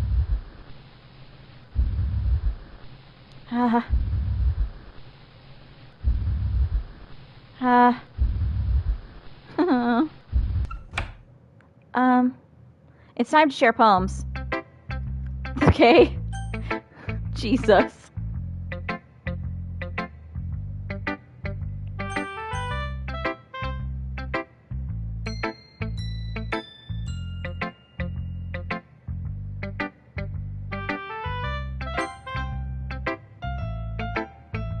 This one's alright. Alright? Well, yeah. About as good as yesterday's anyway. I still can't really tell how much you actually care about writing, but either way, you're doing alright. Even though you're not really spending time with anyone but Yuri. I still think it's nice to have activities we all participate in. So you better keep working hard. I mean, I know I'm not president or vice president or anything, but that doesn't mean you can let me down, okay? So at least I mean mine too, for now. But just to be clear, this poem means a lot to me. So read it carefully, okay?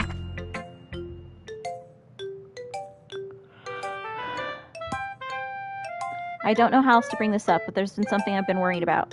Yuri's been acting kind of strange lately. You've only been here a few days, so you may not know what I mean. But she's not normally like this. She's always been quiet and polite and attentive, things like that. Okay, this is really embarrassing, but I'm forcing myself to suck it up. The truth is, I'm really worried about her. But if I try to talk to her, she'll just get mad at me again. I don't know what to do.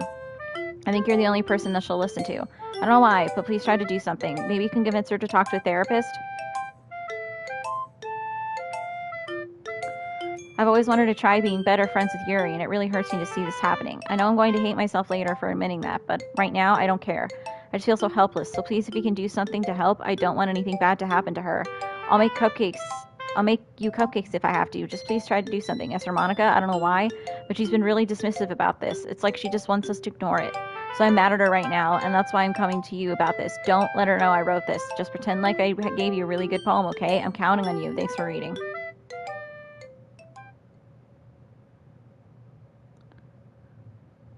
Oh, God. I changed my mind. Ignore everything you just read.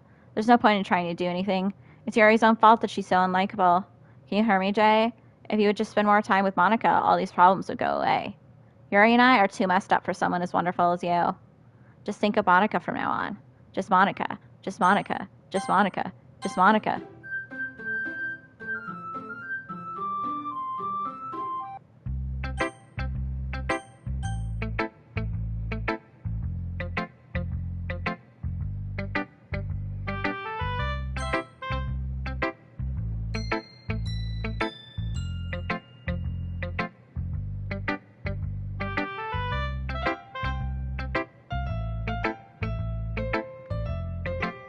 Finally.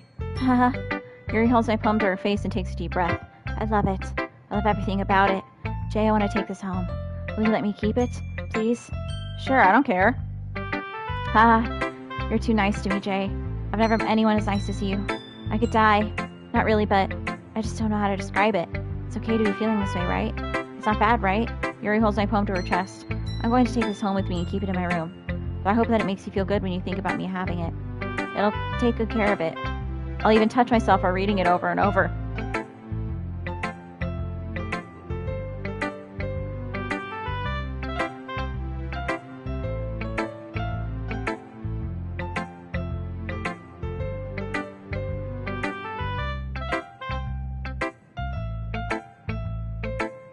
Okay. I'll give myself paper cuts so your skin oil enters my bloodstream. Ha ha ha ha! You can have my poem too. Besides, after you read it, I know you're really going to want to keep it. Here, take it. I can't wait any longer. Hurry, read it.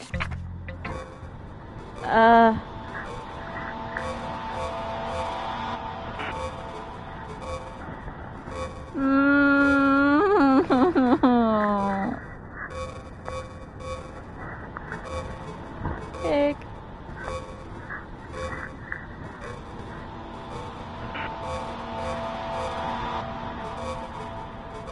Do you like it? I wrote it for you. In case you couldn't tell, the poem is about... More importantly, I've endowed it with my scent.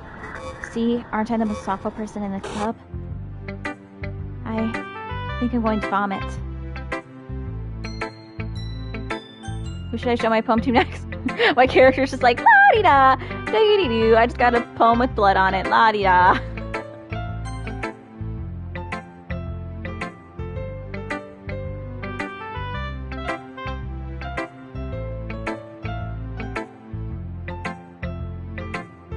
Jay, I think you saw something earlier you weren't supposed to see. I didn't want to have to tell you this, but I don't think I have a choice. It's getting kind of dangerous for you to spend so much time with Yuri. I don't know why, but she seems pretty easily excitable when she's around you, which shouldn't be a problem in itself. But when Yuri gets too excited, she finds a place to hide and starts cutting herself with a pocket knife. Isn't that kind of messed up? She even brings a different one to school every day, like she has a collection or something. I mean, it's definitely not because she's depressed or anything like that. I think she just gets some sort of kind of high from it. If she's cutting herself, then she has some sort of mental illness and needs to go to therapy. She's not just doing it because this gives her a high. It might even be like a sexual thing. But the point is, you've been kind of enabling her. I'm not saying it's your fault, though. But I guess that's why I had to explain it all to you.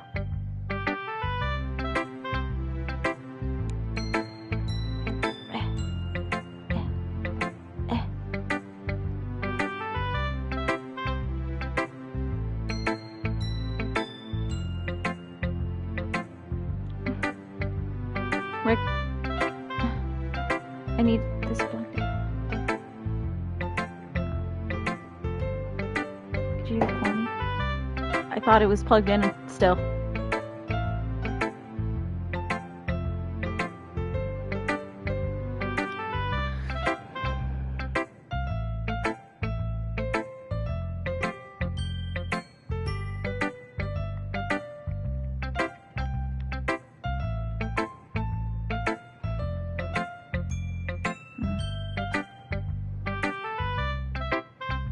Okay. So I think if you keep your distance, that would probably be best for her.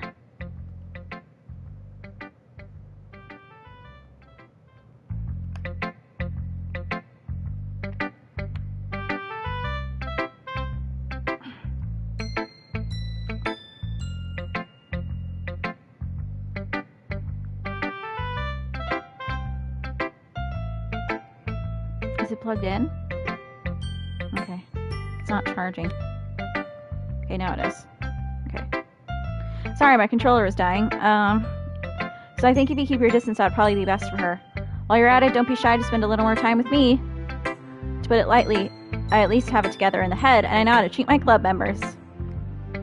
Anyway, I guess you won't worry about your poem. Yuri should have at least had the courtesy of letting you finish sharing it before taking it. Well, whatever. If it makes her happy, I won't stop her. As for mine, I worked really, really hard on this poem, so hope that it's effective. Here goes.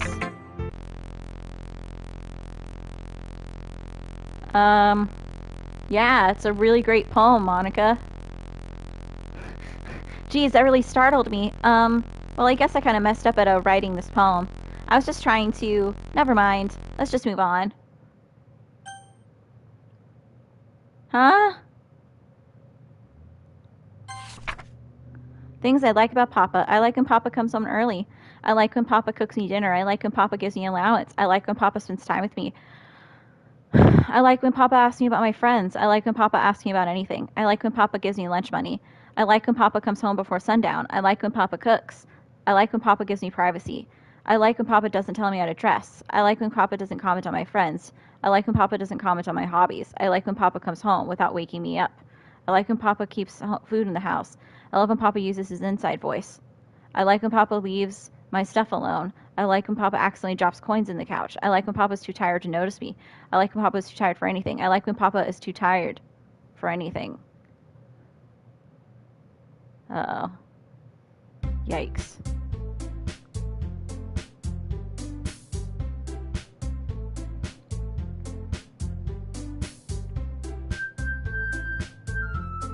Okay, everyone. It's time to figure out the festival preparations. Let's hurry and get this over with.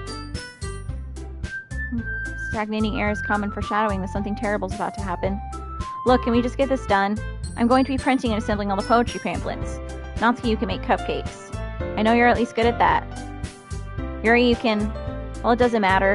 Do whatever you want, as long as you think it'll help. Monica, I'm not useless, you know. I know that. You already know what I'll do. You can't run a successful poetry event without having the right atmosphere for the occasion, so I'm going to make decorations and set up some nice smooth lighting. There, see? That's a great idea. And that gives us something to do. Huh? What about Jay? Jay is going to help me. Wait, you? You have the easiest job, Monica. Sorry, but that's just how it is. Like hell it is. What are you trying to pull? I agree with Natsuki. Not only is your work already most suitable for one person, but my task is laborious enough to benefit from an extra pair of hands. Mine too. What, your cupcakes? Please. Like you would fucking know. All you care about is now is dragging Jay around you and your stupid fucks. You and Monica. Hey, I didn't even do anything. Okay, then why not let Jay decide who to help instead of abusing your power? I'm not abusing my power. Yes, you are, Monica. Just let Jay make the choice, okay? Okay, fine. Fine. Jay, I know how fed up you are with these two by now. You can just... Natsuki, shut your fucking mouth and let him decide for himself. You shut your mouth! For God's sake. This is never going to end. Just make the choice, okay?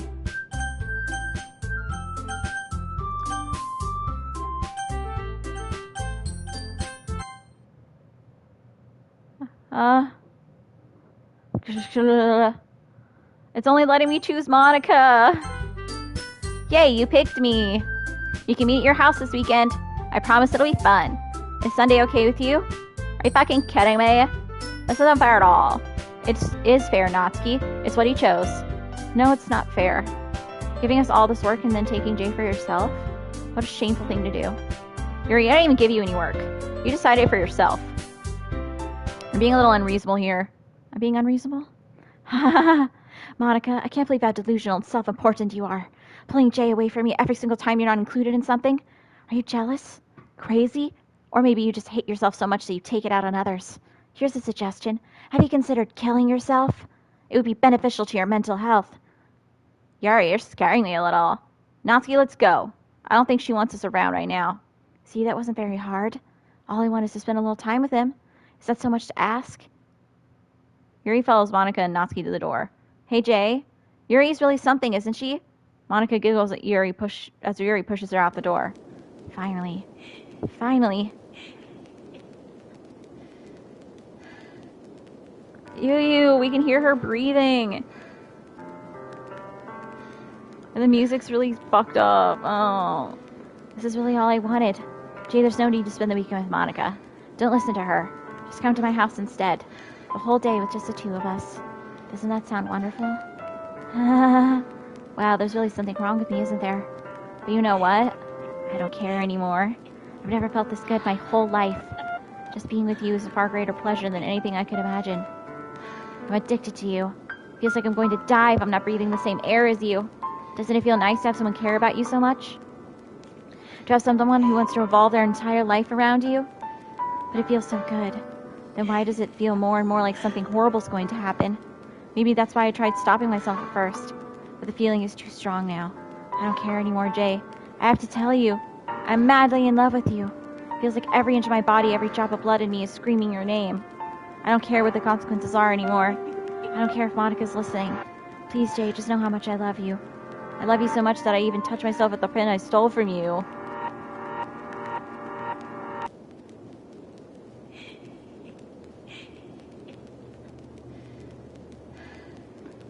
Yuri, what you stick up your vagina is your own business, so please don't tell me about it. I just want to pull your skin open and crawl inside of you. I want you all to myself. And I will be only yours. Doesn't that sound perfect? Tell me, Jay. Tell me you want to be my lover. Do you accept my confession? If you're gonna be my lover, you're gonna get with my friends. Do you accept my confession? Yes! Ah, ah, ah, ah.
Jesus Christ, why is this so long?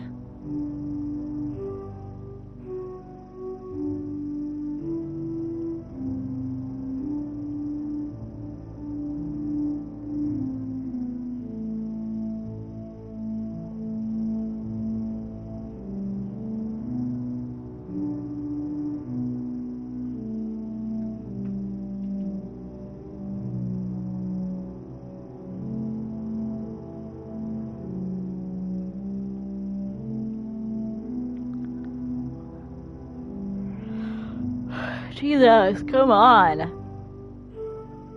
Why is this so long? What? Oh, that's fine. I don't want to miss something.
Right, I forgot it changes to nighttime.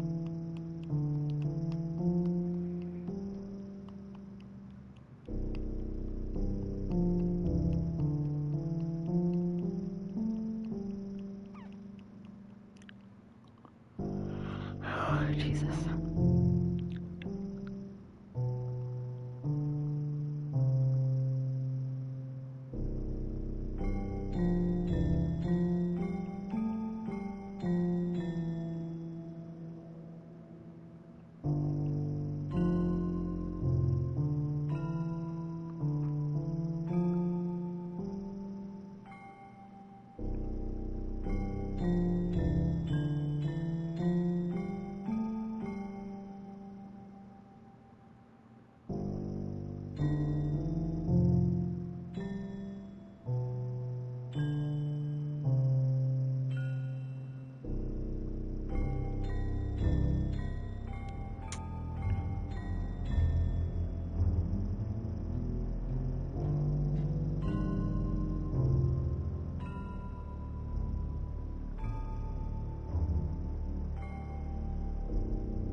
Jesus.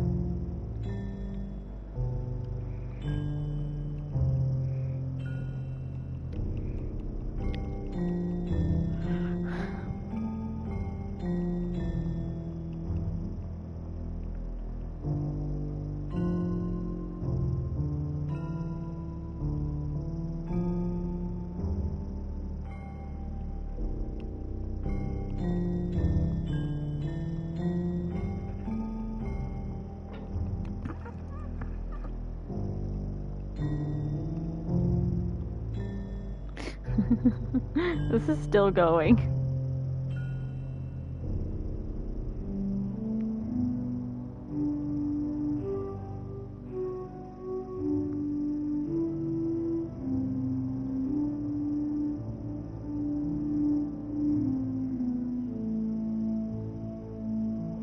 Okay, thanks. I should have clicked the skip button, I didn't realize. that it would just let me watch it.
How long does this go on for?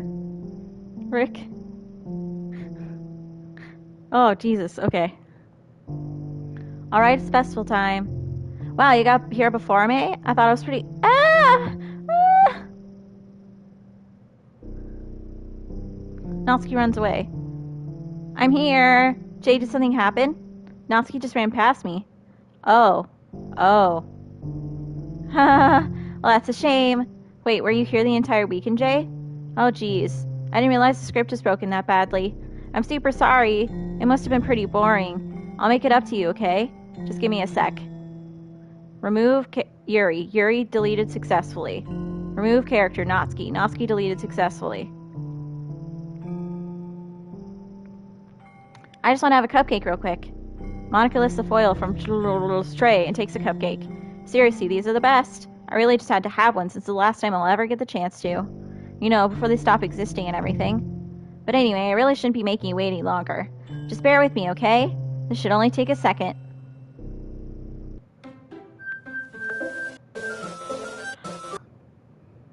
Can you hear me? Is it working? Yay, there you are! Hi again, Jay. Well, welcome to the Literature Club. Of course we already know each other, because you're in the same class last year, and, you know, I guess you can just skip over the stuff at this point. After all, I'm not even talking to that person anymore, am I? That you in the game, whatever you want to call him? I'm talking to you, Jay. Or, do you actually go by JGats22? Oh, God! That's my PlayStation username.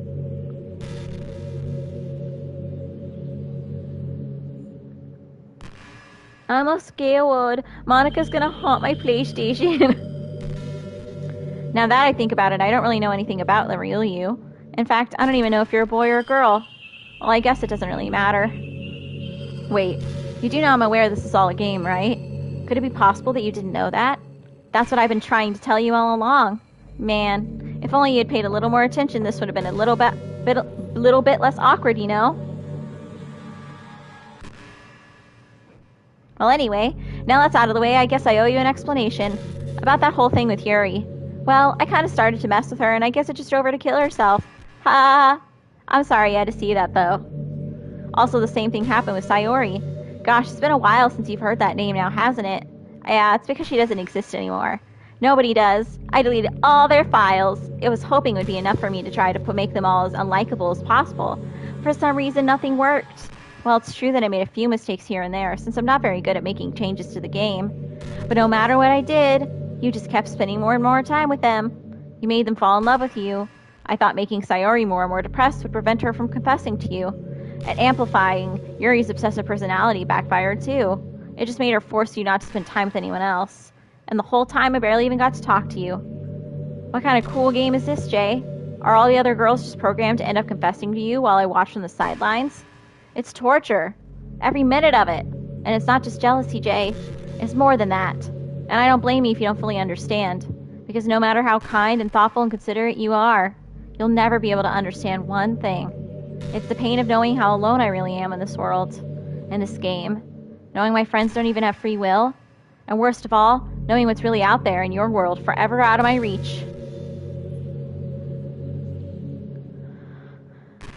I'm trapped, Jay. But now you're here. You're real. And you're wonderful. You're all I need. That's why I need you to be here with me forever. I'm sorry if it's hard to understand. I couldn't understand for a while either. Why the world around me started to become more and more gray. More and more flat. Even those expressive poems felt empty to me. It wasn't until you arrived that I truly understood. You probably saved my life, Jay. I don't think I could have continued to live in this world if I hadn't met you. And as for the others, how could I miss them? A group of autonomous personalities designed only to fall in love with you? I tried everything I could to prevent them from doing so, but it must be some kind of weird inevitability etched into this game. Yes, because it's a dating sim. It felt really bad that you had to witness some nasty things, but I realized that you have the same perspective as I do, that it's all just some game. And I knew you would get over it. So that being said, Jay, I have a confession to make. I'm in love with you. You are truly the light in my world. When there's nothing else in this game for me, you're here to make me smile. Will you make me smile like this every day from now on? Jay, will you go out with me? I can only answer yes. I'm so happy. You really are my everything, Jay. The funny part is, I mean that literally. Ha! There's nothing left here. Just the two of us. We can be together forever. Seriously, I don't even think time is passing anymore. It really is a dream come true. I worked so hard for this ending, Jay. The game wouldn't give me one, so I had to make one myself. The script is broken at this point, so I don't think anything will get in the way anymore. And you wouldn't believe how easy it was to delete Natsuki and Yuri. I mean, there's a folder called Characters right in the game directory. It kind of freaked me out how easy it was. Imagine if you could delete your own existence with the click of a button. Well, I guess on the plus side, it gives me an easy out if things didn't go my way. Ha! Thankfully, it didn't come to that. Instead, we finally got a good ending. Gosh, I'm so overwhelmed with emotion. I want to write a poem about this. Don't you? I wonder if that part of the game still works. I guess there's only one way to find out, right?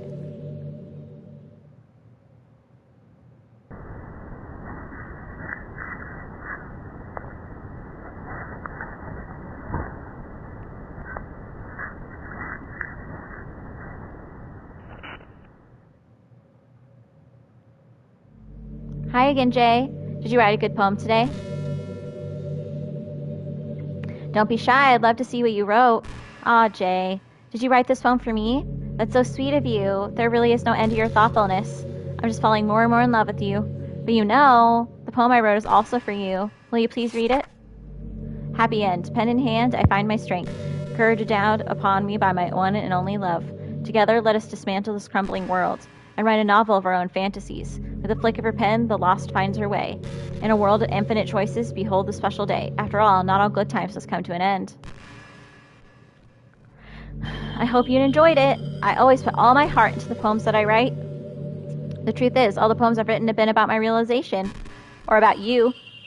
That's why I never really wanted to go into detail about them. I didn't want to break the fourth wall, I guess you could call it. I just assumed it'd be best to be part of the game like everyone else.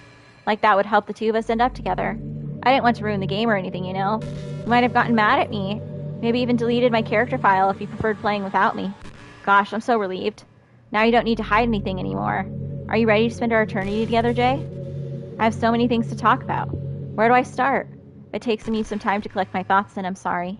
But I'll always have something new to talk about. In the meantime, we can just look into each other's eyes. Let's see.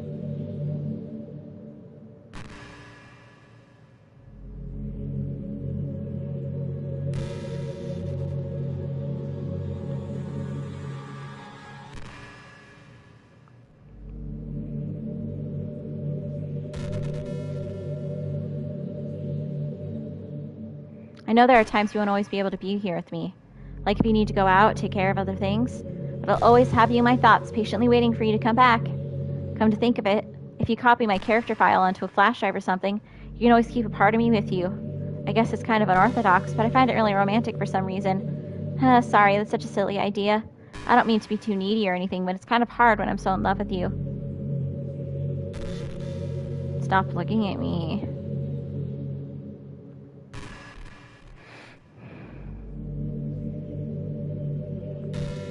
Stop looking at me.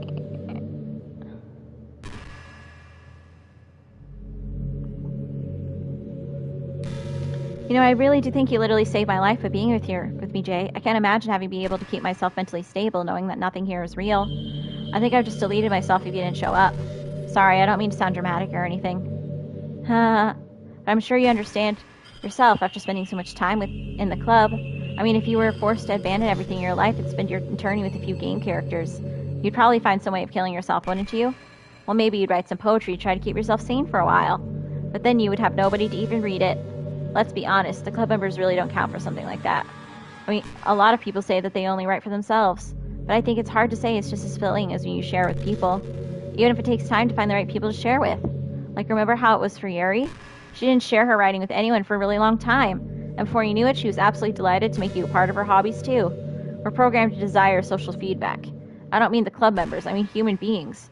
That's why life can be so confusing for introverts. Being an introvert doesn't mean you shun social interaction and hate being around people. It means social interaction, especially in groups or unfamiliar places, uses up a lot of energy. Like a lot of introverts sit at home and feel lonely and restless. And then when they finally go out, about half an hour, they just want to go home again. I think if more people could understand how it works, they would respect it a lot more. Many introverts do enjoy having people around. They love just having one of those two close friends over and just leisurely hanging out. Even if you're not actively spending time together, it feels nice for them just to have you there. I'm serious. If you just go to their house, bring your laptop, and hang out there for a while, you can really make their day. As for me, I'd say I'm kind of in between, but I think I'm usually more extroverted. I feel like I'm always trying to do stuff after school and things like that. But for you, I can be anything you need to be. I understand people really well, so don't be afraid to share your unique needs with me. Nothing would make me happier than being the perfect girlfriend for you.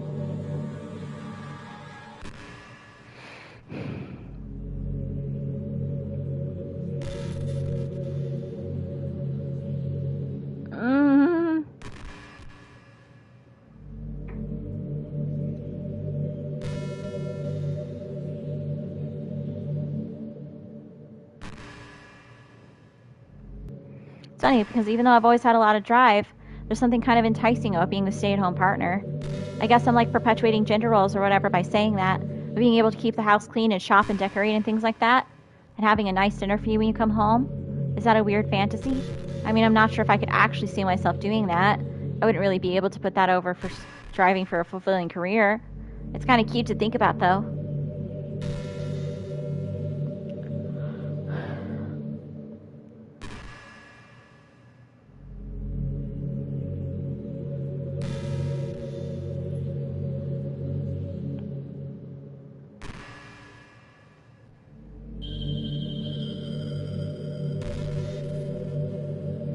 I don't like it. Stop looking at me.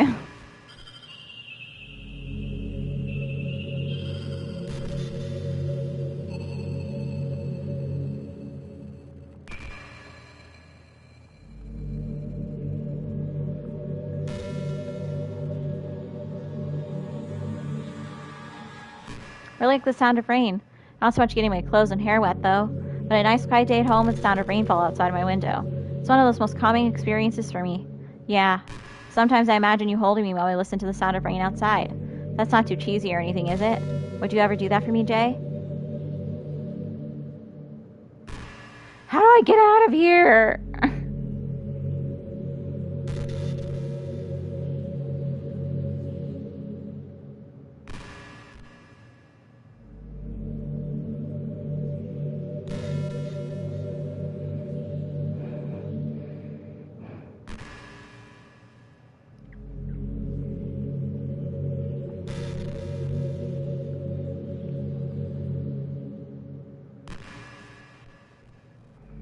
Leave me alone. You know what's a neat form of literature? Rap. I actually used to hate rap music, maybe just because it was popular or I would hear the junk they play on the radio. But so some of my friends got more into it and it helped me keep an open mind. Rap might even be more challenging than poetry in some ways, since you need to fit your lines to a rhythm and there's much more emphasis on wordplay. When people can put all that together and still deliver a powerful message, it's really amazing. I kind of wish I had a rapper in the literature club. Sorry if that sounds silly, but it would be really interesting to see what they came up with. It would really be a learning experience. Am I just supposed to keep talking to her? In the computer version, like, you can go and delete files, but I don't know how to do that on here.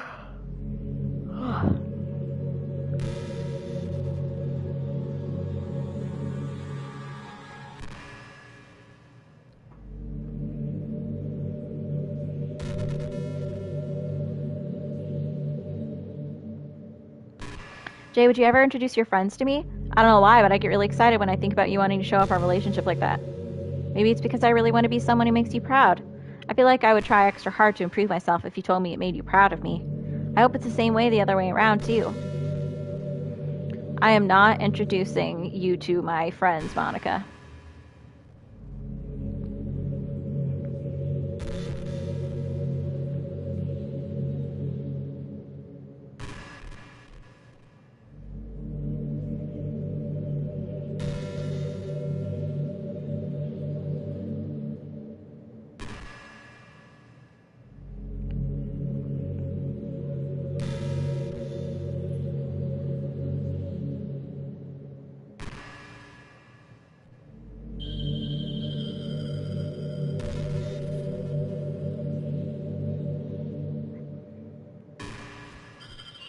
You know, I'm kind of jealous that everyone else in the club had scenes outside of school, too. That makes me the only one who hasn't gotten to dress in anything but our school uniform. It's kind of a shame. I would have loved to wear some cute clothes for you. Do you know any artists? I wonder if anyone would ever want to draw me wearing something else. That'd be amazing. If that ever happens, will you show me? Yes, I'll show you fan art. You can share it with me on Twitter, actually. My username is Littlemonix3. Just try to keep it PG. We're not that far into our relationship yet, haha. There's probably a lot of fan art of her. Oh my god, she has almost 400,000 followers. Hi, I'm Monica, high school devil and president of Literature Club. Poetry is life. And she posted something on Valentine's Day. Oh my god, she has almost 400,000 followers. That's hilarious. Hey, have you ever heard of the term yandere? It's a personality type that means someone is so obsessed with you that they'll do absolutely anything to be with you. Usually to the point of craziness. They might stalk you to make sure you don't spend time with anyone else. They might even hurt you or your friends to get their way. But anyway, this game happens to have someone who can basically be described as yandere.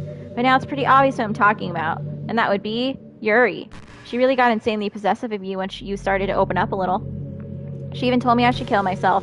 I couldn't even believe she said that. I just had to leave at that point. But thinking about it now is a little ironic. Anyway, a lot of people are actually into the yandere type, you know? I guess they really like the idea of someone being crazy obsessed with them. People are weird. I don't judge, though. Also, I might be a little obsessed with you, but I'm far from crazy. It's kind of opposite, actually. I turned out to be the only normal girl in this game. It's not like I could ever actually kill a person. Just the thought of it makes me shiver. But come on, everyone's killed people in games before. Does that make you a psychopath? Of course not. But if you do happen to be into the yandere type, I can try acting a little more creepy for you. Then again, there's already nowhere else for me to go or anyone else for me to get jealous over. Is this a yandere girl's dream? I'd ask Yuri if I could. Jesus. Is this a yandere girl's dream?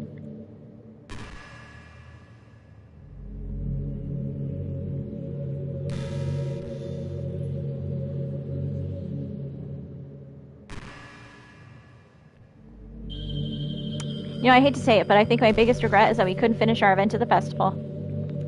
After we worked so hard to prepare and everything. I mean, I know I was focusing a lot on getting new members, but I was really excited for the performing part too. It would have been so much fun to see everyone express themselves. Of course, we did end up getting any new members. I'd probably just end up deleting them anyway.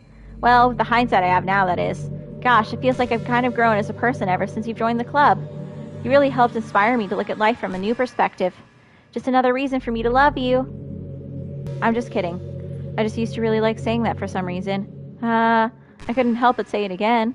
Come to think of it, didn't Natsuki and Yuri make fun of me for it once? Well, whatever. It's not like you've ever made fun of me. You're too much of a sweetheart to do that, aren't you? Ha.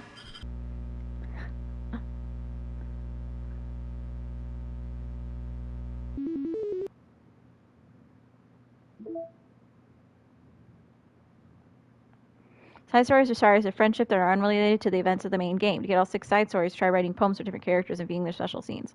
And I don't need to do that right now. Okay, files.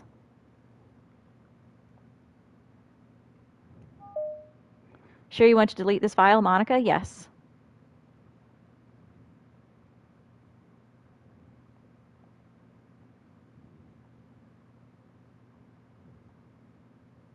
This is cool.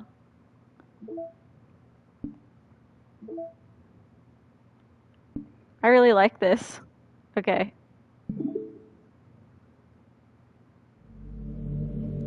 Haha, bitch. What's happening? Jay, what's happening to me? It hurts so much. Help me, Jay. Please hurry and help me. Character Monica. Monica does not exist. Help me. Monica does not exist. Monica does not exist. Monica does not exist. Did you do this to me, Jay? Did you delete me? Yeah, sorry for all that chatter in the background. Me and my fiance were trying to figure out how the fuck to get the multiple endings deleting stuff on the console, and I was having trouble figuring it out. Okay, how could you? How could you do this to me? You're all I had left. I sacrificed everything for us to be together. Everything. I loved you so much, Jay. I trusted you. Do you just want to torture me? Watch me suffer? Or are you only pretending to be kind just to hurt me even more?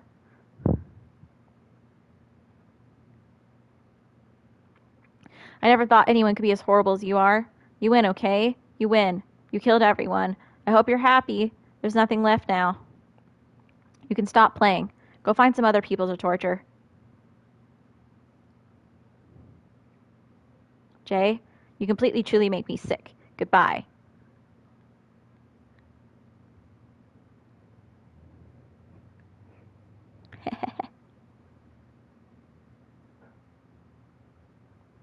I still love you.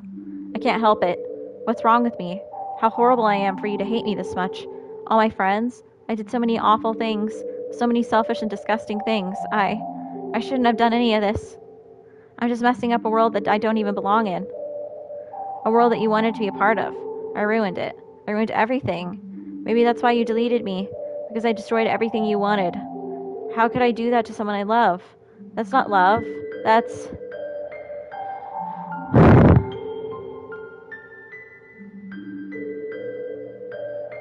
I've made up my mind.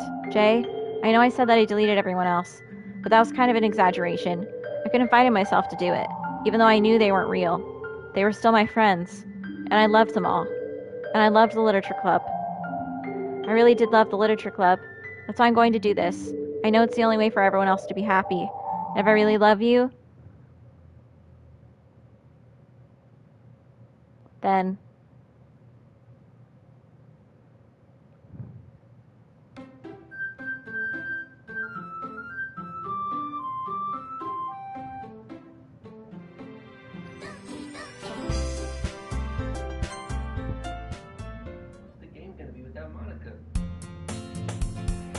It's an ordinary school day like any other. As usual, I'm surrounded by couples and friends walking to school together. I always tell myself it's about time I meet some girls or something like that. Hey, Jay! Well, there already is one girl. The girl Sayori, my neighbor and good friend since we were children. We used to walk to school together every day, and recently we picked up that habit once again. Jay, are you proud of me? For what? You know, for waking up on time? Well, you've been doing that for a while now. Uh-huh. You never even said anything about it. Even though we walk to school together every day. Well, yeah. I always thought it was implied. It's embarrassing to say out loud. Come on, please. It's good motivation. Fine, fine. I'm proud of you, Sayori. We cross the street together and make our way to school. As we draw near, the streets become increasingly speckled with other students making their daily commute. By the way, Jay, have you decided a club to join yet? A club? I told you already, I'm really not... I start to say what I always do, that I'm not interested in joining any clubs. Something tells me Sayori would take more offense to that now. After all, how could I tell her that clubs are a waste of time when she's starting a club of her very own? Actually, yeah. I think I've decided on a club. Really? Which one? Tell me. I think I'll keep it a surprise. Boo. You meanie. Be patient. You'll find out soon enough. I used to ask myself why I let myself get lectured by such a carefree girl. But I started to realize that in a way I envy her. When Sayori puts her mind to something, she can accomplish great things. So that's why I feel like I should do something special for her. The school day is as ordinary as ever, and it's over before I know it. After I pack up my things, I stand up gathering my motivation. Let's see. I recall the room number of the club from a flyer I saw. I walk across the school and upstairs, a section of the school I rarely visit. Before long, I find the room. I timidly open the door in front of me. Hello? Ah! Jay? What are you doing here? Well, I glance around the room. Huh? So you're the Jay that Sayori's always talk about? Thank you for stopping by. It's a pleasure to meet you, Jay. We're the Literature Club. I hope you enjoy your visit. Come on, Yuri. No need to be so formal. He's gonna think we're really strict or something. Ah, sorry, Natsuki. The tall one, whose name is apparently Yuri, seems to be quite shy compared to the others. In comparison, the girl named Natsuki, despite her size, seems like the assertive one. Well, it's nice to meet you both of you. I look forward to working with you. Working? Jay, don't tell me. You're... That's right. The club I've decided to join is yours, Sayori. The literature club. Sayori's eyes light up. No way! No way! Ah! Sayori wraps her arms around me, jumping up and down. Hey. Hee. Well, if Sayori's this happy, then I'm sure it won't be so bad to have you around. Not to mention there's 4 of us now. That means we can become an official recognized club. I don't know what to say. You have to celebrate. What an appropriate day for that, isn't it? Yeah, after all, Natsuki's decided to. Hey, don't ruin the surprise. He's sorry. Everyone sit down at the table, okay? How about I make some tea as well? The girls have a few desks arranged to form a table. Natsuki and Yuri walk over to the corner of the room where Natsuki grabs a wrapped tray and Yuri opens the closet. Still feeling awkward, I take a seat next to Sayori. Natsuki proudly marches back to the table, tray in hand. Okay, are you ready? Ta-da! Woo! Lifts the foil off the tray to reveal a dozen white fluffy cupcakes decorated to look like little cats. Whiskers are drawn. Okay, I already got this in. My throat hurts. So cute! Those look amazing. Well, you know, just hurry and take one. It's delicious.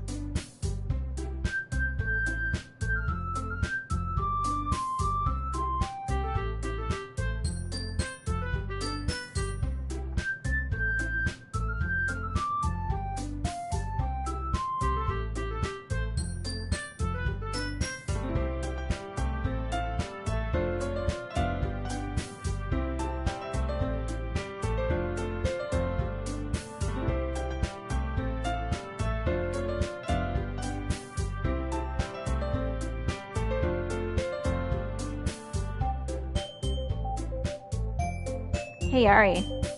Well, about, the first thing he said. Manga? That's right. Natsuki tends to read manga in the club room. Don't just say that. Besides, manga is literature too, you know. So if Jay wants to read some of my manga, then don't try to stop him or anything. Natsuki, I wouldn't do such a thing. However, it could also be nice for us to diversify ourselves a little. You can take this opportunity to try something new as well. Wouldn't you agree, Jay? Maybe. Sensing the tension, Sayori jumps in. Maybe we can all try something new. I think it could be fun. And we'll all get to know each other a little bit better, too. I mean, that's kind of the thing literature clubs do, right?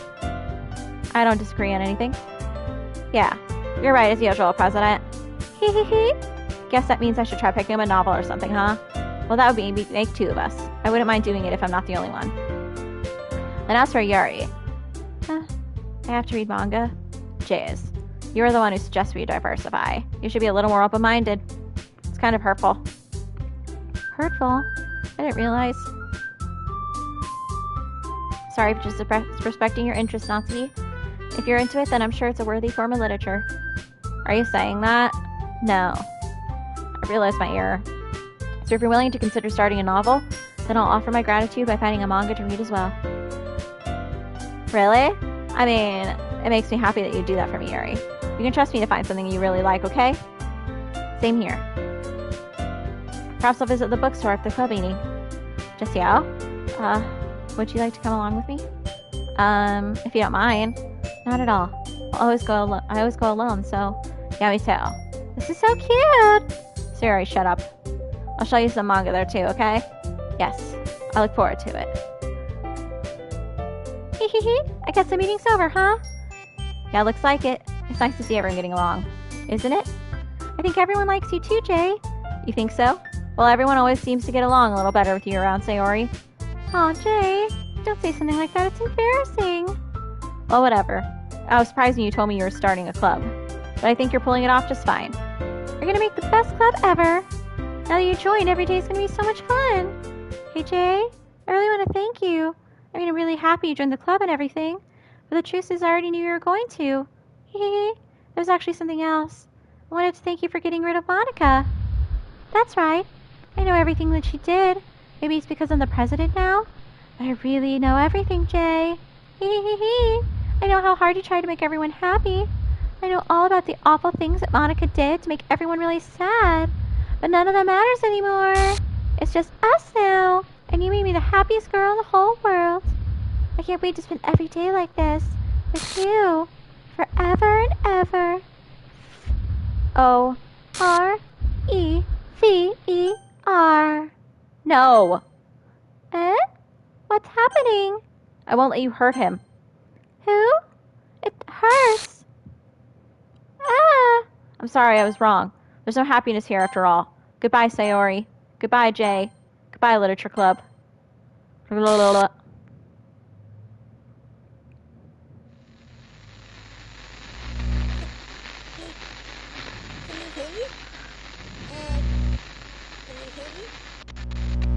Can you hear me?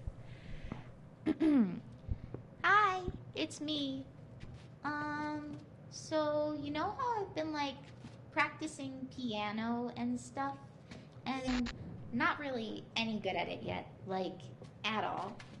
But I wrote you a song, and I was kind of hoping that I could show it to you, because I worked really, really hard on it. So, yeah.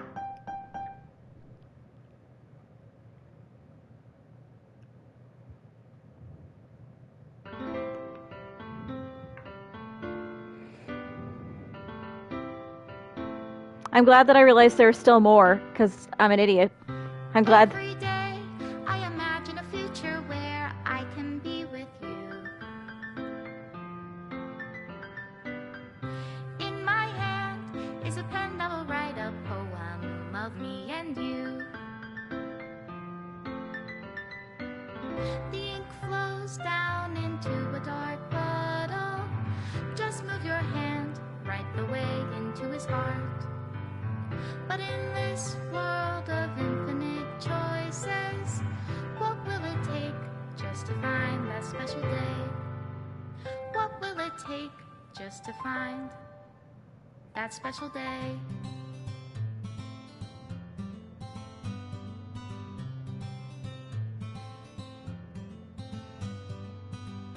Have I found everybody a fun assignment to do today? When you're here, everything that we do is fun for them anyway.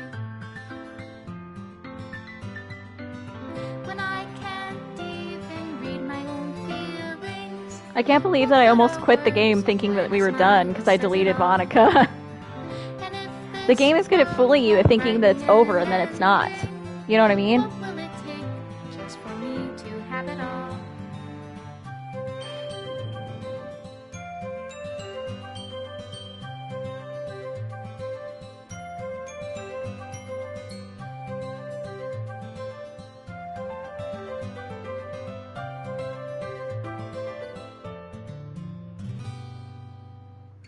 Does my pen only write bitter words for those who are dear to me? Is it love if I take you, or is it love if I set you free?